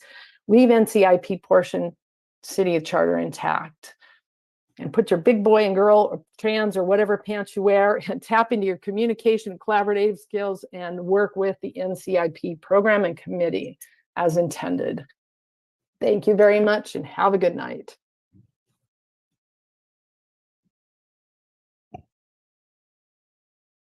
A last name Malkin, you should be able to unmute. Yes, good evening again. I wanted to say a couple of things. I agree with everybody that has spoken tonight that we really need to have a more collaborative approach to this. I do think that we should have meetings with the NCIP reps, with staff and neighborhood presidents. I personally made sure that that tax increase on TOT went through. I worked hard to convince a lot of people. So I have a stake in this also, just because I've put effort into it. I do want to remind everybody though that this is a conversation that's being had. You know, the council did not come out yet and say that this is what they're doing. This is a staff proposal. So attacking the city council as if they've already voted on this or and threatening them with their reelections is way premature and really not appropriate. This is the beginning of a conversation that hopefully will continue, that needs to be had more detail than we've seen so far.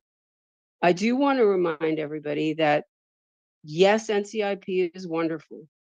We all love it, but we have to accept the fact that things have changed since 1988, and we have to address some other issues that never would have been thought about back then.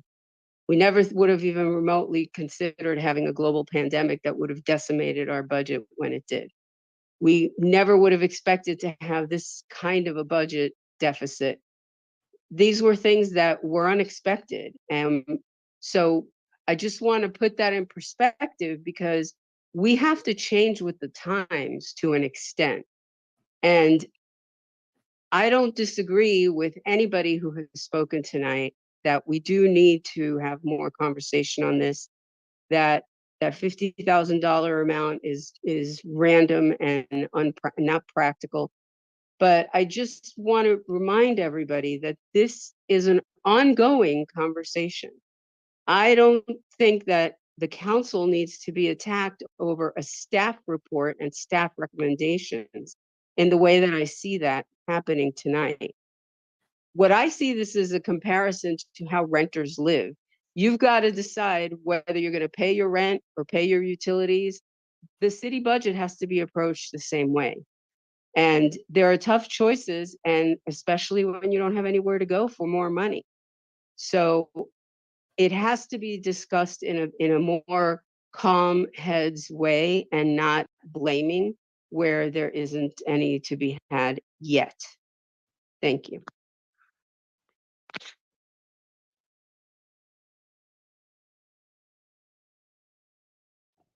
A last name Richello, you should be able to unmute.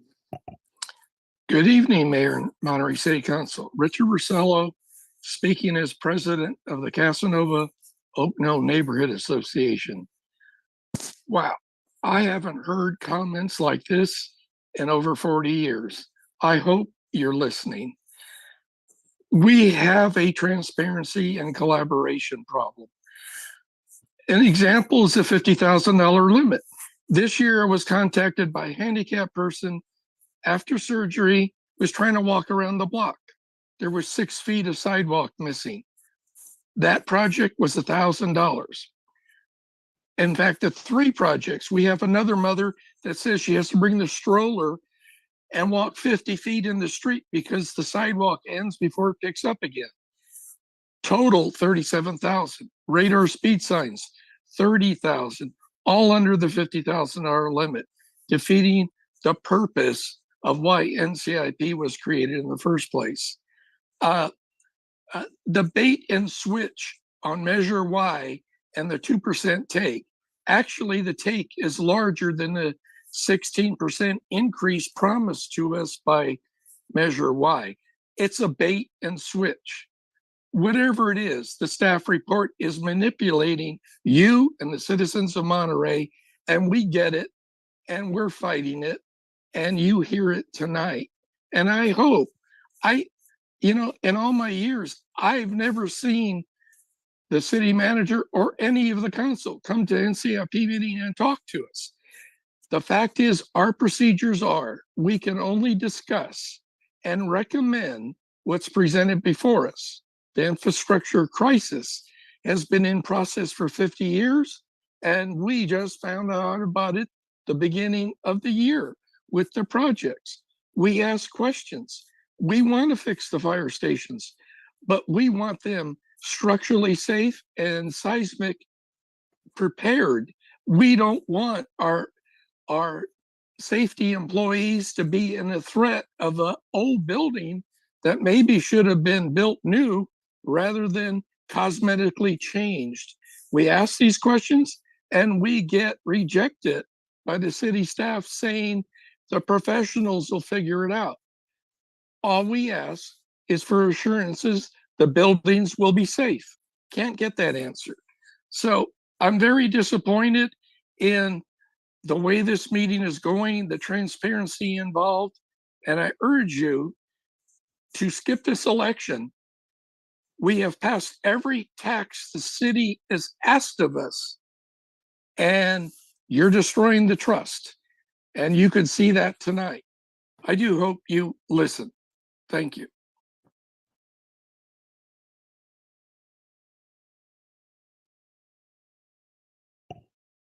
Our last speaker, last name Thompson. You should be able to unmute yourself. Yes, thank you very much, Mayor and City Council. My name is Jim Thompson, and I co-authored a written public comment on this agenda item with Marcia Mora regarding the appointment of library employees. In the interest of time, I won't repeat all the points mentioned in that letter, but I did want to highlight 2 issues. First, wanted to highlight that the current authority in the city code personnel ordinance in section 25-1.06 states that basically that the city manager, city attorney, and library director have primary responsibility for appointment and removal of officers and employees within their respective departments as established in the city charter. Just those three: city manager, city attorney, and library director. It doesn't mention all the other department heads that report to the city manager. And so that's closely related to my second point, which is, as the council members know, all of the department heads report to the city manager except for two: the city attorney, who is appointed by the city council, and the library director, who's appointed by the library board. It therefore makes sense that the city manager would have less authority over the appointment of employees in the city attorney's office and in the library than in the other city departments that do report to the city manager. Therefore, I recommend that the council seriously consider the alternative proposed charter revisions included in our written public comment, or not pursue a charter change regarding the appointment of library employees at all. I don't think the staff recommendations in the agenda report are consistent with a long history of the Monterey Public Library, the first public library in California. Thank you. Okay, we're going to bring it back to the council for deliberation.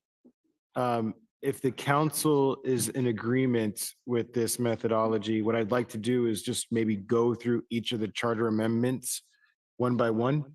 So we can start with number one.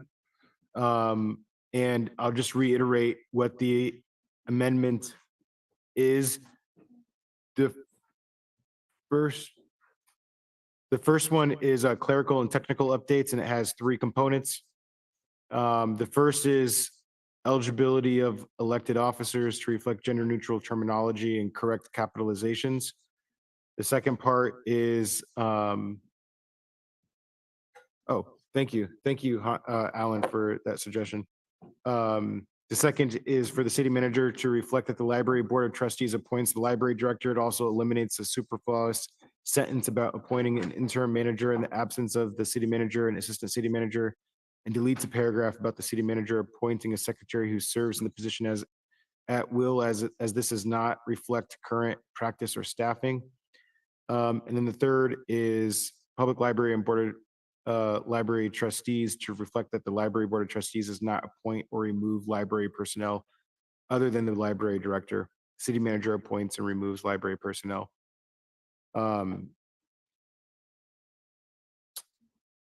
I maybe want to start off by asking a question, because there was some public comment around this. Has there been a circumstance where the library board has ever removed a library personnel, as far as we know? No, not of staff level, no. Beyond a director position, hiring and. Okay. This, I appreciate the feedback given in the public, though this is a little bit reminiscent of conversations that were had with staff from a council perspective, and it being clear that council is responsible for the city manager and city attorney, and the city manager and city attorney are responsible for their staff. We don't have any authority over what they do with their staff. If we have an issue with what they do, then we hold them accountable. And I think the same is the case here. If the library board has an issue with the way that the library director is conducting business and managing their staff, then they need to take action with the library director. So just my initial thoughts.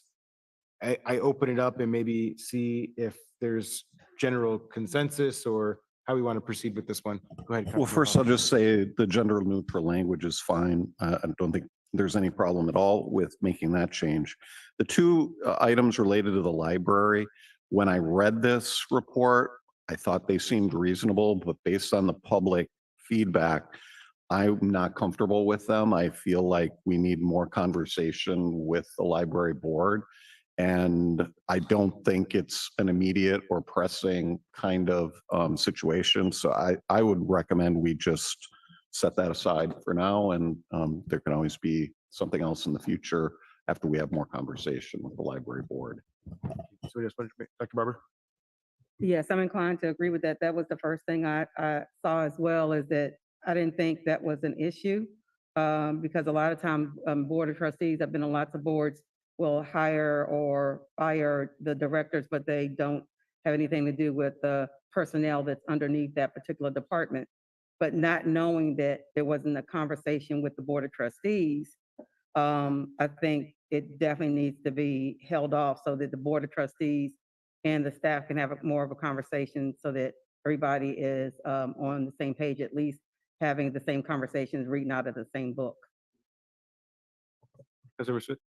Yeah, what I heard was that the board of trustees would like to weigh in on this. I think there is some logic in realigning this at the right time with the right dialogue, because it does seem a little unusual and strange that we don't have the connection of all the other personnel that are in the library that have that chain of HR, city attorney, and it seems like it sets us up for inconsistency across the board with city employees. I think that we need to be in alignment with the processes of making sure in the HR world that we're doing it the same way. But it does require a charter amendment at some point in the future. But I think the opportunity is for us to have that the meeting and the education piece with the board of trustees. And it doesn't seem like it's anything urgent. I don't know if that can be accomplished in time for preparation of a charter amendment, but it seems like it's less important and more important that we honor those that volunteer their time as a trustee and make sure that they know where we're coming from and they know where the city manager is proposing. So I think it's just not a high priority for me right now. A theme that I feel is coming up tonight quite a bit is the point of communication, and I think that applies here as well. Yeah, at first reading, it seemed logical to me, but knowing that folks came out to speak relating to this item as well, I'd be inclined also to just allow more conversation to happen. So Could I just ask that we maybe break it down? Because 2.2, it sounds like everyone's on board with, right? And this is just like a preliminary tally. Charter Amendment number 1. Yeah, I'm sorry, I'm not tracking the numbers. This one here.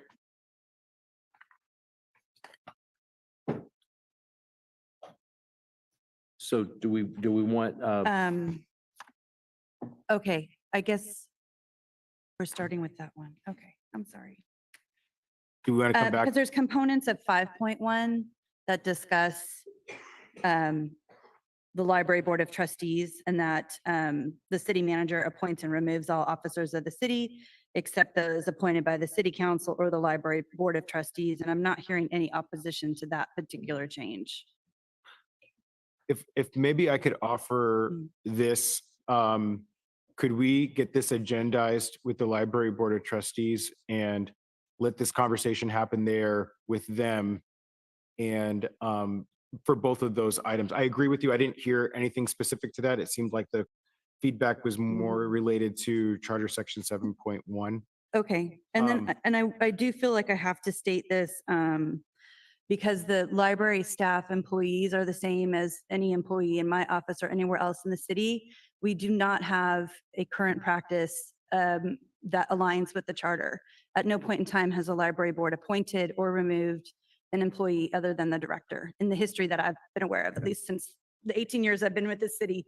So for the sake of conversation, what happens if let's say hypothetically at the June board of trustee meeting that they decide to remove a library employee? How would city it'd be a violation of past practice at that point, because we don't have a history of doing that. And so these are represented employees by bargaining units. The library doesn't have their own independent bargaining unit.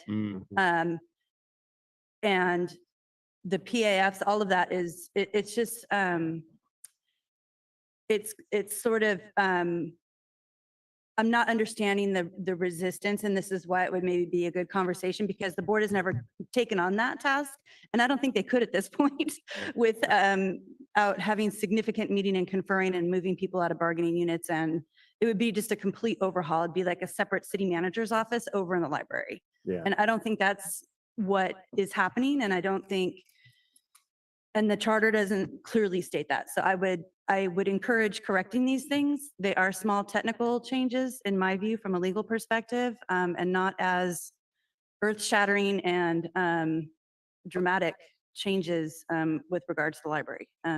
That's my view, and I just feel like I have to state that. And certainly we can have conversations with them, but at the end of the day, to change, to have it be the way the library board wants it to be is a whole nother endeavor. So the next library board trustee meeting is June 27th. So if the council is in agreement, maybe we can see if staff can have that conversation with them there. And if they can come to an agreement and it's something easy for us to say, hey, we're all on the same page, we can maybe have it on the next agenda for this item to be considered by the council. Is that, or can we be in agreement there? That'd be great. Yeah, yeah, and I think clearly it's not that we're going to others in asking.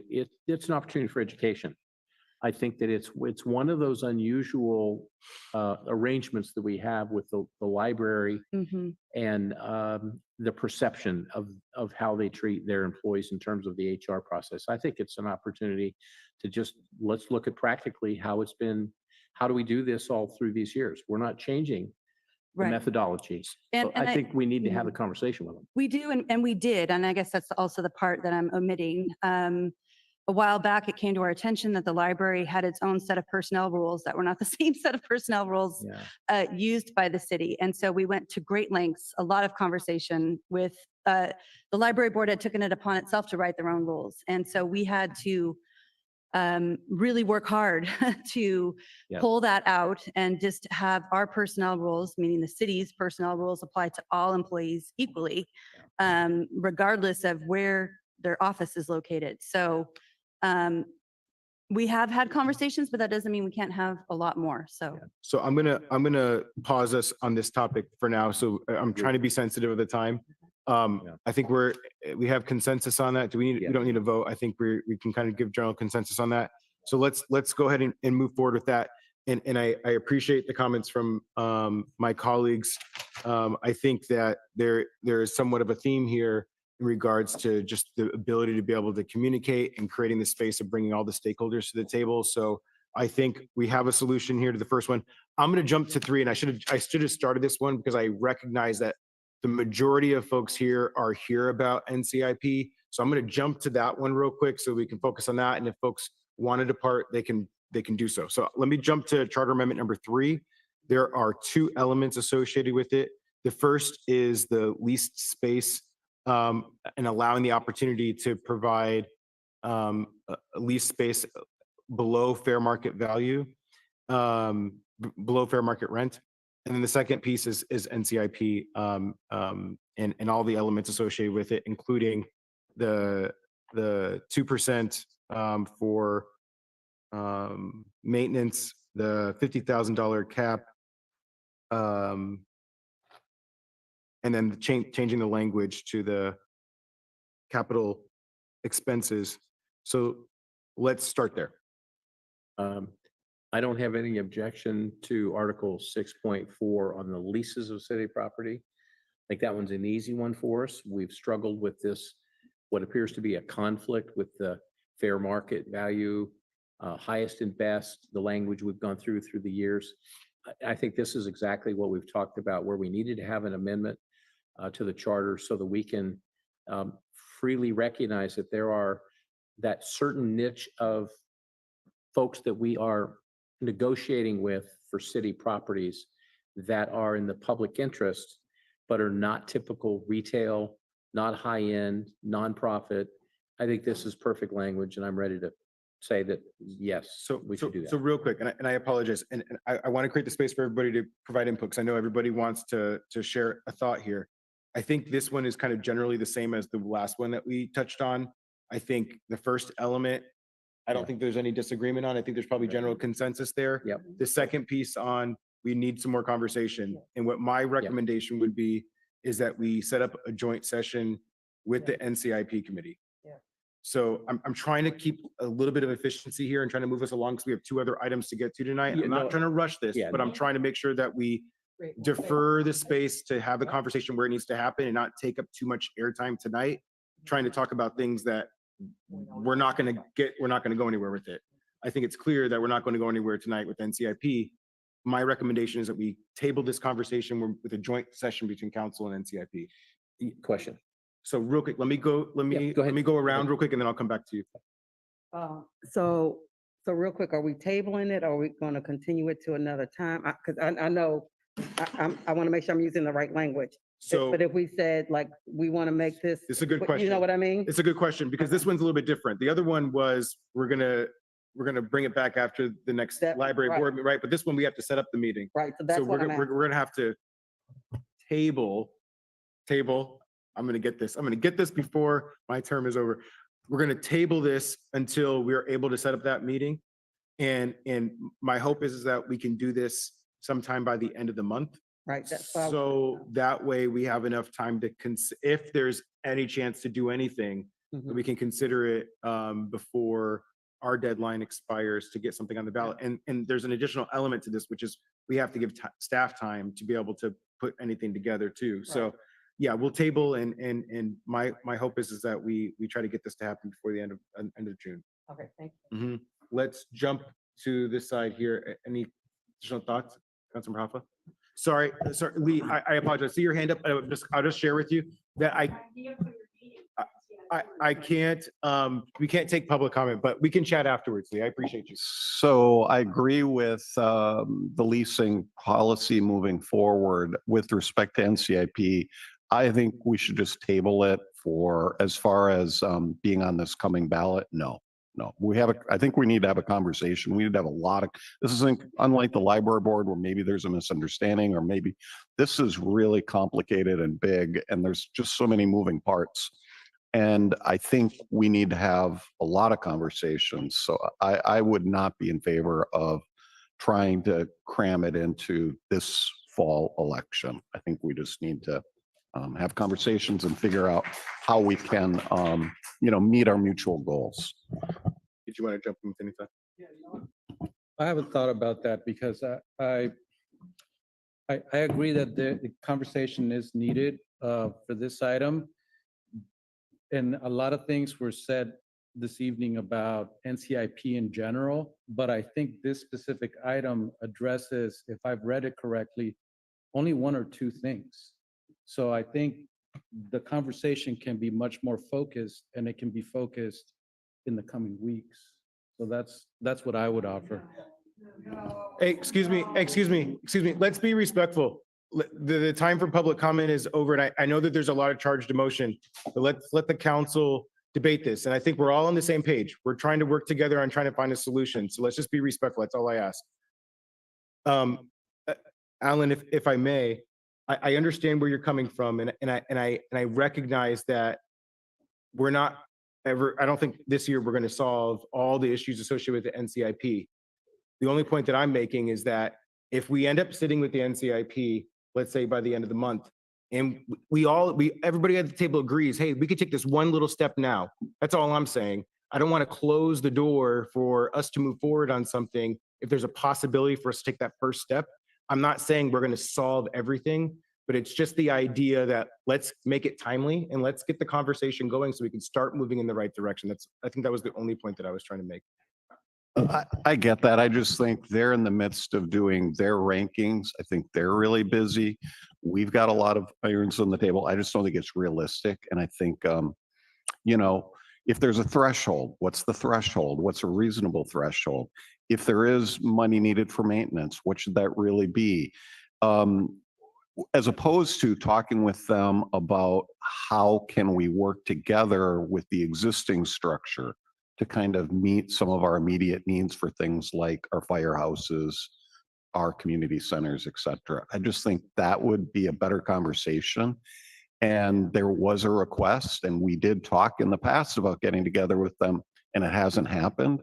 So I just think the idea of kind of cramming a meeting in a really busy month with July 4th coming up as well, I just don't think it's realistic. And I think if you're going to change the charter, that's just a really important and big thing. And it should involve, especially about something where community members have a real big connection, which they do to this program.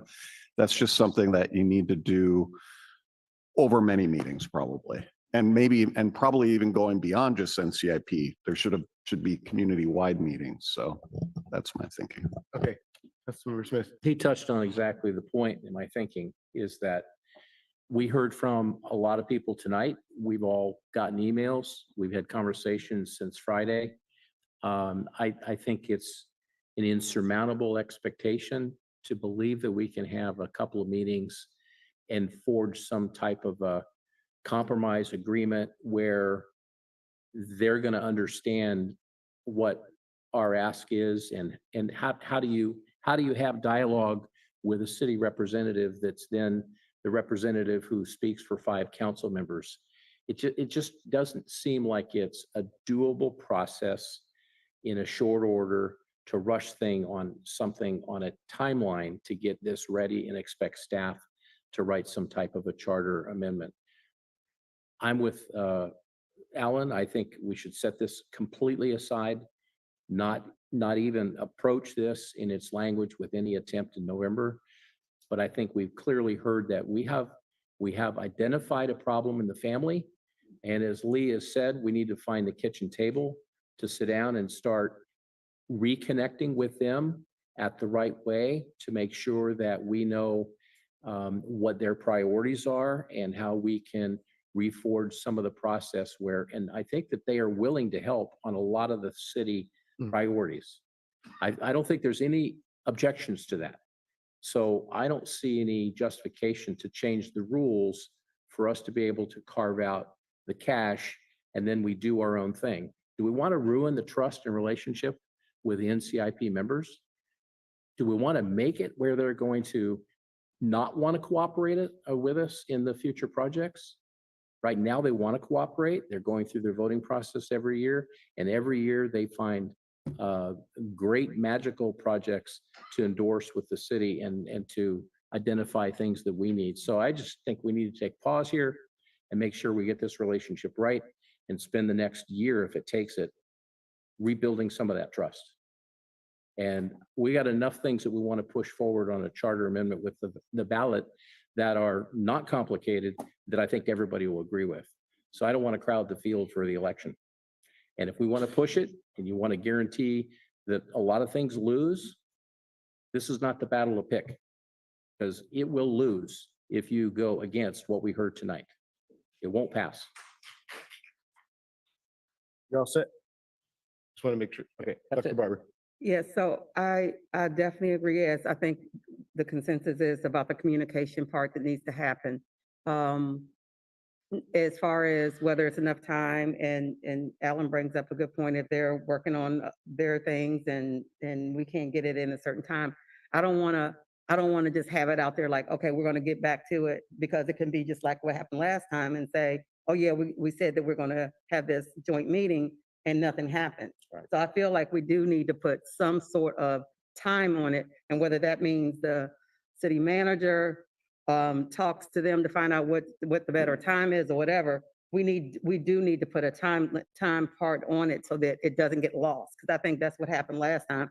Our intention is good of wanting to have it, but then it gets lost because of so many other different things that come up before us.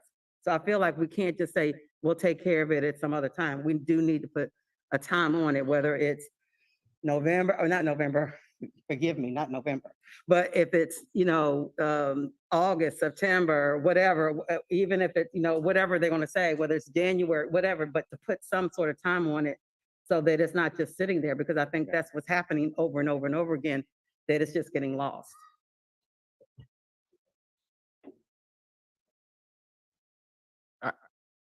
I mean, my opinion is the iron's hot. Like, why would we wait? They're gonna be meeting this week to discuss the the projects and ranking and stacking them. So it's not like they're good. It's not like it's going to take up the entire agenda for the month. If it's such a critical issue, right, as my colleagues are identifying, let's begin the conversation. Let's get it going. I turn to you, Hans. What are your thoughts in regards to trying to get something set up sooner rather than later?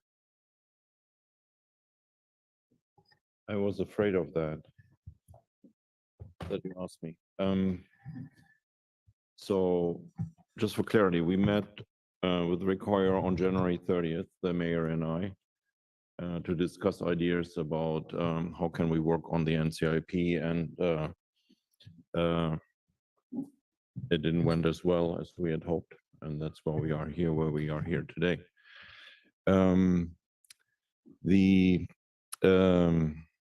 I think having the meeting after voting night, that's what the mayor was recommending. It might be very helpful for us because it shows us right now you're giving the NCIP a lot of credit for the fire stations and the Hilltop Park Center ideas, and we'll see how the votes are actually falling into plane and how they actually fall into the general voting there. It is my sincere hope that those projects get approved without any attached gimmicks by the NCIP. What I mean by that is, yes, we do it, but first you have to do ABC before we do the full amount of that. It doesn't help us to talk about seismic upgrades when the roof is leaking or when the plumbing is not working. So we have to make the right choices there, and I hope the NCIP sends you the right signals. So I think if you have the right signals also, we should meet maybe in July or so and just see where we are with that.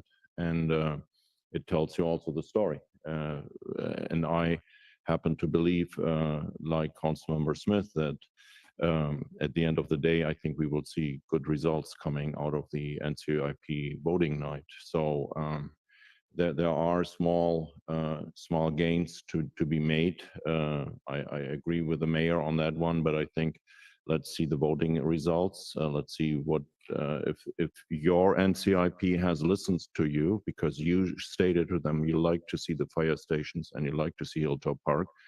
If your NCIP has listened to you, we'll see this loud and clear after voting night, and then we can meet with them. And again, I sense from Councilmember Barber and also from Councilmembers Hoffer and Smith that then we would enter into a dialogue that does not necessarily lead to a charter amendment in November. So that's how I sense right now that the majority is kind of leaning towards to that. So that would be my proposal. Let's meet maybe in July after voting night. We know a lot more then, and we see how the partnership is developing. Sweet. All right. So, but it does seem like we have some consensus on the leases of city property. So I think if we just, it might be appropriate to have staff move forward with that. Maybe let's just actually do a motion on that first part so that we can have staff feel comfortable moving forward with that. Is there a motion on Article 6.4 leases of city property? Is there a second? Second. Any discussion on that one?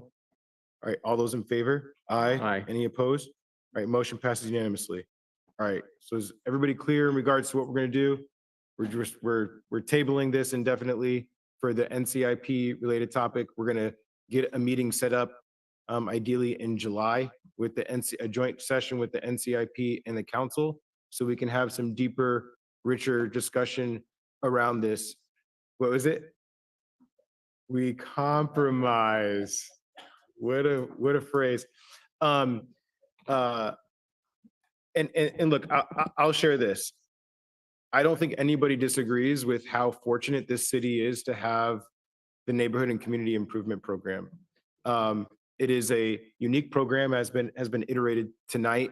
I've heard it ever since I've been involved with the city of Monterey, and to see the wonderful opportunity that we have for folks to get engaged and be involved is spectacular. And because we created this, we have the neighborhood associations, and we have neighborhood associations meeting, ad hoc between the time this agenda came out and tonight in order to give a recommendation on this item. How amazing is that for community members to get together and organize and push for things that they find to be important. I mean, that's what this whole experience is all about. So I look forward to engaging in a deeper, richer conversation with folks. And I just hope that we can all come from a place of recognizing that everybody understands the benefit.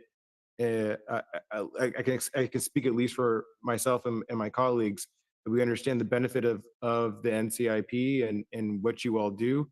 And I just look forward to a fruitful conversation there. So thank you all. All right, we're gonna go back to Charter Amendment number 2, which is terms of office and legislation. So there are 3 elements associated with this.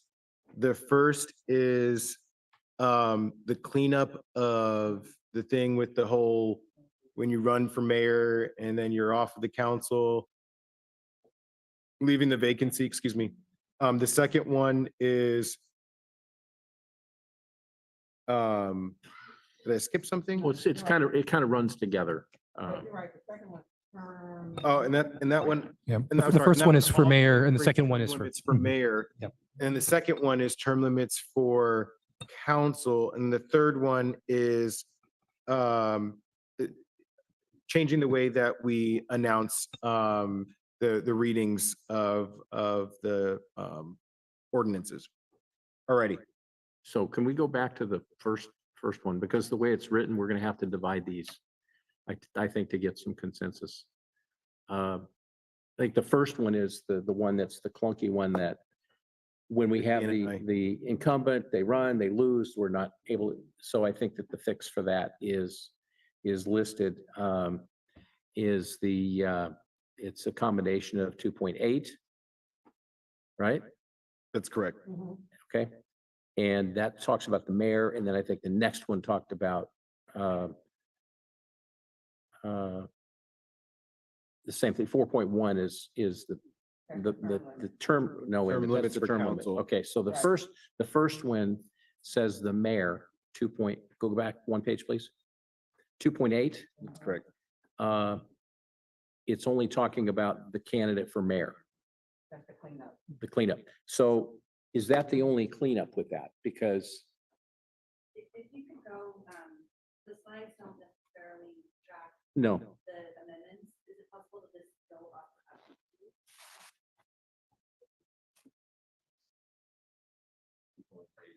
2.8 is the one I believe there's consensus already, and that's just taking care of when there's that's taking care of when there's a vacancy due to someone running for mayor and not being elected. And so that person will remain in that seat until the city council appoints their successor. So you won't have a council that's operating with 3 members. can we get it up there? Yep, I'm pulling it up. Just give me 1 second. No pressure. I'm having a download. Does anybody else file. want to jump in while we're getting that going? Councilmember Hoffa. Here we go. Yeah, I think the fix related to succession of mayor is fine. I would oppose the term limits for mayor or for council.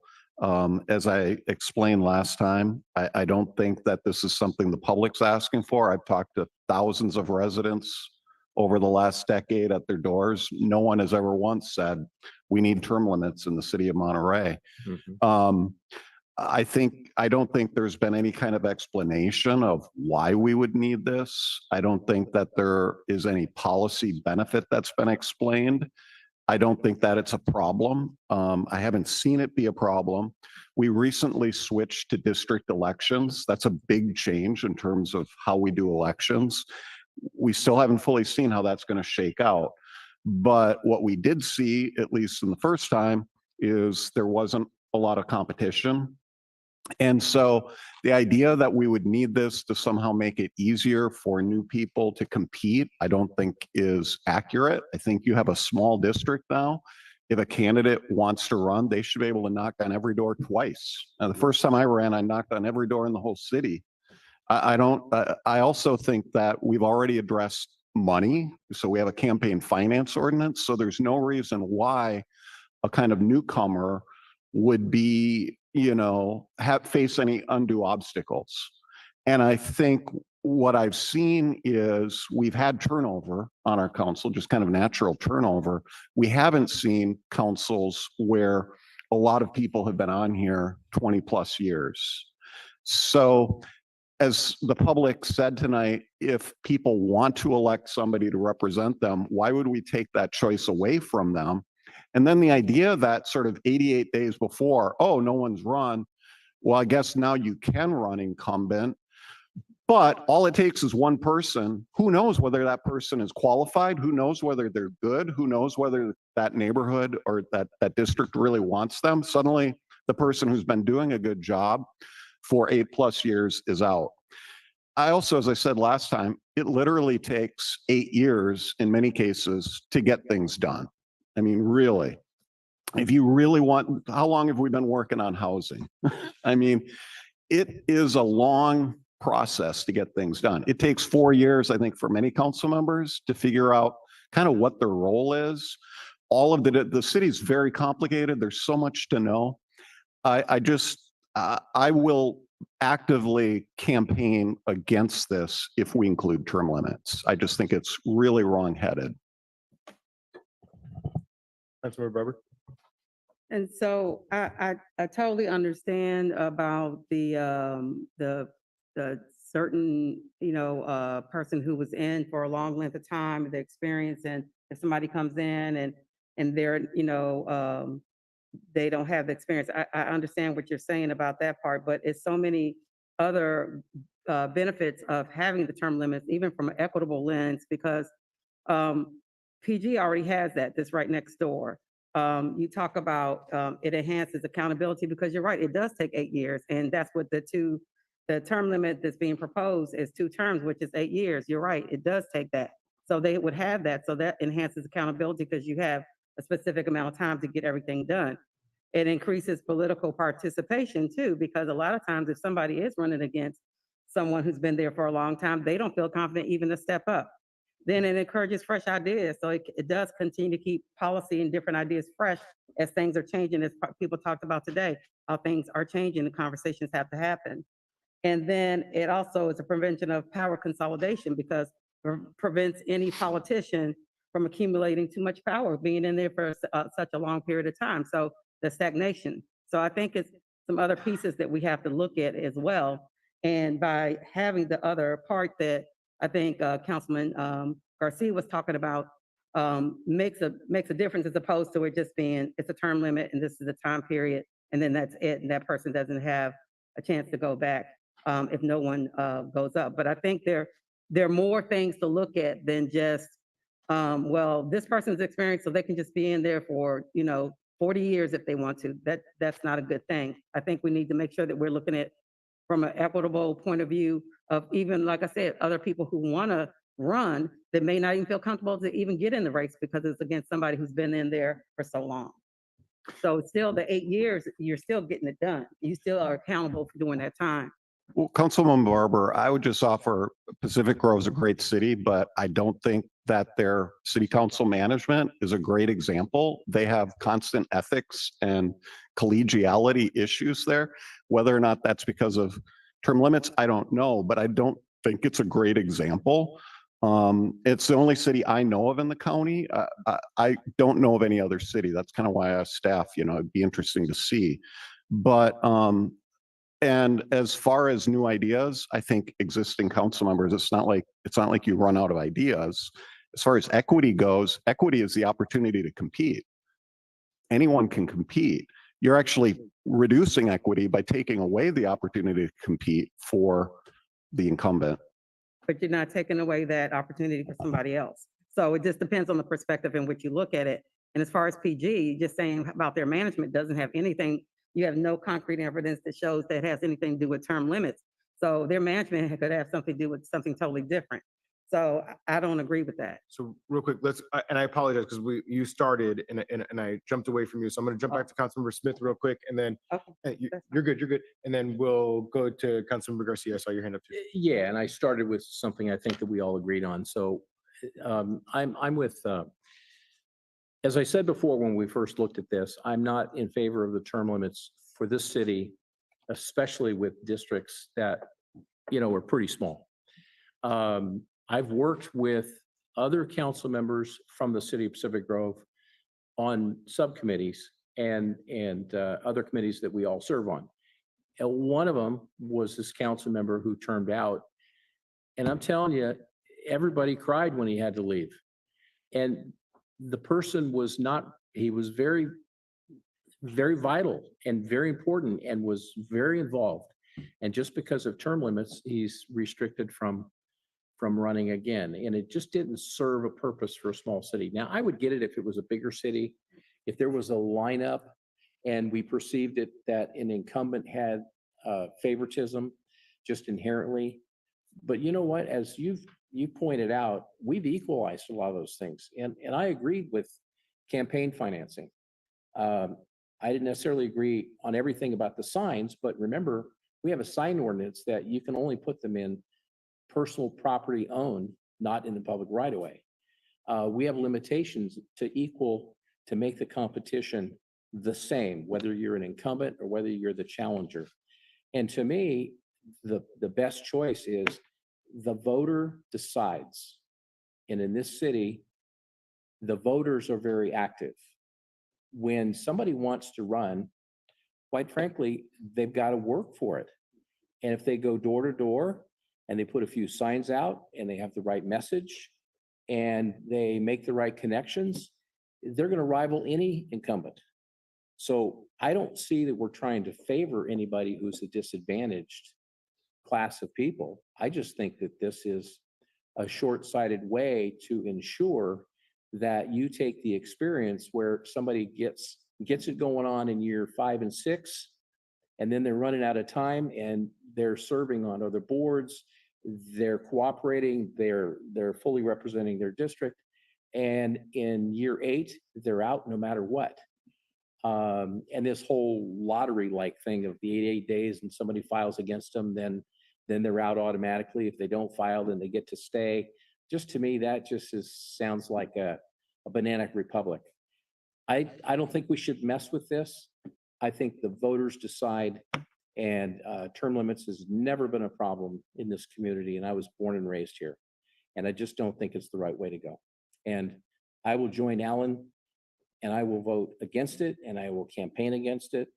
And I think I can write $500 against it. And I believe we would defeat it. I just don't think it merits the justification to even try it.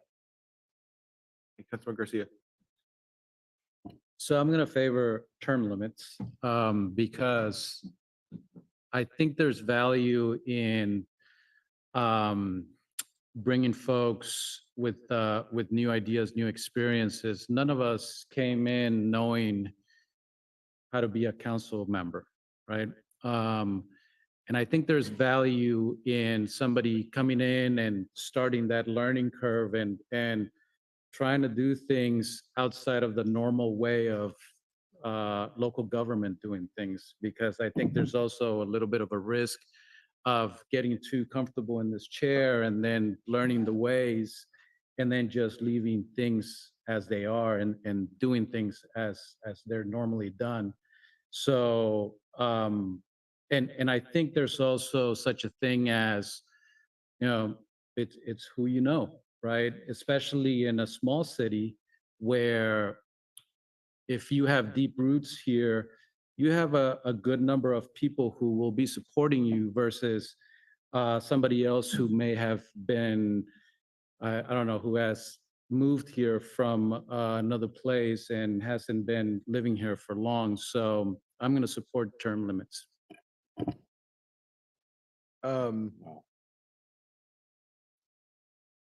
So one of the arguments that I hear some of my colleagues sharing is around choice, and the voters. Bless you. Don't hold it back. Just let it out. Around choice and trusting in the voters to make the right choice. And I think by allowing the city to consider this and not leaving it at the expense of the council, I think gives them that choice. I think it allows the voters to decide whether this is something that they want to consider. And I think that this does create a space for, I think Gino nailed it. The idea of fresh new ideas is great. I'd be interested in looking at the statistics of how many folks from Generation Z are in the city of Monterey and how many of them are represented on this council, how much harder it is for younger folks to be able to step up and do something like this. For all the challenges that are obvious for our type of community. It's expensive to live here. To be able to make it as a young person is a really hard challenge. And as a young person trying to just survive, that might have interest in stepping up and serving their community in this capacity, to run against an incumbent, it's a very daunting task. I've had a conversation with thousands of residents, and I know a lot of people that are interested, willing, and capable of sitting in any of these seats. But the idea of doing it is daunting, and it's challenging. Versus if you're more comfortable in your career, you're further along mid-career or getting close to retirement, or frankly retired, which the majority of the council was when I got on. You know, it's a different makeup, and it isn't to say that those voices aren't important. Those voices are important. All the voices in the community are important. And so I think Dr. Barber nailed it with the idea of equity. This is an equity issue.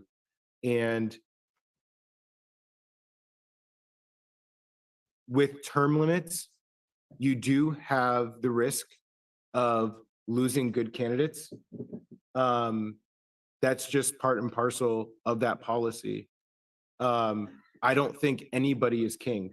I think nobody can sit in a seat long enough and create an overall value benefit that I think can be created by the opportunity that term limits create. You get some bad folks in, you get some good folks in. I'd offer that most folks are average and neither good nor bad. They bring what they bring to the table. And so you create some kind of limit on how long somebody can stay in office. I think, and I'm not sure if 8 years is the set place where we should land. I'm open to having a conversation there, but I think 8 years is a good time frame of, I've been on the council for not even 6 years. And I feel like I've been pretty proactive in getting the things that I've run on accomplished. And it hasn't been 8 years.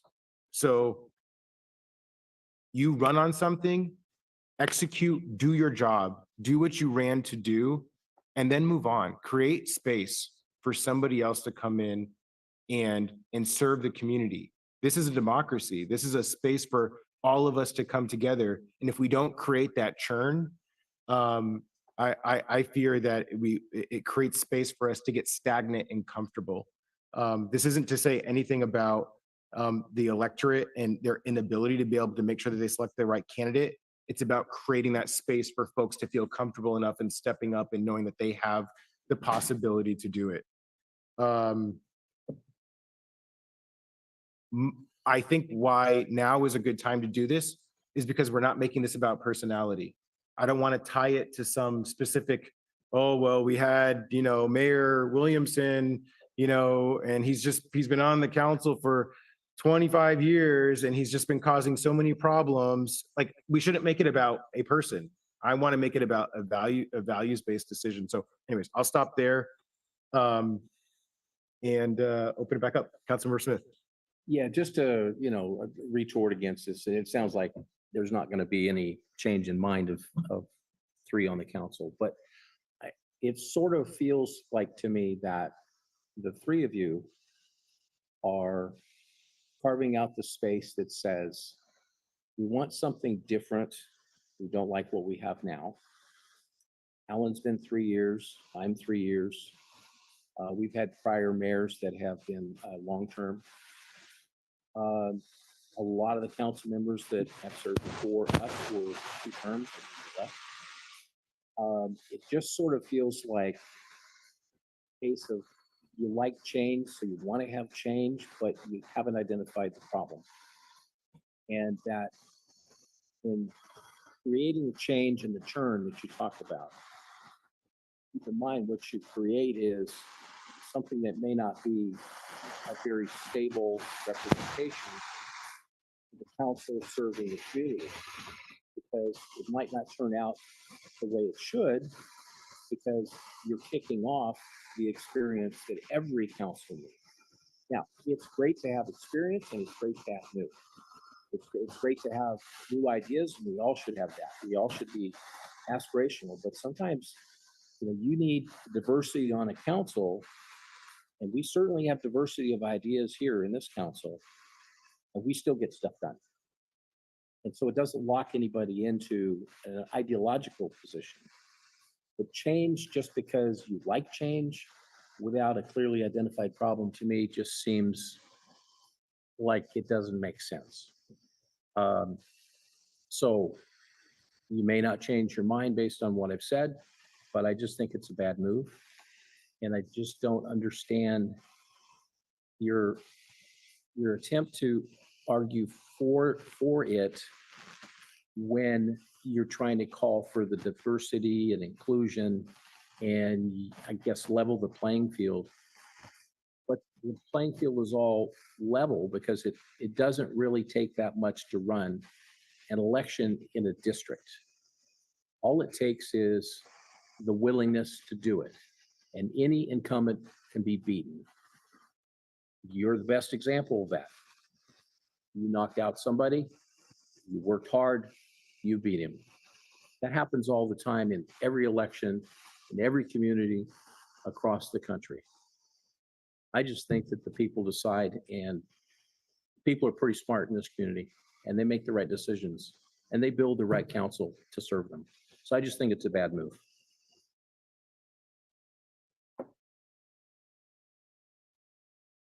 Just one point.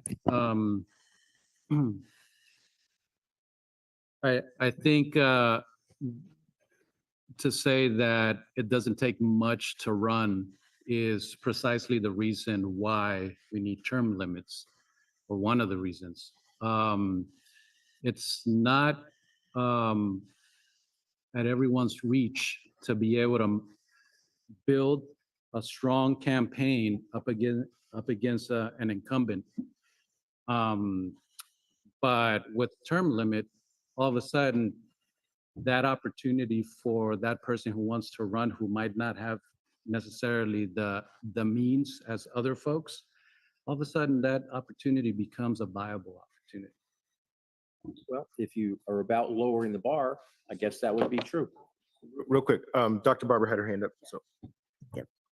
So first of all, I want to make sure that you understand, this has nothing to do with Alan or yourself. This is all about what I look at as being equitable and making sure of all the things that I just said about making sure about the increase of political participation, about everything being enhanced for accountability. You have your 8 years to do it. If you want to, talk about the number, that's fine. But there needs to be some sort of limit so that people can be able to make room, make space for others, and to encourage the fresh ideas. Yeah, that doesn't mean that other people may not have it, but somebody else is going to come with a different perspective. So for me, it's not personal. It's just clearly looking at things like what comes forth when I see term limits in other areas that have been very positive as far as bringing forth. And then if you have somebody who's been there for 8 years, you have somebody who's just coming on, you're still going to have somebody who's experienced and somebody who is just a newcomer learning. So I think you still get the diversity of thought there as well. So I want to make sure that I'm clear about, it has nothing to do with you guys specifically. So just want to clear that up. Councilmember Hoffa. Yeah, as Ed said, it looks like there are 3 votes, but I will just say this as my closing thought. So in my experience, one of the things I've learned as an experienced council member is if I can get 4 votes or 5 votes, I know that's a better outcome than if I can push something through. Just because I have the political power to push something through with 3 votes doesn't mean that's the best way forward. So that's one of the things I've learned from my experience. And I think pushing this through is wrong. I don't think it's good policy. I think you're going to lose that kind of experience. And as far as the people deciding, there's going to be other things that we're kind of glomming on. So there will be people who may vote for this, not because they want term limits, but because they want to help out the American Legion. So, yeah, I'll just end with that. I think the idea around like institutional knowledge, I mean, I work for the federal government, and in the federal government, you have appointed and elected leaders that, even in the military, that come and go. They stay in a command for 4 years and they're off to the next. But you have bureaucrats that are kind of that linchpin that creates that institutional knowledge that helps get the commander on board as they create that change. That's what staff's for. And anybody in the public can step forward. I appreciate Lee stepping forward or Rick Hoyer stepping forward and sharing a story about some historical reference that has been created in the city that we're not, I don't think, going to lose the kind of more historical, seasoned element of what can be brought to the council chambers. My fear is our inelasticness of appreciating the consideration of new and different ideas. And I can guarantee some that aren't even at this table right now. And to your point, Councilmember Smith, about me being an example, you know, I worked freaking really hard. And I would argue probably harder than I should have. And the thing that I heard over and over and over again when I ran for council and when I ran for mayor is that you're not going to do this. And that mindset, that mentality, that didn't come from nowhere. There's a culture in this town around what people expect for somebody and what they look like to be sitting in this seat. And it was because I pushed hard. And this isn't to say that the next person can't come in and work as hard to make it work. But should it really take that much effort to make it happen? God bless any person that pushes themselves. I pat myself on the back. I celebrate my wins. But I think we have to make sure that we keep ourselves open and flexible and adaptable and recognize who's not at the table and what are the challenges that those group of people face. Look, it's just my opinion. I'm not asserting anything on the city. And in fact, even if we had the power to make the decision about making term limits on the council, I would actually push for it to go on the ballot so that the voters can decide. I don't want to create a rift in the community about this. I want to create an opportunity for us to have a conversation around how do we be introspective around how do we make our community a better place. That's what this is about at the end of the day. This isn't about pushing some kind of political agenda or some partisan agenda. This is about doing the right thing for our community so that future generations can live in an even better community. I would offer one other piece here, which is there's a differentiation. Well, the proposal is 8 years. I think that might be a little bit on the low side. So I'd offer to my colleagues maybe 12. And in the spirit of compromise, I hear what you're saying, Alan. You're pushing it, and so I'm open. I'm open to having a dialogue. I know you're firmly in one place. I think there's a majority that's willing to move forward. If we can get a compromise, would you be willing to join in so that we can find a space of getting somewhere that maybe we're not everybody is happy, but we can find a space of moving forward? I think 12 would be better, no doubt. When I just, kind of did my brief survey, 8 is the lowest. I mean, 8 is really not many cities have 8. That's very low. Not many cities have it, but of the ones that do, 8 is the lowest. So, I definitely think that increasing the number would make sense. 12, 16, 20, those are other numbers that other cities have. I think it would be helpful for us to see, what do other cities have statewide, because we're just kind of picking a number out of a hat, but 12 would be more palatable. I mean, I think back the last 4 years, would it have been better had one of my competitors who, got a few percentage votes, quite a bit less than me, had they served? I think I've made a good contribution. And so the public wouldn't have had that opportunity to vote for me in 2020. So yeah, I think 12 years would be a minimum. That doesn't change your position, I think, is what I'm sensing. How actively I will campaign against it, I'm gonna have to think about, but yeah. So real quick, can I just check in with staff? Because I know that there was something going on here. We were discussing, I'll probably, given that there's not a consensus necessarily, a unified one anyway, on the term limits, I can restructure the ballot measures to have term limits standalone and the rest in a separate category, so. Sounds good. Yeah. Okay. And then I just had another question, if you're there yet, I'm not sure, but about letting the person carry on if there's not another candidate. That's, well, for the mayor, it's in 3.1E, and for council, it's in 4.1G. So I got a comment about that. I think 12 years, I believe, is the state assembly. 12 years is a long time. That's 3 terms for city council. Alan and I ran in 2012. Alan prevailed, ran a good campaign. I think I ran a good campaign. You beat an incumbent. In 2014, I ran a campaign. I think it was a good one. I beat an incumbent. In the second campaign I ran, there were other candidates. I wasn't the highest vote getter. You were.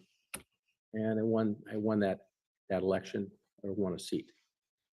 Every election has different dynamics. Just depends on who's in the competition. And I don't think there's any particular easier path. Yeah, somebody could say if you're a female and you're incumbent, it's probably 10% or 15%. I don't believe a lot of that stuff. I think it all comes down to the candidate who gets out of bed on Saturday morning and knocks on doors and makes connections to their town. It's not even about as much money as you raise.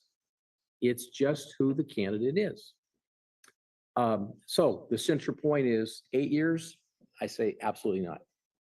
12 years, I'm kind of leaning towards, that's probably enough for me. And I think 12 years for somebody who comes in, whether they're working or they're retired, I think 12 years is something I could live with. If the objective is to make a statement to the community that we do want to make sure people consider running and there's opportunities, I'd say 12 years I could live with. Dr. Barber? Please. I'd like to make a motion to move forward with 2.8 as far as cleaning up the part with the mayor and the Vacated seats. yes, and to put the term limit on separately with 12 years instead of 8, and approving of section 4.4 of amendment number 2 with the legislation amendment, allowing it to be adopted without reading in full entitled text, knowing that the transparency of everything in the title would be there. Second. Okay, so moved and seconded. Any other discussion?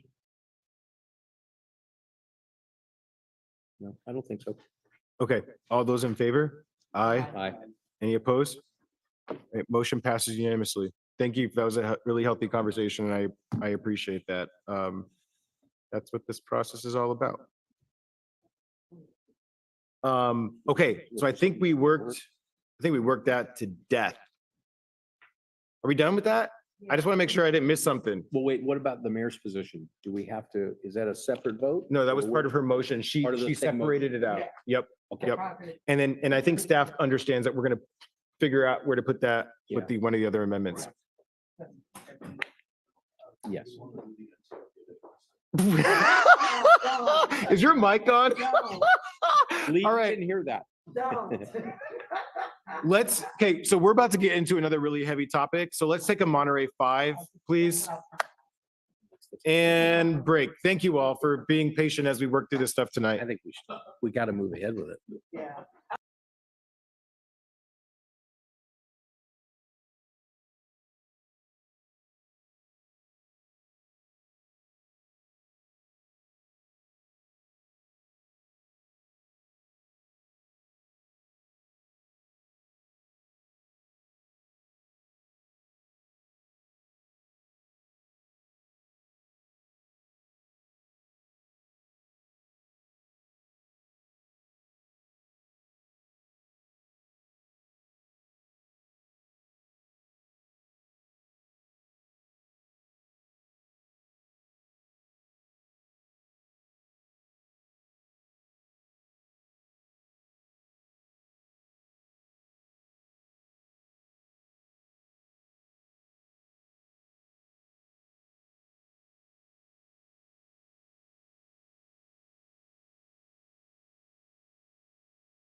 and we're going to start our public appearance items that were scheduled for our evening session at Right, 10:15.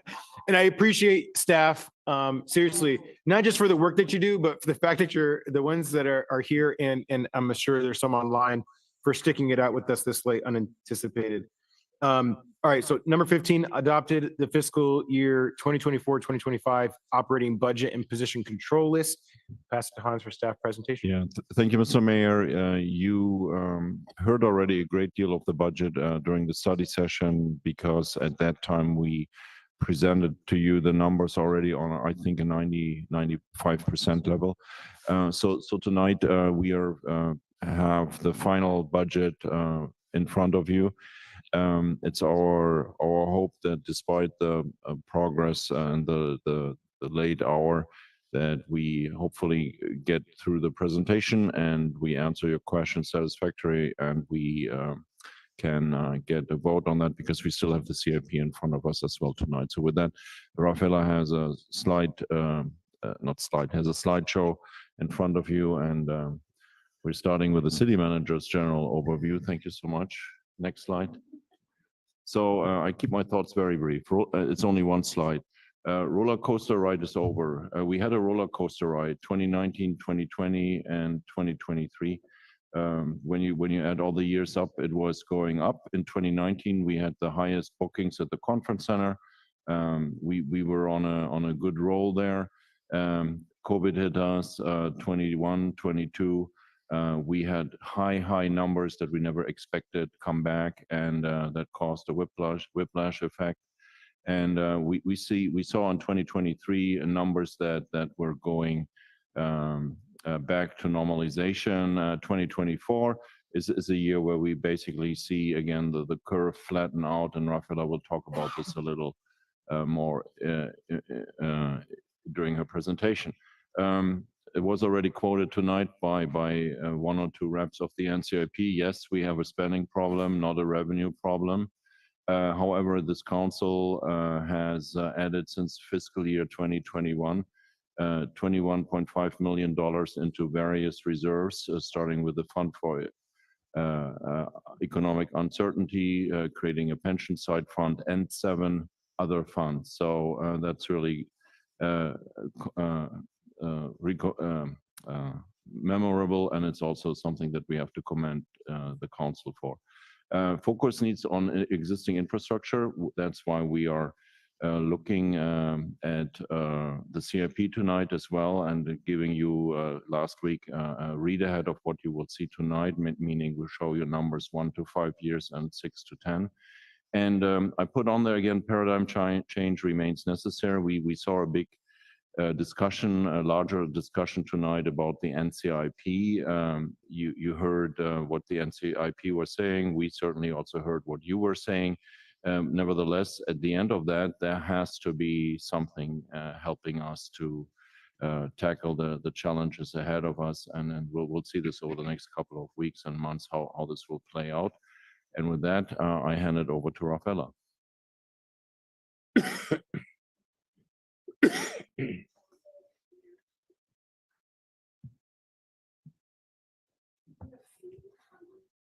If I'm going too fast, please just kind of, Mike, who turns this on? It's on. Can you hear me? It's on. Okay, so big picture. So our 24-25 budget, it continues, with the city's vision. So our efforts include to continue to maintain strong reserve levels, to closely monitor and track our limit our expenditures, making investments in our city's operations for efficiency and in the infrastructure, and also into our personnel. As you know, the last a few years, the city stabilized after COVID. Much of our city's tourism revenue has kind of started stabilizing. So we're not really expecting any major increases in the next few years. It's just kind of a small amount of steady growth. We've also, like everyone else, have been faced with rising costs for goods and services that continue to rise with inflation and other external factors, supply chain, all those things. And we're also, as you know, in negotiations with the labor contract. So all of these things affect our cost of living as well. So just to give you a real quick analysis I did of the history of actual general fund expenditures over the last 5 years. So for the 7 years prior to COVID, there was a steady average growth rate of 4% in expenditures each year, which equated to approximately 2.5 million. The year of COVID, the expenditures dropped by 14%. And then the following 3 years, the average increase was 14% each year, which equates to about 10.5 million a year. And for the projected year, it's projected to increase by 10% by 9.8. But just to show you, there's a huge difference of what's going on now as opposed to what happened before. So when everyone's saying the cost of living, it's hitting us as well. So that slide, go back please one more time to the 14% slide. Yeah, that is a very important slide because it tells you where it's not the so to speak the labor cost. It's the cost for insuring for insurance for our buildings has quadrupled. Risk management has increased. Workers' compensation has increased. So when Rafaela shared this analysis with me 4 or 5 weeks ago and said our annual average increase is 14% per year in the cost for the city, and that was pretty eye-opening for me as well, because of course we say we pay more for gas, we pay more for the paint on the streets, but when you added all that up and you see that over the 3 years period it's 14% per year, equating to an average of $10.5 million per year. That's no real dollars. So thank you. Okay, so what does that mean? So as we stated earlier, we manage our resources responsibly. We closely monitor our expenditures. We look at wants versus needs. We embrace any economic development opportunities that are out there. We look for additional revenue streams that are, whether they're programs, grants, whatever's there to help us fund some of these expenses that we have. And we just continue to diligently monitor the city's finances. So Kyle's going to come up and talk about the budget process, just kind of remind everyone who hasn't heard this part before. Yeah, thanks, Rafaela. My name is Kyle Olson. I'm a finance analyst in the finance department. Just a couple of quick slides. The budget you see before you tonight is the culmination of 4 months of work for the city. We start everything off in February, March. We do a lot of data crunching. We host a lot of different meetings with departments, review revenues, review expenditure requests. We jump to the next slide. We spend a lot of time trying to get the budget into the right place. We do a brief, what we call pass back, where we give departments a chance to review initial budget determinations, appeal certain decisions, and then that culminates in a presentation that we had about a little over a month ago at the study session in late April. And then we've spent the past couple of weeks finalizing the budget, making sure all the tables add up the way we expect them to make sure the reports poll the way that they should, and all the systems are in sync. We're here in front of you in June, and then once the budget is adopted by council, we'll spend a couple of weeks finalizing the budget book, which this year will be completely online, posted in our new budget software, which is very exciting. Yay. Yeah, exciting.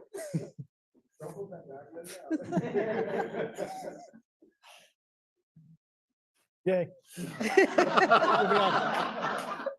If we move on to the next, if we move on. That's as good as it gets. It would help if you had a balloon. A balloon. A balloon would help. We only rehearsed that a few times, so I think we nailed it, Rafaela. We did.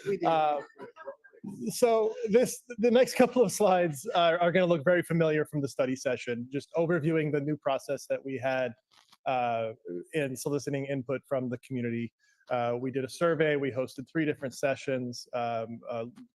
We kind of posted them as listening sessions throughout the city. That last week of February, in between the survey and the listening sessions, we heard from more than 600 citizens with their concerns about the budget. If we jump to the next slide. This talks about just the 3 different sessions, one at Schulte, one at the Monterey Public Library, one at the Casanova Oak Mill Park Center. Sessions had an average about 9 people each, and along with a chance to talk about the budget process with the public, which was a good chance to educate folks. It also had a chance to get input from the citizens. Just some quick demographics of the city, of the respondents of the survey. It was open for more than a month. I don't think I have to read the demographic breakdown, but I think overall a really strong response rate, and I think an indication a lot of people are really interested in weighing in on the budget. And then the survey had 3 different components. It asked the citizens to rank overall priorities for the city, and then it asked participants to then rank which would be prioritized in a positive fiscal environment and which would be sort of deprioritized in an environment where finances were an issue for the city. We jump to the next slide. So this is just the top 6. This is not a complete list of all of the services which citizens or which participants were asked to rank, but this is the top 6, and that's the order in which they were presented and came out in the survey. So fire services up at the top. I don't think anything too shocking in terms of what's important to citizens, but really helpful to see it in that order.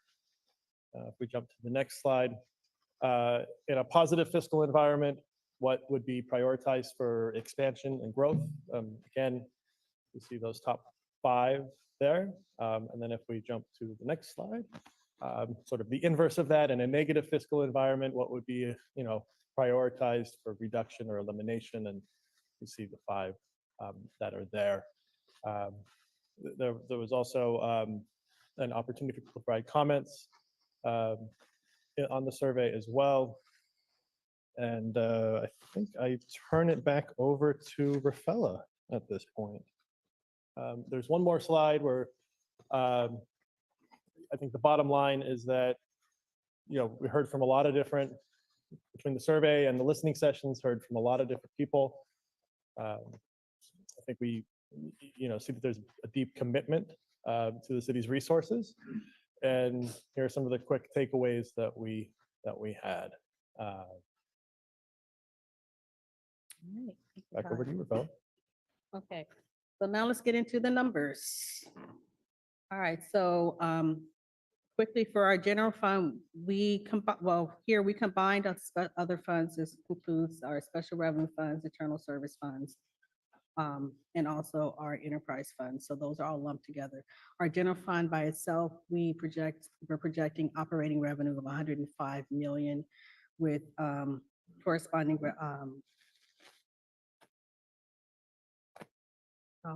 so that bottom should say operating expenses, going out at 109. Transfers in 778,000. So we're looking at a total of 106 million in revenues coming in and going out 113 going out in the general fund.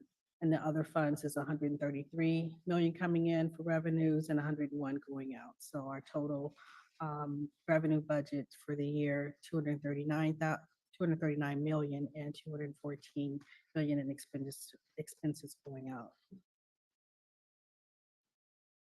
So the general fund, our overview for projections, we started the year with 15.5 million in unassigned fund balance, which would be equivalent to what it would call a carryover number.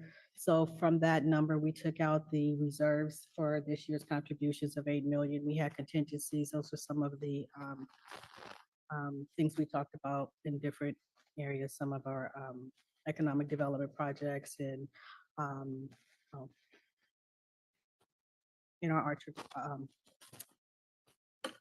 Some other reserves. Yes, yes. And so from there, we're also looking at, we're expecting to have it's late, I'm sorry, about $8 million in savings for this fiscal year, leaving us a starting balance that we're looking at about 10 million.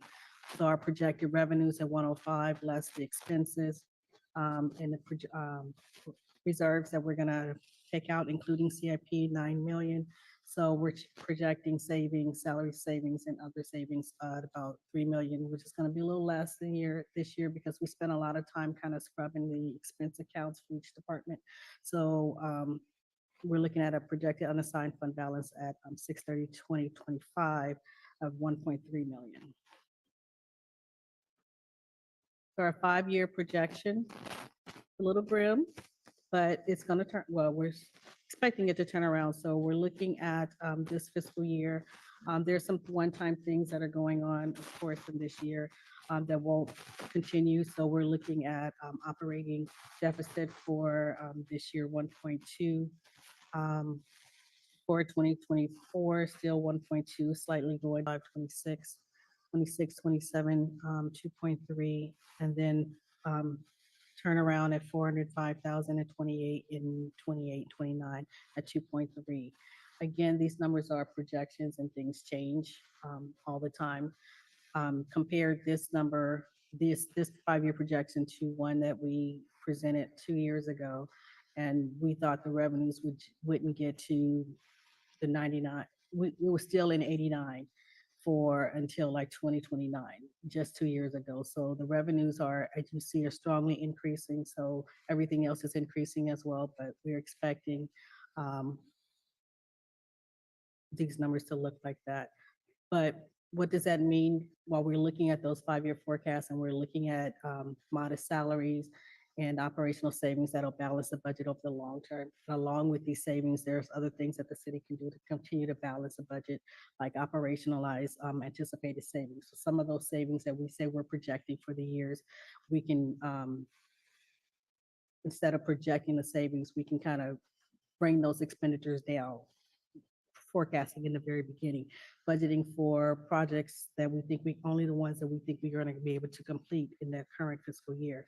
Reviewing the purchase order policies. What are we putting out there? How many things are we reserving money for that we can't get to yet? So some of those similar things, and even some positions that are out there that we not able to fill, kind of freezing some of those things. So we're looking at a lot of different options if it comes to that. But right now, we're thinking that we're going to be okay. The numbers will play out. If not, we do have options that we're looking at. So let's talk about the top 5 revenue generators for 2025. It's no secret, they're the same. The TOT is still the highest at 29%. It is going down. Last year, I believe, was at 30%. A year before, it was like 31, 32%. So, which means that we're increasing fees and revenues from other sources. Our fees and charges are at 20%, sales and use 15%, property tax at 15%, utility users 5%. So these 5 still make up the top 83% of our general fund revenue. So if one of these goes away, it's a big deal. Okay, so Councilmember Garcia asked the last count, the primary, what makes up the other? So we have about actually I counted as 109 specific revenue categories. So these are just some of the things that are lumped into the others that makes up that other 17%. So we have business licenses, franchise fees, plan checks, general plans, animal licenses, permits, whether it's taxi, construction, trees, public works, et cetera, fines and forfeitures, interest income, rental income, sewer rentals, and recreation programs, sports center membership. So all those make up the other 17% of the revenues. There's more, I just put the bulk in there. Good? You good? We good? All right, all right. Okay, so our TOT allocation, so we've talked about this a lot tonight. So projected revenues remain stable from last year, 36 million is projection. The 16% into NCIP 5.7. General fund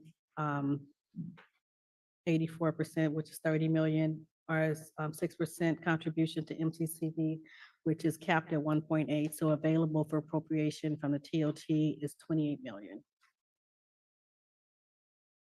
General fund expenditures by department, just percentage-wise, public safety makes up 51% of the general fund expenditures. Community development is 7%. Parks and Recs is 15%. Library 3%. Conference centers 5%, and then all the admin departments combined are 9%. So we wanted to show you what our debt service for external loans look like. Just I think your question came up a year or two ago. Ed had asked the question, what is our debt look like? So this is the debt that we have that is to externals. We are going to have 6.3 million in payments for 24-25. Our year-end balance will be 42.9. This also includes, you'll see the fire truck loan number 3. We are in the process. This is the one that just came up a couple of council meetings ago that was approved. We are going through the paperwork for financing. That's another 980,000. So that's the newest one on here. But you also see that we actually pay off 2 debts this fiscal year too. So that's wonderful. Internal loans, this is one fund to another. We have still another fire truck general fund to repayment back to equipment replacement. Total payments out this year is 1 million. With ending balance of 837,000 between the 3. Again, here's another loan that's paid off between the parking fund and general fund. This is one of the reasons why the revenue in following year will go down a little bit, because that number has historically in the last 5 years been $1 million a year that was going to the general fund, going back to the general fund. So we'll talk a little bit really quickly about the positions. Yeah, very, very quickly about the positions. But what you see there is a list of all the different personnel changes taking place as part of the budget this year. The net, when you add all the ones we're adding and take the ones that we're removing, it's a total of 14 positions that are being added to the position control list. About half of those 14 are in the general fund, some in the parking fund, and also in the Presidio fund. And so I don't think I have to read each one, but you can see that it hits a variety of different services throughout the city and departments. And yeah.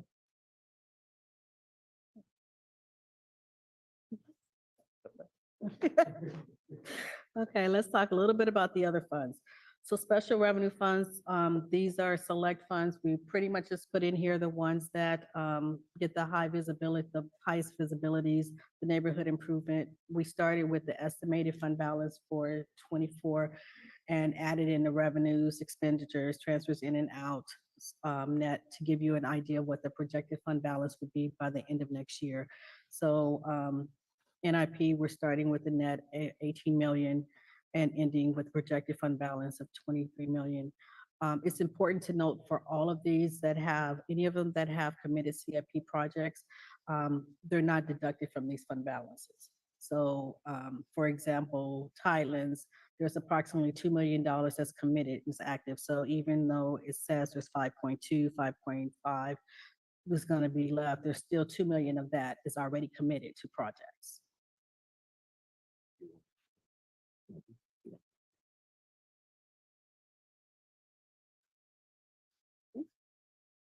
Let me go through all of them. Enterprise funds, we have our sewer line maintenance fund, marina fund, cemetery fund, parking fund. These 3 of the 4 are healthy. Cemetery fund still needs a little work. We're still monitoring that. We have a couple of different options that we're looking at. So I'll just leave it at that. Internal service funds. With this, we have our equipment replacement fund, vehicle maintenance, our information service fund, workers' comp, liability, property insurance, employee fund. Hans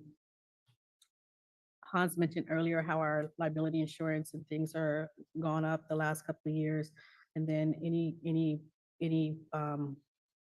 settlements or property damage or anything like that that's paid out of this fund, it has a contribution to this. So we're working on all of the funds that have negative balances to try and work on how to right size those departments as we go along as well. So our reserve contributions. For unassigned fund balance is 1.3. That's a good unassigned balance. Is that right? Oh, yeah, we did talk about that. I told you it's late. I'm sorry. I can't even read straight. Okay, so again, our budget continues to be the city's goals of investing in our reserves. Our contributions are in line with our reserve policies that were adopted with the 23-24 budget. Um, This year, next year's budget includes 5.6 million towards city reserves, which is approximately 5% of the general fund. The numbers for these reserves allocations for the to maintain the economic uncertainty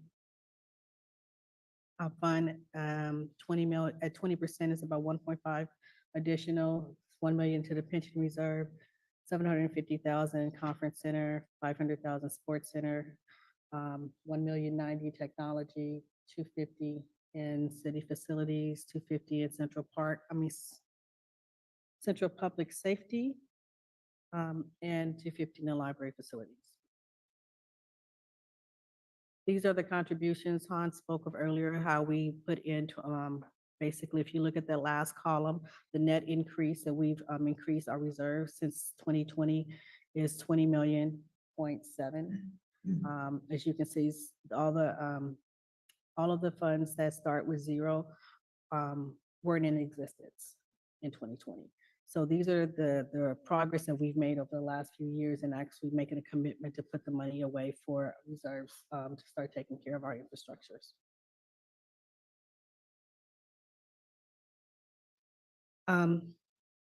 This is where balance, there's going to be one correction on here that I'll ask for, and that would be for the sports center facilities reserve. The uses of 500,000. Basically, we found another source for that 500,000. So this next year, we're not going to use that. If we need it, we'll come back in mid-year and ask you for it there. But right now, we're not going to use that. We have another source for that. So we have additions of 5.6 million going into, as we talked about earlier, into the reserves. And those are the projected ending balances for 2025.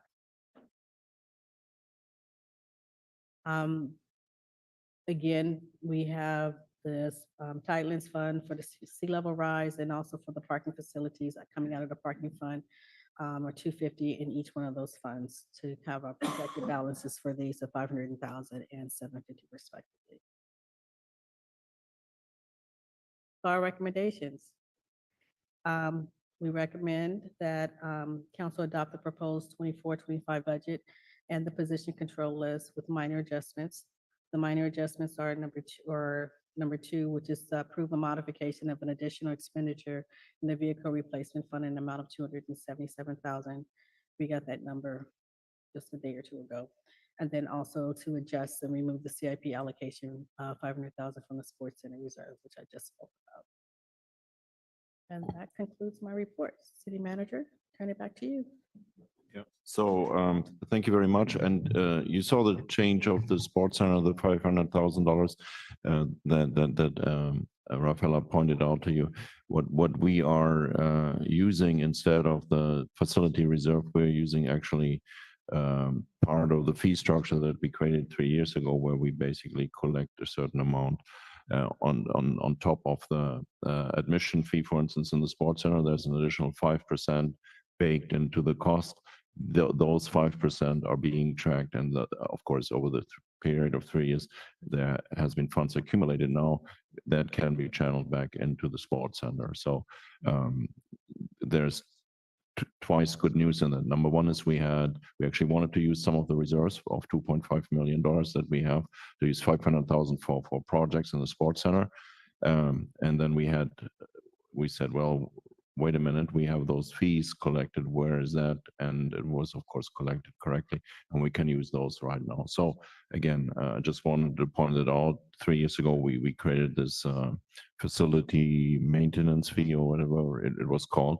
And it pays off over a period of years, but it helps us then to put the money back into the sports center.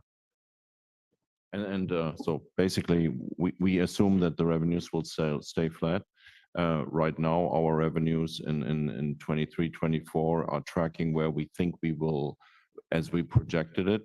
We are slightly up in TOT by 0.2%, I believe, with the April number. So that's like shooting it into the squarely into the 10 there and scoring sales tax the same way. Parking had the best Memorial Day over 3 years now, so that jumped actually up. But parking is one of those areas where we see actually 6 to 8% lower than it was last year. So, but we will. So our projections are, I believe, very conservative, flatlined with and calibrated together with our hospitality partners, which gave us a great number for that. Property taxes coordinated with the tax assessor. So again, I'm not worried about next fiscal year, unless we have another black swan event. But other than that, I think we are in a very safe waters right now. Okay, beautiful. Thank you, staff, for all the work putting the budget together. It's a thankless job. I mean, look at how many people are here in the public in the chambers, at least. We cleared it out tonight, but it's nonetheless really important work to make sure that all the things that people were here about earlier and care about are actually getting done. So thank you for all the work. Bring it to the council for questions. Councilmember Smith? Yeah, a question on the additional personnel. I know we're backfilling, basically, these have been vacancies that we've identified a need, but I'm not seeing anything in here that's focused on the sports center. Is there another way that we're able to ramp up a tiny bit? Because I know that was one of the things we were trying to get back to. I don't know, 6 is what I think it is now, but 8 or whatever. But I'd like to hear something on the sports center personnel and operations. The other one, if I can combine it, you can address them both. This is going to be the city manager's question. It has to do with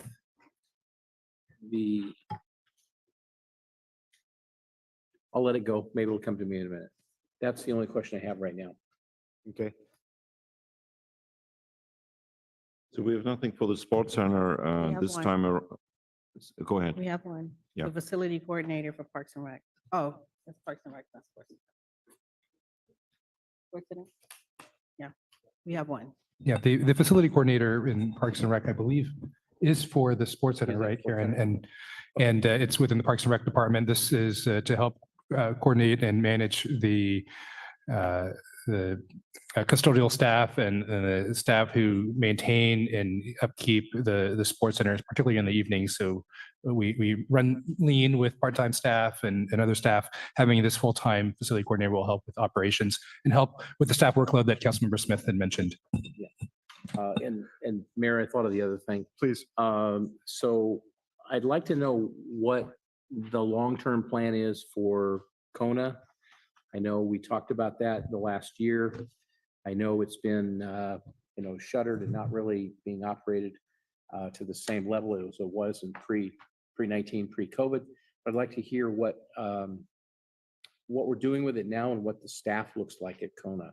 So I was so hectically using, you probably observed how I was looking for something. So number one, sports center.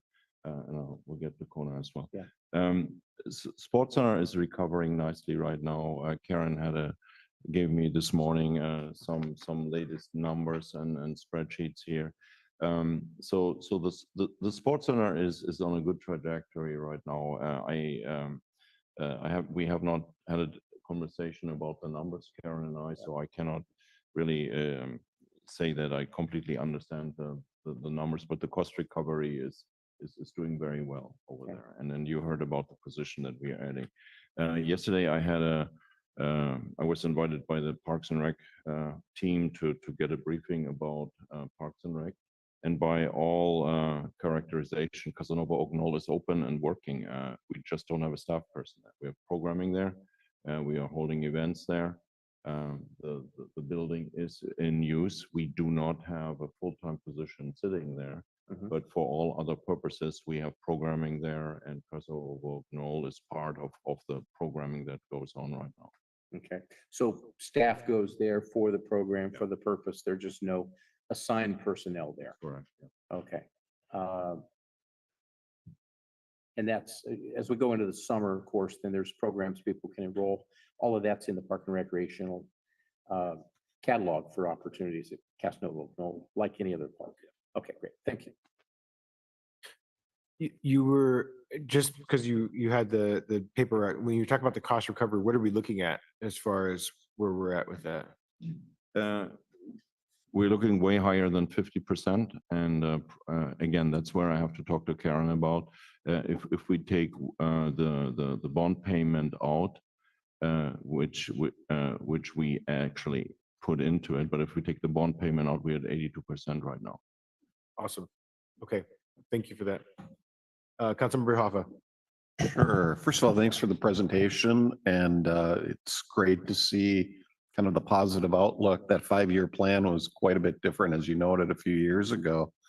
I wondered if you could just speak to that a little bit. Is this sort of improved long-term projections mostly the increased revenue from the past tax measures kind of finally coming in? Does it have anything to do with sort of pension? I know that, when we were looking at this in the last decade in particular, we were looking at projected PERS increases and how that was going to affect us. So kind of two-part question: how much of the improved outlook is sort of increased revenue, and is it sustainable? And then two, how do you feel about our PERS situation kind of long-term? So starting with the revenue definitely, so again, like for the same period, this couple of years ago that we're projecting it to just now hit revenues to just now be hitting the general fund like 89 million, and we're already at 105, 100. So, and that number we're expecting to stay steady but still increase slightly. So I'm thinking that the revenue it is strong. The expenditures are what I strong too.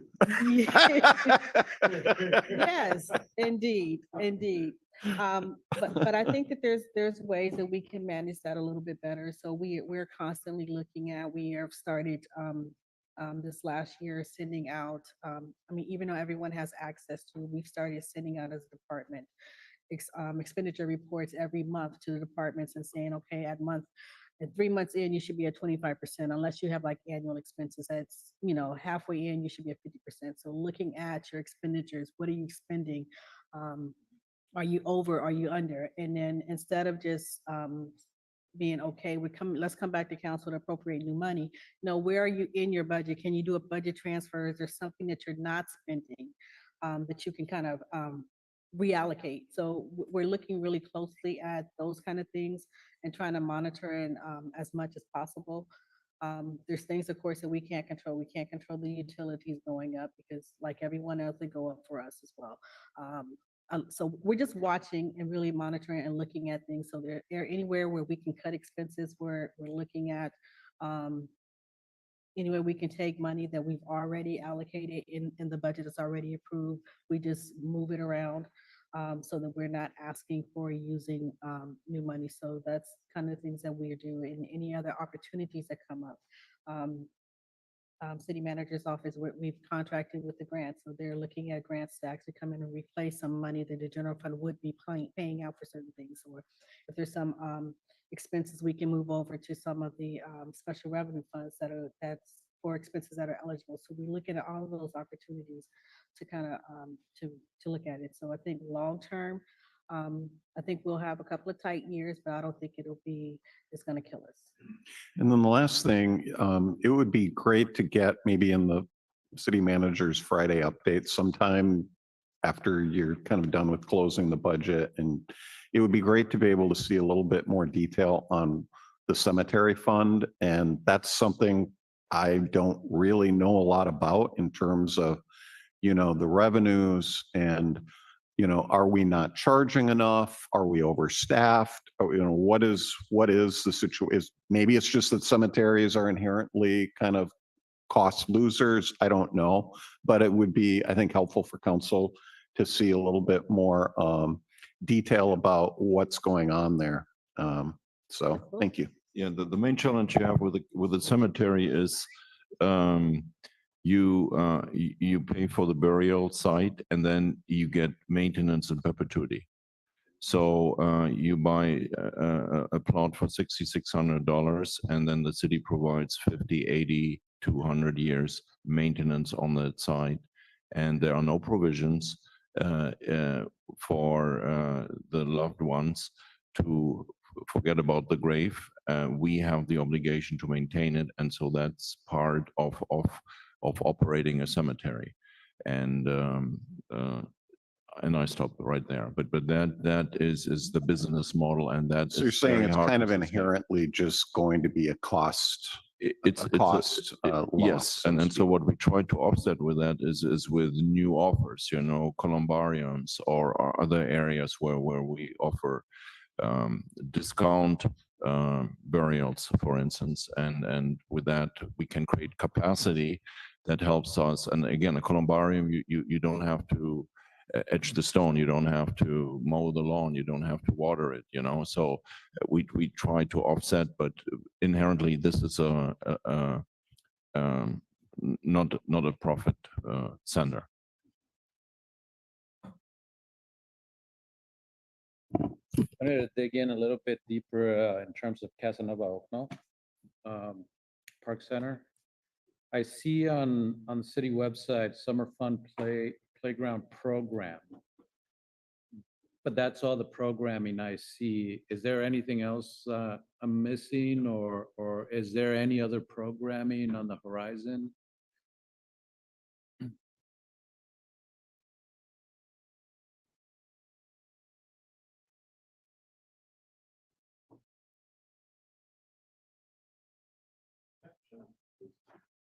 So, Shannon, Recreation Manager, we do have the Summer Fun Playground Program that's going to operate Monday through Friday at about 35 hours a week of programming. And we've already got Blue Zones event in August, STEAM in the park. We're also trying to program on the other side of Fremont, where we had the Montecito STEAM in the park, and that had over 300 attendees. It doubled the attendance. So we really are trying to spread ourselves out as much as possible to both Casanova, Via Del Monte, Laguna Grande neighborhoods. That's great, thank you. But I also did notice that there isn't really any indication of a plan to source candidates or source staffing for either of those sites. I mean, is there a longer term plan than just this summer? There is no plan to put a person in there into a building where we do not have programming right now. For instance, talk about the daycare program for preschool program and the challenge we have to create there. That would be helpful, I believe, for Councilor Garcia to understand. Sure. So the challenge with the Casanova Center is that we can only run one program at a time in that. And so post-COVID, having one staff person there with one program doesn't allow us to maximize our space. So for instance, El Estero, we can have preschool, gymnastics, dance, all happening at the same time. We've also had a lot of changes in the Casanova neighborhood with the Foothill School closure and now the opening of the Monte Vista campus early childhood center for MPUSD. So our current preschool programs are full, but we are not able to fill a third program site. So that's kind of the situation with all of our programming at Casanova in general. Is we can, because of the nature of that building, we can have one program at one time, and that's just not the best use of staff capacity at this point. So I guess I'm trying to understand how that wasn't a challenge pre-pandemic. It was a challenge, but we're in a different situation when it comes to funding and being able to address cost recovery. So right now, for instance, we explained this to Hans yesterday, we have 3 facilities, 11 outdoor sites that we're programming. Normally August through May, we have about 160 program hours a week. In the summer, we jump up to about 420 program hours a week with about 9 staff.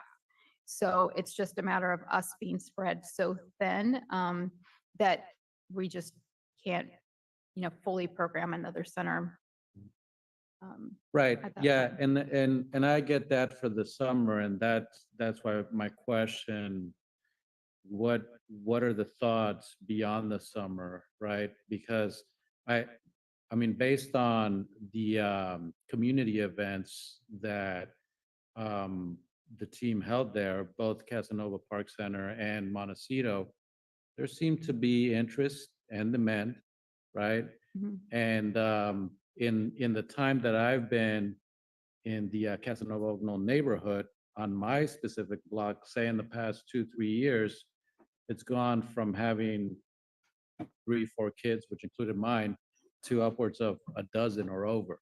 So we see the number of youth increasing in our neighborhood. Mhm. Throughout the whole district, not quite sure, but I mean, I think there's still something to be said about the number of kids that we're seeing, now moving into the area. Yeah. You wanna? Yeah. I don't know. So I mean, we've checked with MPOSD about the number of kids getting off at the bus stop at Mhm. Casanova. It is actually very limited. It's under 15. But where we see the greatest demand and the most children is in the Via Del Monte neighborhood. And they can walk to Montecito. So I think we're in a kind of a situation where we have a community center on the opposite side of Fremont, and that's a barrier to children walking across Fremont without like supervision or transportation. So we really, Hans has talked about this, is we actually kind of need to pick up Casanova and relocate it at this point. I with the mean, what I change would in the offer, and I neighborhoods. think we might be kind of moving away from what the topic is here, but what I would offer is that those same families that live on the Montecito side, Casanova Ognal Park Center, would be closer than going over to El Estero or Hilltop, right? So accessibility, I think, is still important here. It is, but it's also being able to, you can walk to El Estero, or, we've also programmed at Ferrante. Crossing Fremont is a big concern for the neighborhood. And especially when there's young children and their parents are working, usually Monday through Saturday. And so then their parents don't want them going that far alone without an adult or Right. some sort of vehicle transportation. So I think that's kind of where we're at. There's a big difference in mobility, Mhm. accessibility, depending on the neighborhood. I was just gonna offer, and I don't, it's been a while since I've come around to visit the admin team that sits in the offices here on city site. So it's just you. Yeah. Not anymore. Yeah. Yeah. So, yeah. So Mic is off. Sorry about that. sorry. So Dutra has also become more of like Parks and Rec department with Karen and our management analyst, and the recreation division has had to spread ourselves out amongst the community centers in order to make sure those are staffed. Okay. Which is what I post-COVID. was just gonna offer, but it sounds like Yeah. that's what you guys are already doing. Yeah. So, we okay. Very strategically rebuilt after COVID because of limited capacity. So. Okay. Did you have anything else? Okay. No worries. Thank you. Three quick questions. The vehicle maintenance fund, how are we preparing now for the expectation for us to start electrifying our fleet? How are we, what does the strategy look like in regards to our budget for that? So yes, we're working on electrification of the fleet. There was recently a meeting held. Also, staff is making that a priority.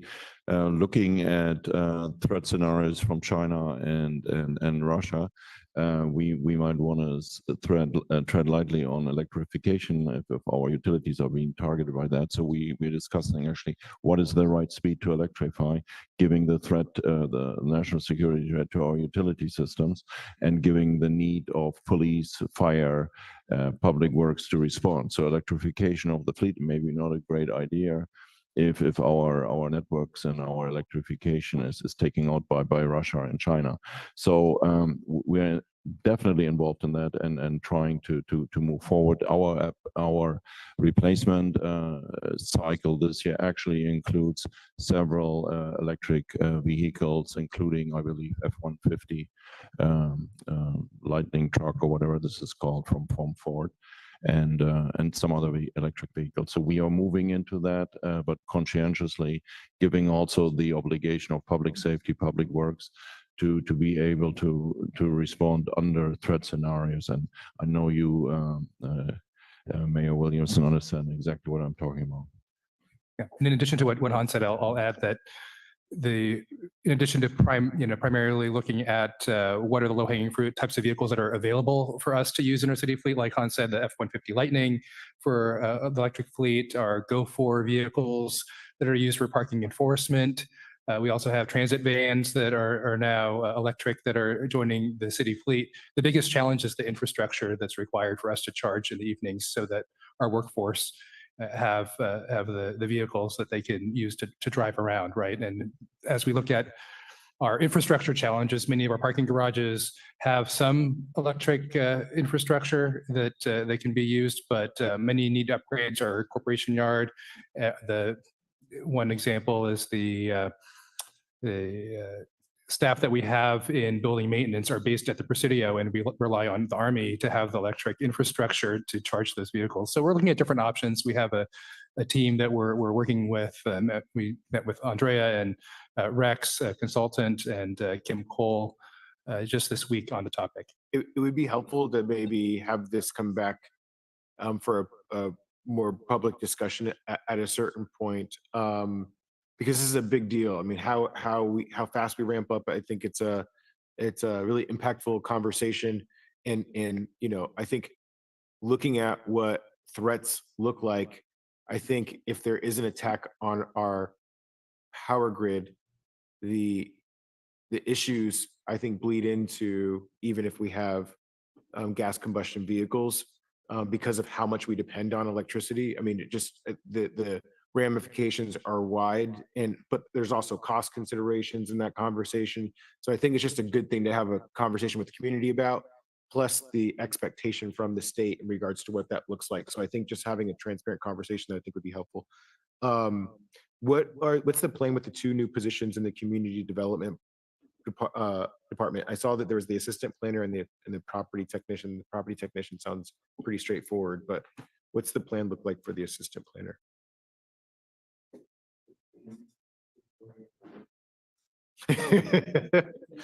Everybody's still here.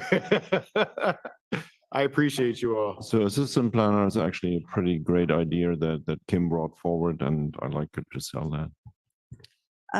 So we're looking at creating an entry-level position for a planner in the department. The idea is with all the new legislation that we're going to have to implement over the next year and a half, 2 years for the housing element, we're going to be rewriting huge portions of laws. And so this position will enable us to move towards completion of that. Beautiful. Thank you. I kind of already knew this, but I think it was just nice for the public to hear. I like the pink, by the way. Just a feeling that I had in a moment.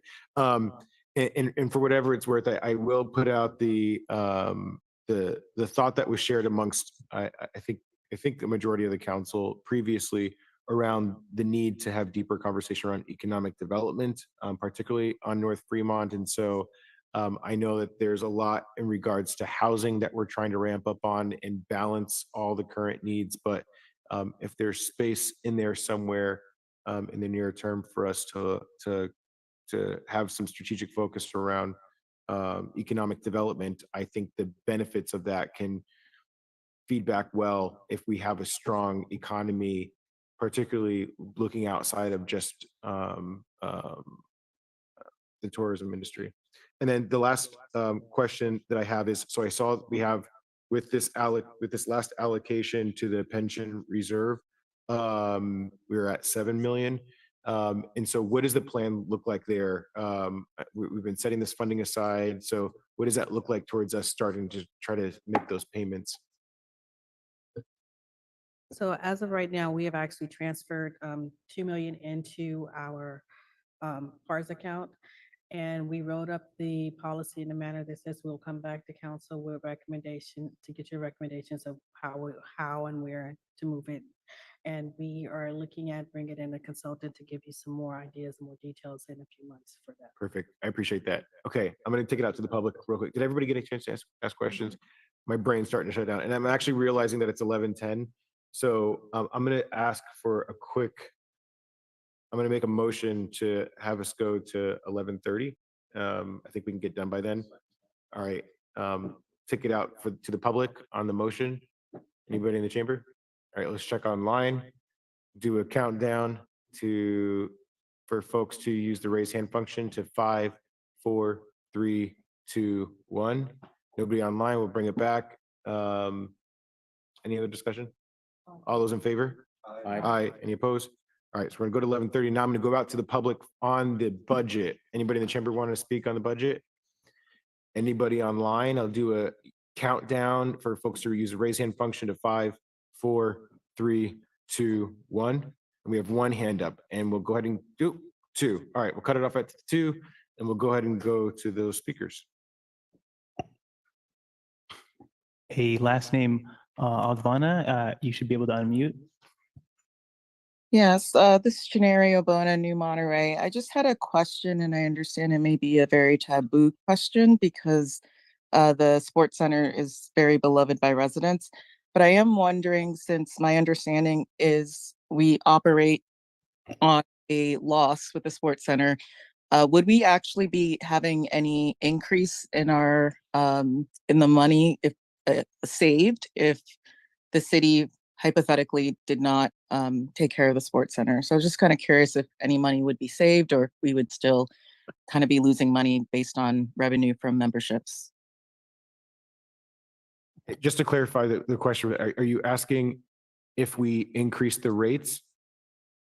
No, I'm asking, my understanding is that we're losing money with the sports center. So I guess I'm asking if the sports center was like taking out of the picture of the budget, what would that look like? Okay, got it. Thank you.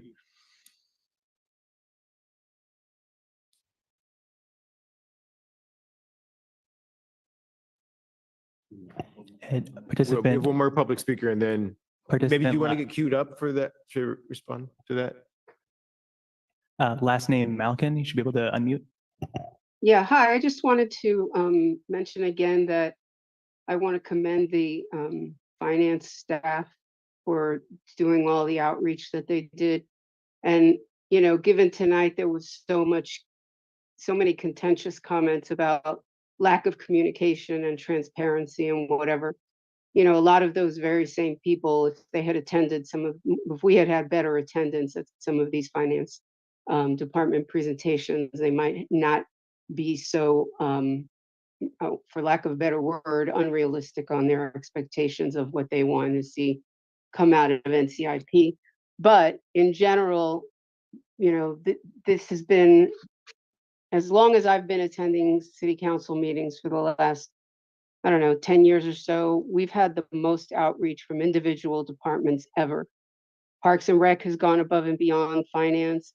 And so I think, you know, that needs to be brought to the attention of people that are complaining that there isn't enough transparency and there isn't enough outreach. So I just wanted to point that out to offset some of the negative vibes today. Thanks and good night. Thanks, Esther. All right, with that, we'll bring it back to the council. I think Karen's going to respond to one of the questions. Or can I ask it? What value is there in responding to that one question when it's not an agendized item? I think there was. It's already.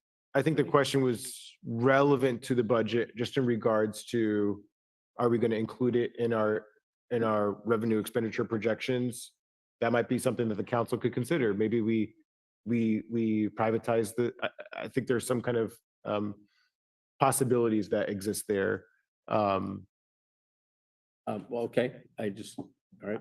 I don't think it'll take too long. I think it could be a relatively brief response, and then we can move on to making a policy decision tonight. So the policy of the council was, as stated, 75% cost recovery and higher.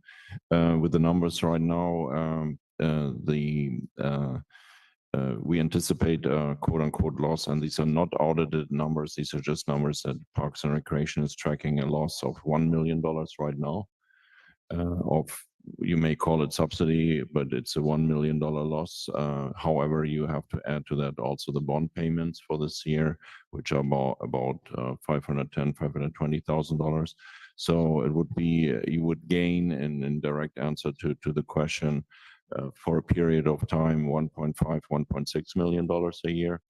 And then when the bond is paid off, you would maybe end up again with something like $750,000 to $1 million in savings. Okay.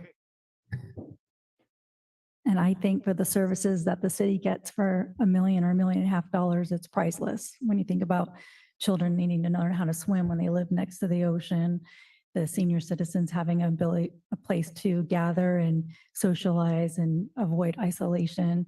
It's a place for families to bond.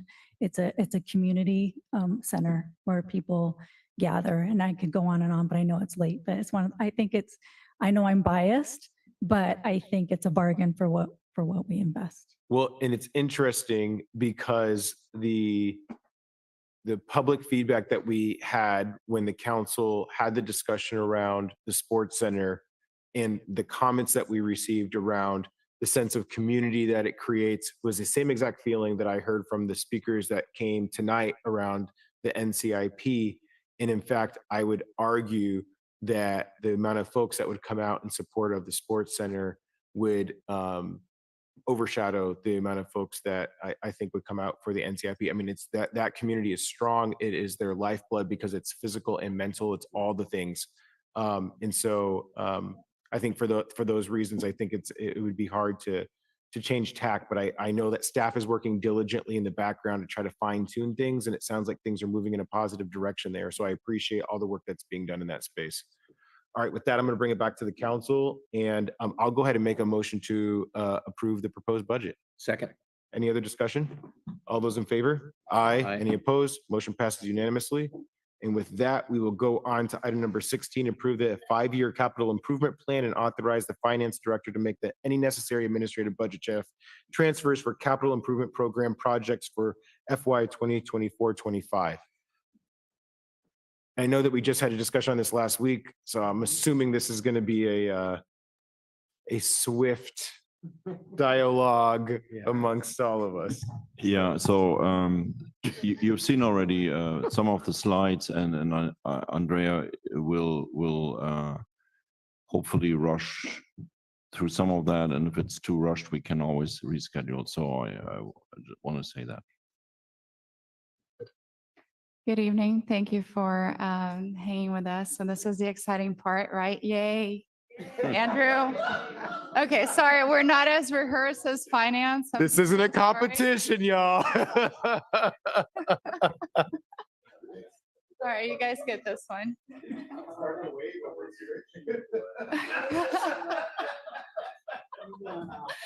It's past his bedtime, sorry. Okay, so do we have a? We should have a disclosure that runs at the bottom of the YouTube page right now, like it's after a certain hour, please forgive us. Yeah. We get a little crazy at night. So I'll run through this quickly as I can, but I do want to say that thank you for the feedback on the study session. We did incorporate some of the feedback into the slides for this presentation. So.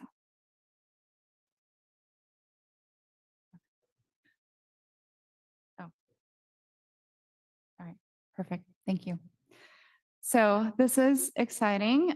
So what we're looking at is we're looking at two parts. We're looking at a fiscal year 24-25 appropriation. So that is the first year of the CIP represents the funding commitment. What we're also doing is looking at the 5-year plan. And what we're trying to do is we're trying to support infrastructure investment over a 5-year planning window. So in the past, when we come to you, we look at that 1-year window. We're trying to look beyond that. It's not a commitment of funding for the 5 years, but it is what, an example of what Rafaela did, which is show you what the next 5 years would look like. This is not a static plan. It's a dynamic plan that we're going to keep looking at. So here is the first part of it, which is the first year of appropriation. And this is a really important slide. And I'm not sure why the shadow is there, but anyway, so if you can look at the numbers, you'll see that 55% of our CIP program this year is funded through Measure S. So 14% of the whole pie is general fund, which is the unrestricted funds. So all of these other funds, gas tax, SB1, Measure X, S, Tidelands parking, sports center fees, which city manager talked about, they're all restricted funds that we can only use on very specific things. So this is just a quick overview, and I'll give you more details on the projects themselves. We did mark all of the restricted funds with an asterisk. And in general fund, we have $2.5 million this year. Measure S 9.5, 358 in gas tax, SB1 1.5, Tidelands 350. And sports center fees, we have 2 projects, 500,000. And again, I'll go through the projects. Parking fund 6, Measure X 4, marina, stormwater, and sewer. So number of proposed projects is 0 because the budget available is 0. Marina, we are looking at the fees. So we're going to have a fee study for the marina so that we can maintain the marina. Also, we're looking at stormwater fees, and we didn't put anything for the sewer projections because council just approved that tonight. So this will be incorporated in the 5-year plan when we review it. So what are the project categories? I'm not going to read everything. We talked a little bit about this last week. So we have facilities, so sports center, conference center. We have recreational centers. We have the city offices. Parking, we have the garages, harbor, utilities, right-of-way, parks, and information in technology. And that one touches all of the other categories as well. So I know there was a little bit of a discussion on what our criteria is for picking and choosing and the funding and the 5-year plan. So I want to talk just very quickly about these: health and safety, what creates a safer and healthier community for everybody in the city? What are the existing conditions? Are there safety issues? And how do we address facilities that are failing and reduce future repair costs? Economy. What are the impacts to quality of life for residents, visitors, and the workforce? Environment, that's sea level rise, air quality, water quality. Improvement. Are we building or providing upgrades to city infrastructure and facilities? Collaboration. I think we talked a lot about collaboration here with the neighborhood community improvement program. Other agencies too. Can we collaborate with TAMC, for example? Project readiness. What that does is prepares us better for grants so that we can supplement our funding with grants. And one of the really important ones that I also want to mention is equity. I know we talked a lot about equity today. So if there are 2 competing projects, maybe we look at where have we spent the least amount of funds? What are the communities that need the most? And that also plays a role in the criteria. And of course, the value drivers that the city council have. So what are the other funding strategies? So we are using NCIP, Measure X, Measure PNS money to leverage grants. So that we're using them for matching funds, and we're also using them to apply for grants. What does this mean? For example, traffic signal adaptive system. For every $1 of Measure X that we spent, we got $5 back in grants. So basically we upgraded a lot of our systems using grant funding. And the seed money for that was $100,000 from NCIP. The North Fremont project, the seed money was also from NCIP. We spent $10 million on North Fremont, which was an underserved area of Monterey. And we have the newest signals, fiber optic, and we were able to upgrade a lot of the intersections without using any general fund and saving about $4 million of Measure S money. So we're trying to save Measure S money, Measure X money by applying for grants. Casa Verde Del Monte intersection, again, that was NCIP provided funding for this, and we got $920,000 from Highway Safety Improvement Program. Del Monte and Washington intersection, this is an intersection that was in the brochures for Measure X, and an intersection that hasn't seen any attention in about 50 years, which is pretty old for a signalized intersection, not for us, but for a signalized intersection. And so what do we need to do so that we have access for a sports center, the garages, to the wharves, to the downtown? It's the entry to the wharves in downtown. Mark Thomas Multi-Use Trail, NCAP is funding the design for that so that we can also apply for grants. So those are some of the other funding strategies that we're continuing to look on how we can stretch our dollars. So in talking last week, I want to highlight pump station 11 repairs and tunnel maintenance and repair. We heard you loud and clear. Council said this is a priority. We cannot have the tunnel generators fail, the pumps fail, pump station 11 have Del Monte flood. So that is a priority for us. And so we are investing some money. As you can see, some of these are partial funding. So they're either seed money to try and get grants, or they are design money and investment on trying to figure out what the assessment is, what the details are. And again, we'll refine these as we get there. So this is the split for Measure S. And CIP gas tax, we pay for pavement and reconstruction. SB1, you just approved today, reconstruction on Roberts Avenue. So that's part of SB1. CIP Measure X funds, where we're using Measure X as a transportation safety. What we're using is projects that improve mobility for all users. And again, I want to highlight Del Monte and Washington, which is an intersection that does need a lot of work. Parking fund projects, ADA upgrades, garage repairs. We're in the middle of doing the garage assessments right now, so that number might change. The 5-year plan might change depending on what they find, if there are structural issues with the garages. Tidelands, all of the Tidelands funds that we get on an annual basis, about $350,000. We do every 3 years, we do programmatic wharf repairs. Those are not, they're maintenance is what we call them. They're not the critical portions that we're trying to address right now of the wharf, and some of the pictures that you saw. These are just basically the yearly maintenance that we do on the wharves. With the facility fees project, we're addressing some of the leaks and roof repairs that you saw in a presentation, boilers and other things that do need upgrade at the sports center. So with the general funds, and this is 2.5% of the general funds is $2.5 million that we're looking at for repairs. So what we did here is we added a couple of new projects. Some of the projects are partially funded. And again, Wharf 1 repairs and upgrades. I know that we're doing work out there right now. So if you look at it, some portion of the pavement is removed. You can see some of the damage and the repair that we have to do there. The $100,000, for example, for Wharf 1 fire suppression. Right now, we have a lot of leaks there. Every time we have a leak, we have to actually post somebody on fire watch, whether it's all night until we can get that leak repaired. So we need to address that. It is a safety issue. Facility ADA upgrades, we talked about the ADA master plan. Fire stations, they're in desperate need of rehab.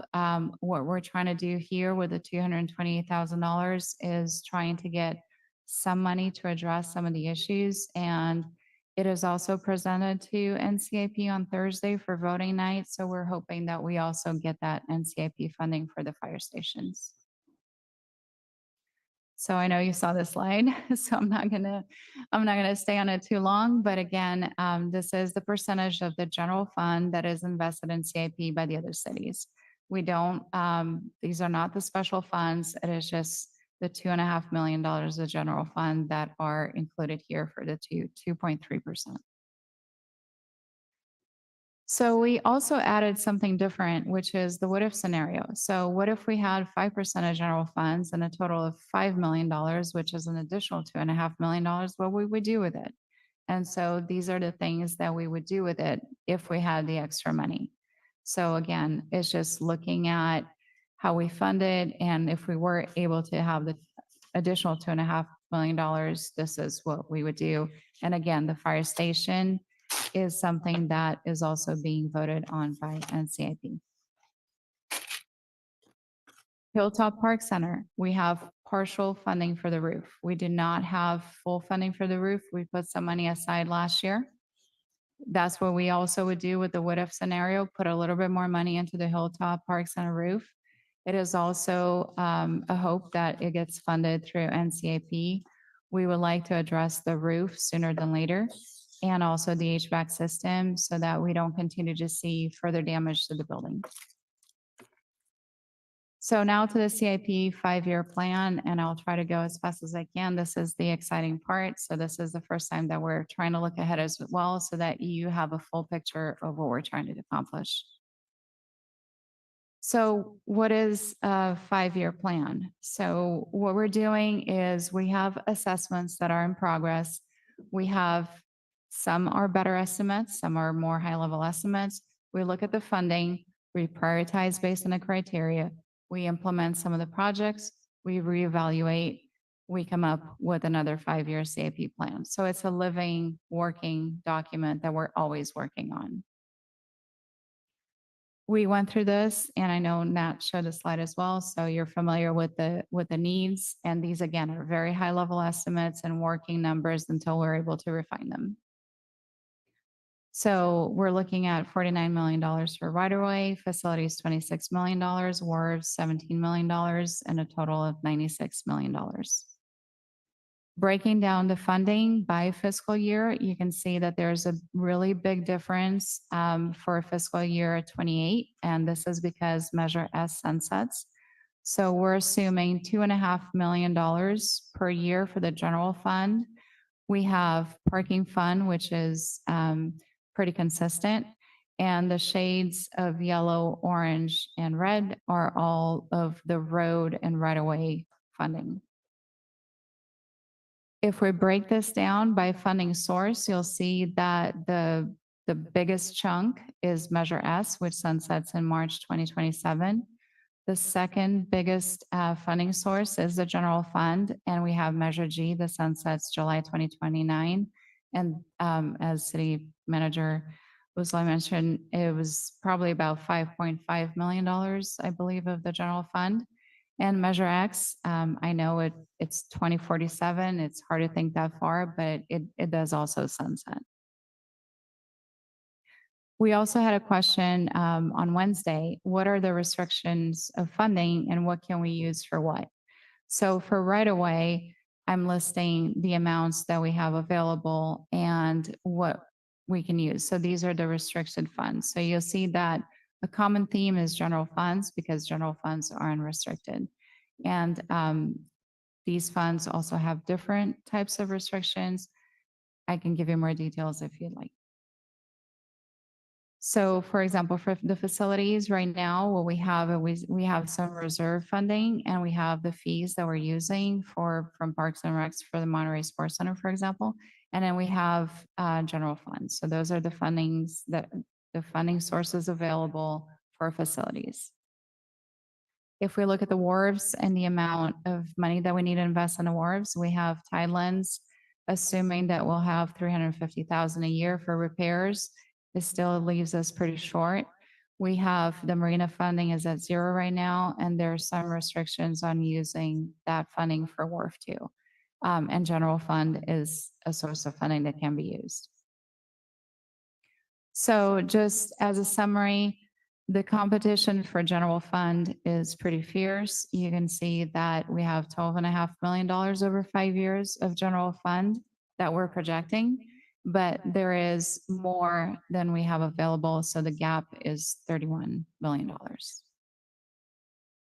And again, just going back to the 5-year CIP plan, we are doing assessments on buildings and everything that we can think of. And for example, today I was talking to Andrew, our city engineer, and he mentioned that the estimate came back from one of our consultants to say that we have to spend about $5 million per year on our road maintenance to maintain a PCI, pavement condition index of 75. And this is in 2024 dollars. Okay, so I try to go as fast as I could if it. That's me. Thank you for the presentation. Thank you. Bring it to the council for questions. No, not any questions. Let's take it out to the public. Anybody in the chamber? Okay, I'm trying to be silly. Let's take it online and I'll do a countdown for folks to use the raise hand function to 5, 4, 3, 2, 1. And we have nobody online, so we'll bring it back to the council for comments, deliberation, emotion. Councilmember Hoffa. Yeah, I just wanted to say appreciated seeing the criteria and some of the tweaks that you made. So appreciate the work that you're doing. Thank you. Is that a motion? Motion to approve. Second. Seconded. Okay. Any other discussion? All those in favor? Aye. Any opposed? Motion passes unanimously. Thank you so much, Andrea and team. This is a good milestone for us to be at. So I appreciate all the effort that's being done behind the scenes. And with that, we will go to council comments. I'm gonna pass. City manager reports. No report. All right, we're gonna go ahead and adjourn at 11:37. Thank you, everybody.